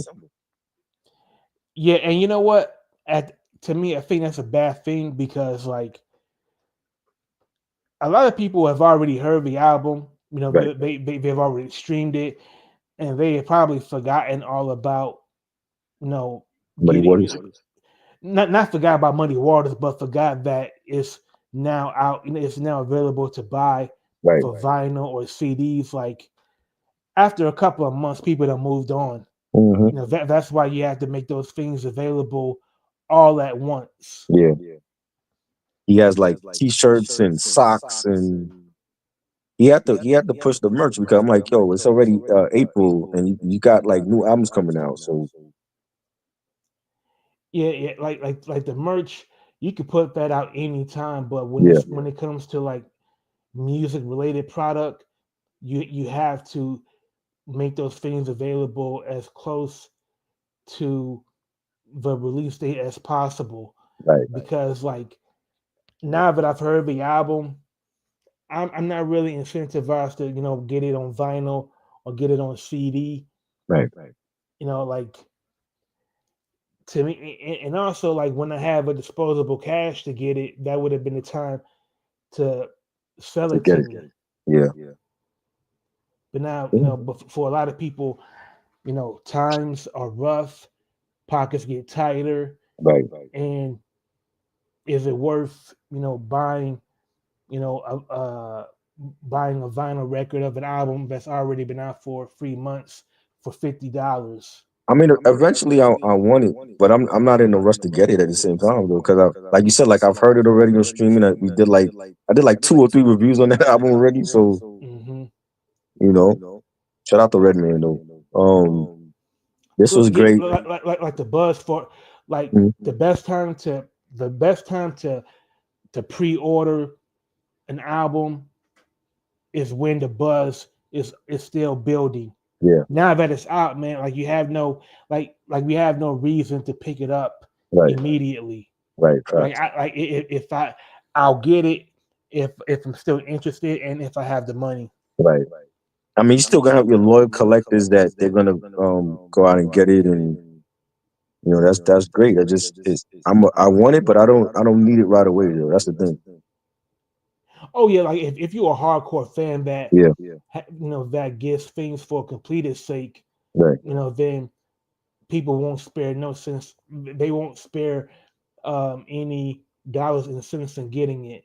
right, But if you are more uh, disciplined and don't feel the need to get it immediately because it'll be available, you know, right. in the future, you can just wait until you feel like getting it.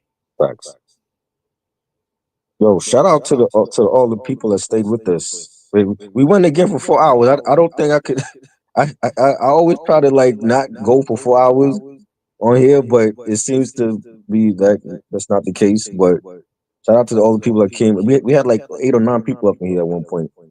Shout out to y'all for still rocking with us at 1:50 a.m. And this was a great live stream that we did. Talking about the Fugazi Billboard Top 25 female list of all time.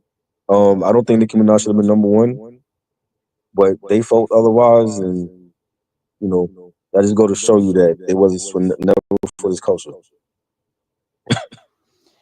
You know what I Yeah, mean? But this was great. We got those 7 albums on Mass Appeal coming out sometime this year. Hopefully, Ray's dropping a new album. Ghost is dropping. Nas and Primo anxiously awaiting to hear that. Slick Rick is dropping. De La Soul is dropping something, and supposedly Big L. I don't know. That's news to me because, like I said, I thought Big L's didn't have a large catalog, but they got Big L on the schedule. So we're gonna see about that Big L album, and I can't wait. Hopefully, we can do some reviews on those. I could tell them what you got coming up before we get out of here. Oh, right now I'm still right now I'm preparing to go back to work. um uh I've been doing some reading. I'm also working on uh I'm trying to uh decide like what kind of uh content I want to get into, because I had a podcast that I did by myself, but Right, after a while, like when you do a podcast by yourself, you get tired of hearing your own voice, right. I feel you. so I'm deciding on making something that's much shorter and Mhm. compact, Okay. so uh I can get more out of it, so that's what I'm working on. So, And you can find me on IG at RAKABASH, and you might find me on Facebook, but not very often. um, Um, uh, you know, and I did sign up for Blue Sky. what's that? It's like the alternative to Twitter Okay. or X. Like a lot of people signed up, to get as a alternative to Twitter, but the Right. functionality is kind of Okay. boring. Yeah. You know what I mean? It's kind Right. of Right. like um, I signed up for it, in hoping that the people that designed it will start to make improvements, Right. but I usually, but for the time being, I just reserve my observations, for here, because it's much more free willing. It's much, I can really talk more in depth, Right. and I always appreciate you Oh yeah. inviting me on. No doubt, man. Where can, if you decide to do that podcast, do you know where you're doing it at, or it's still up in the air? Yeah, it's still up in the air, Okay. and I want to do it when um I have the time to um record it, edit and do research, So, because that's like a big pet peeve of mine, is like yeah. when people do these podcasts and they don't do any research, they Trust don't vet me, the information. bro. I have been on a podcast that I left because the niggas on there wanted to debate with me about, oh, what's the best rap album of 2004, and y'all niggas wasn't even born in '04. So how could you possibly tell me what the best rap album was in '04? And this is Exactly. the problem when I'm like, yo, if you have Wikipedia, use it, but Wikipedia don't always give you the right information. You know what I'm saying? And it's really ignorant for people to do a podcast and not know what the fuck they talking about. And sometimes you can't beat somebody's lived experience. Right. Like I can look up, you know, like I could look up the best albums from 1980, but I wasn't born. Number one, I wasn't born. Uh, I wasn't born at that time, Right.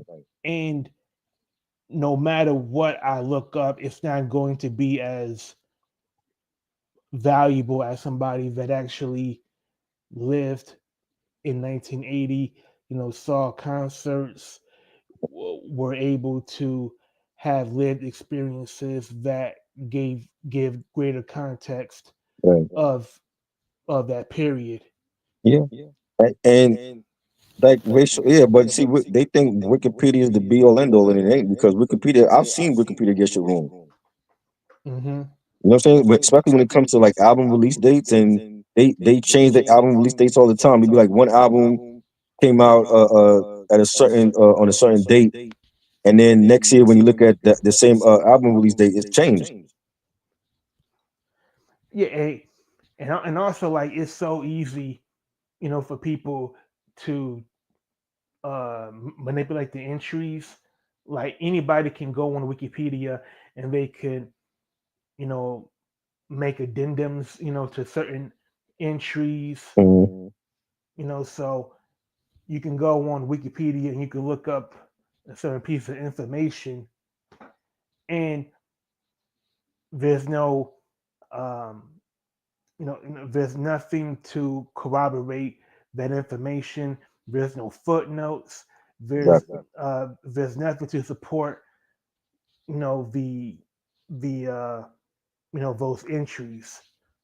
Facts. So and and and journalism is like at an all-time low. Yeah.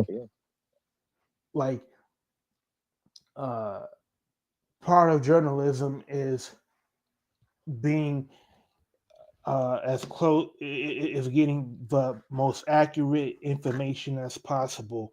Right. And when it gets to the point where certain rappers are calling themselves journalists, and they're too afraid to even ask obvious follow-up questions for fear of offending the guest, you know that says it all, man. Exactly. You know what I mean? And it's more like the personality has taken over than the actual, journalism. You know what I mean? And yeah, I'm not gonna be some fucking clown jumping through hoops just to get views and all that. That ain't happening. Exactly. If you fuck with me, you naturally fuck with me because of me being a representative of this culture. I'm not doing no weird, strange shit just to get views and follows. That ain't happening ever. You know what I'm And there's saying? I will be happy with my 329 followers before I jump through hoops just to get 3,000. and there's plenty of people, that do stuff like that. But in the short term, they may be enjoying the spoils of Hmm. of all of those followers or attention or whatever. But then you see some of these guys, they're getting jammed up. They're caught up in a lot of controversy, and Hmm. you know not to name not to name names, but a lot of these cats are now they're now crying broke. Hmm. They're now saying that the feds are after them. you Right. know they're like the platforms are now being attacked. That's a consequence. Yeah. It's like, to me, it's like doing crime and then complaining that you're now facing the consequences and going to jail. Right. Like, this is what comes with it. I love. Look, to get paid to do this would be great. I'm not knocking nobody hustle. That would be great. You know what I'm saying? But that's not what drives me when I do this. It's the Mhm. passion for this culture and everything that it's given me. And this is my way to contribute back to it. You know what I'm saying? And that's what I'm in it for. And if it means just having 300 followers or 3,000 or 3 million, I'm gonna still be me at the end of the day. You Word. know, that's just the way it got to be. And I've seen too many platforms and been a part of platforms where niggas want to switch up the content just to get views and talk about gossip, chatty shit. I'm not doing it. I could care less about so and so relationship and who said something stupid on the lunchroom. I don't give a fuck about that. That shit serve no purpose in this culture. And this is the problem now with these platforms, and it's no longer about journalism. It's more about the personality and how far they can take it. And And I'm I just think also that's it. You know, they like the thing with Joe Budden. Joe Budden spoke his mind about Drake. Like what he said about Drake making songs about for young chicks is right, and he didn't like it. And he had and Drake put out a whole fucking paragraph, which means it bothered him. And I'm like, yo, you got to speak the truth. You got to speak the mind, regardless of how the artist gonna take it. I told RL many years ago, you got one good album. Next is not no top 50 group, and he didn't like it. Oh well, get over it. And if I could, and the same shit I tell RL on the fucking computer, I'll tell it to his face. Simple as that. Well, if RL thought not Next was a top 50 group, Top 50. There wasn't even top 10 in their own fucking decade. Where are you top 50 or something? What? man, I mean, Drew Hill were better than them. Jagged Edge were better than Exactly. them. Jodeci, Blackstreet, SWV, Escape. Like, come on. Don't make me laugh. Man, That's the honesty that these motherfuckers don't want to say. They want to dance around shit and play fucking step and fetch it. I ain't doing all that, man. Are Not we not? happening. Are we sure? Are we not too sure that Ruffins wasn't better than Next? I mean, it could have. I wasn't listening to them, but I mean, hey, I would not be surprised though. But we had one great album. Like, where you top 50 at? Yeah. With Wifey? Nah, come on, bro. We gotta do better. And You also, know what I mean? I even say that Next wasn't even the best act that KG produced. Nah, That was R&B. there wasn't. Janae, Jaheim were. Don't call me Robert. My name is RL. Your name is Robert Lawrence. That's your fucking name. Don't call you no damn RL. I look like one of these groupie bitches. Don't call me RL. And okay, so or what? If I call you R, if I Exactly. call you, If I call you by your government name, Robert Lawrence, that's what it is. What the fuck you gonna do? Don't call me by my government. It's RL. yo, you know who I heard do something like that Mm. was Lawrence Fishburne. When, I could believe it. Cameron, he was on Drink Champ, and he said when he met Lawrence Fishburne, um, Lawrence Fishburne told Cameron, "Don't call him Larry. His name is Lawrence." I believe that shit. I believe that. And this is before Cam was big, right? Yeah, like Yeah, I this believe was that. like 2000. Yeah. He didn't have the Come Home with Me album or Purple Haze. He was just Cam from Harlem. Yeah, You know. like it's something about uh their name. It's almost like if you call them, by uh by derivative of their name, then But that's his name. His name is they call him Larry. Like I believe when I saw Deep Cover, wasn't he Larry at that point? yeah, he was credited as Larry. Right. Then why they was That calling him Lawrence Fishburne in '92? like William, Bill is short for William. Right. Uh, we all know what the shorthand for Richard is. Right. So if somebody calls you by that name, like there's no disrespect intended unless you're looking for it. Right. You know what I mean? And he's the one that told me his full name. So it's not like I looked that shit up on Wikipedia because I didn't give a damn. Don't call me Robert. Call me RL. Like, no, that's what the groupie bitches call you. I ain't them. Yeah. You know, this shit we had PM Dawn mad at us because like we had did the unsung review for their episode and they saw it and they told Reg they wasn't fucking with him. They were like, yo, like if you ever want to do an interview, you good with me, but I ain't fucking with your boy Reg. Because he said he didn't like their music, whatever. You know what I'm saying? I'm like, again, like these artists are they got rabbit ears. They care too much about what people think about them on social media. Yeah, and PM Dawn, like they had like their own they sold millions of records. Like, Yeah, and they were on unsung for a reason. right. You know, Yeah, I you mean, but know, they had drama going on behind the scenes, and like I guess unsung. They were mad at unsung because they didn't tell the whole truth and they wanted to clear it up. But they were like, "Yo, we only gonna do the interview with you. We ain't fucking with your boy because your boy don't, he don't like their music." I'm like, yeah, "Yo, I that's not on me. That's his opinion. If he feel like he ain't, at least he was honest. He ain't gonna front and do an interview with an artist that he ain't fucking with. That would be like me doing an interview with Nelly. If I don't fuck with Nelly, why would I do an interview with him? yeah, That don't make no sense. So that's just how I look at it. Like it's all about personalities now, and it's like the integrity went out the damn window.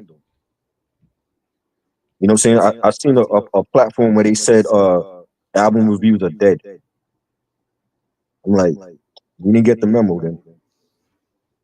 yeah, People still fuck with us. So if album reviews are dead, maybe they dead for y'all. They ain't for us. yeah. To me, I think the only reason why they might say that is because there's so much um, content to sift through.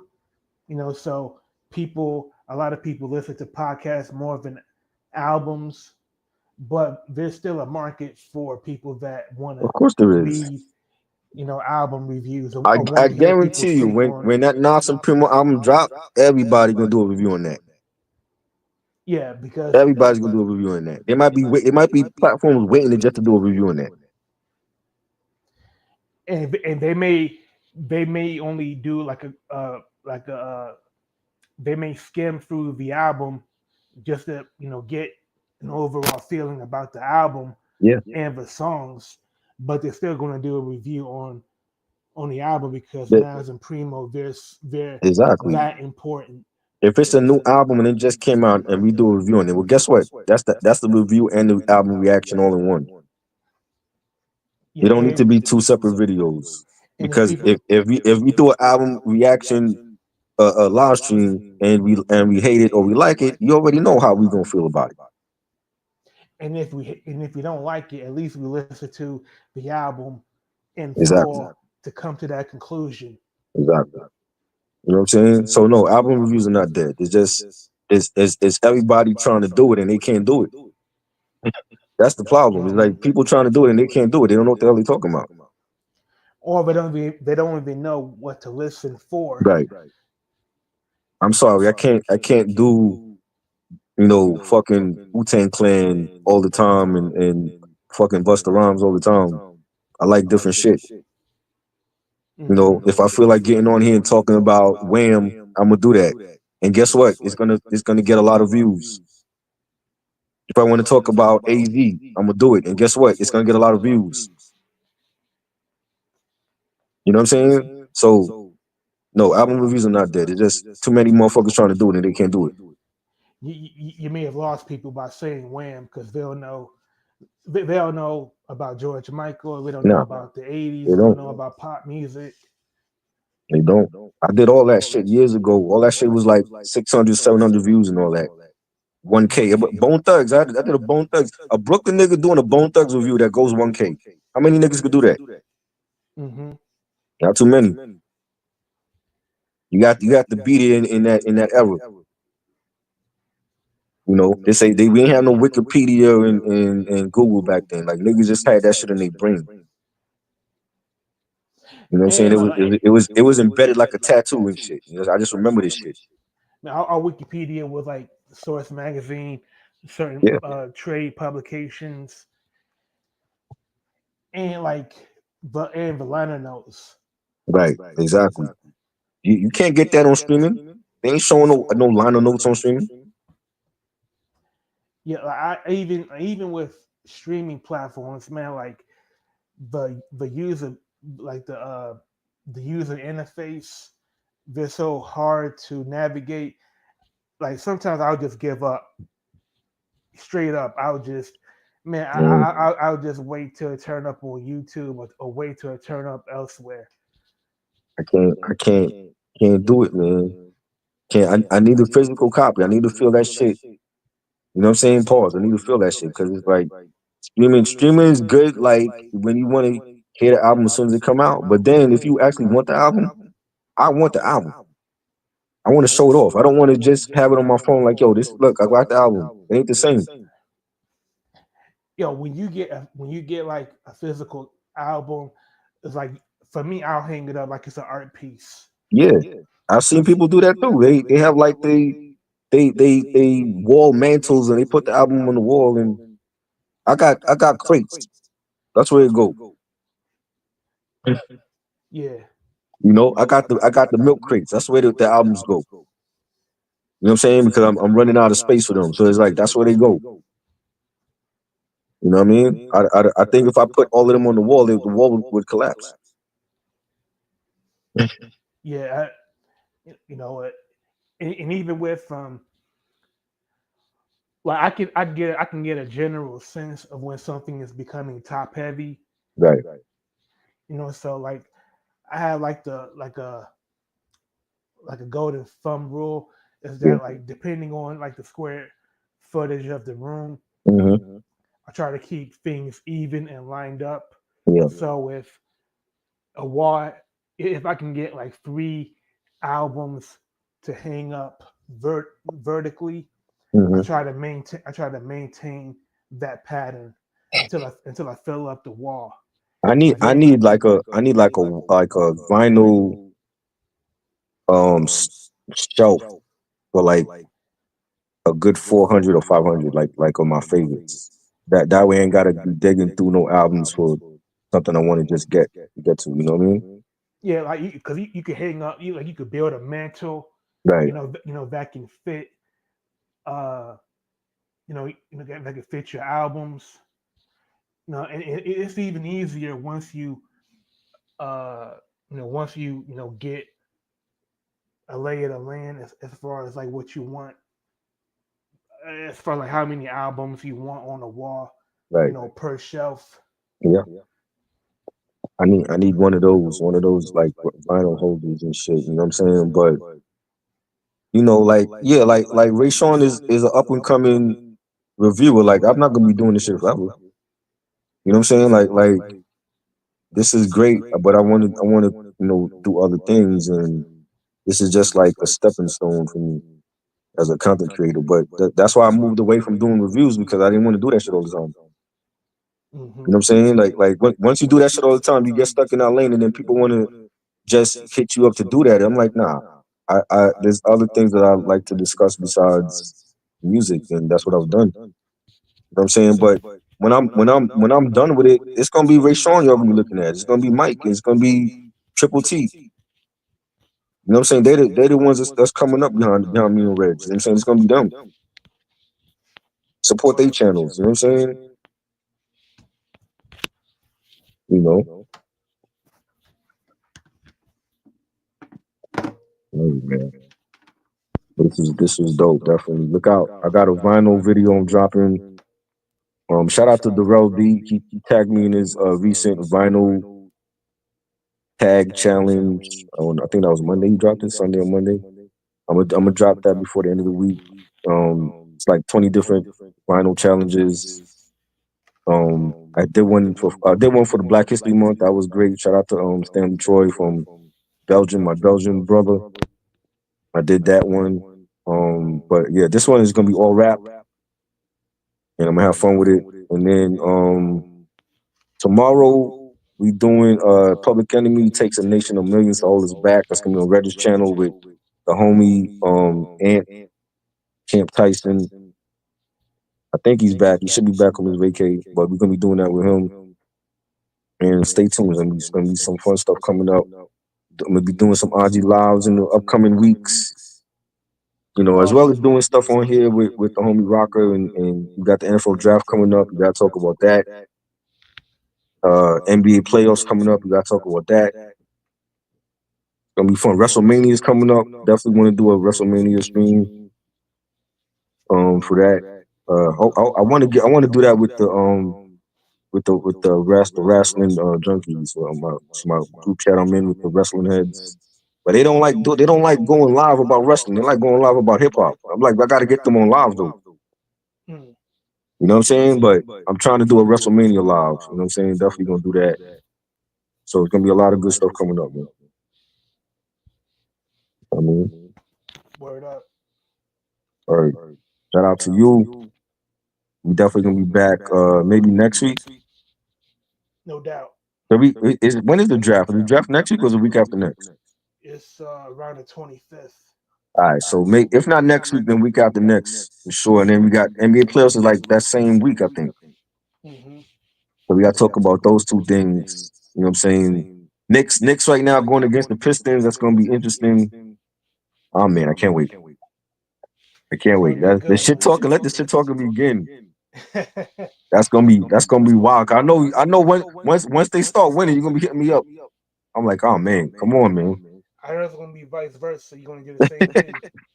I ain't yo. I'm not gonna. I ain't gonna do it. I ain't like last year. I was really amped because like I knew people that was Indiana Pacers fans, and Mm-hmm. I'm like, yo, your Pacers ain't beating my team, man. Even with a short bench, we were still better. But we took them to the limit. But and Philly, forget about it. Them Sixer fans were delusional. You know what I'm saying? This year, I hope it's a different outcome. You know what I'm saying? Like this team they gotta show and prove because they haven't beaten Boston, they haven't beaten the Cavs, they haven't beaten OKC. So we right now we not good against the elite teams. We got to beat those elite teams if you want to get to the finals and win. So but we're gonna see. We're gonna see. We definitely gonna talk about the NBA playoffs and each matchup, NFL draft. Hopefully, my Giants draft Shador Sanders. Come on, Giants. You need your QB. You Like know, you see uh, my avatar. your avatar. Oh, the Lions. Yeah. I see it, yo. But see it. Your team is good. You're in a good position. Y'all don't need no quarterback. We do. Yeah, You know what but I'm we saying? They also talking about drafting, Abdul and or Travis Hunter. I'm like, yeah, they good, but we need a QB for the future. Don't wait till next year, and then next year we don't get Archie Manning. You know what I'm saying? Like we got QBs in this draft now. They need to be focused on getting a QB now. I mean, the Giants have been stacking up quarterbacks like Infinity Stones. It's like Russell Wilson ain't the answer. Neither is James Winston, fucking stealing crab legs and shit. Like we don't need that nigga. Neither is Tommy DeVito. You know what I mean? We don't need DeVito out. They got DeVito. They only kept DeVito because the fans like him. I'm like, yeah, but he ain't taking us nowhere. I need Shador Sanders here. You know what I'm saying? We need him. It's good for his brand. It's good for our team. He can play his ass off. They need to draft him. Fuck all that defensive. Who's playing quarterback if Russell Wilson or Winston go down? DeVito? Come on, man. Like, get your QB now for the next 10, 15 years, and then we can worry about the defense next year. I know if Shador Sanders, is drafted by the Giants, man, the endorsements are going to be They talking about tremendous. this Saints. I'm like, the Saints is trash. They don't need him. They got Derek Carr. Like, they spent all that money getting Derek Carr. Like, he ain't changing the Saints. You know what I mean? He come here now, you match him up with Malik Neighbors, hey, they could do some special things. You know? And we could build around those plays. But if they go with a defense instead of a QB, they be making the worst mistake ever. You know what I mean? But we definitely gonna talk about that. I think it's gonna be some wild, picks for that draft. So I'm definitely gonna watch day one of that. But shout out to everybody that came through. Reg, I saw Reg up in here for a minute. Ray Sean, Frederick, everybody that showed up. Shout out to y'all. Subscribe to the channel, like, comment, share, and we definitely be back next week. Peace. Peace.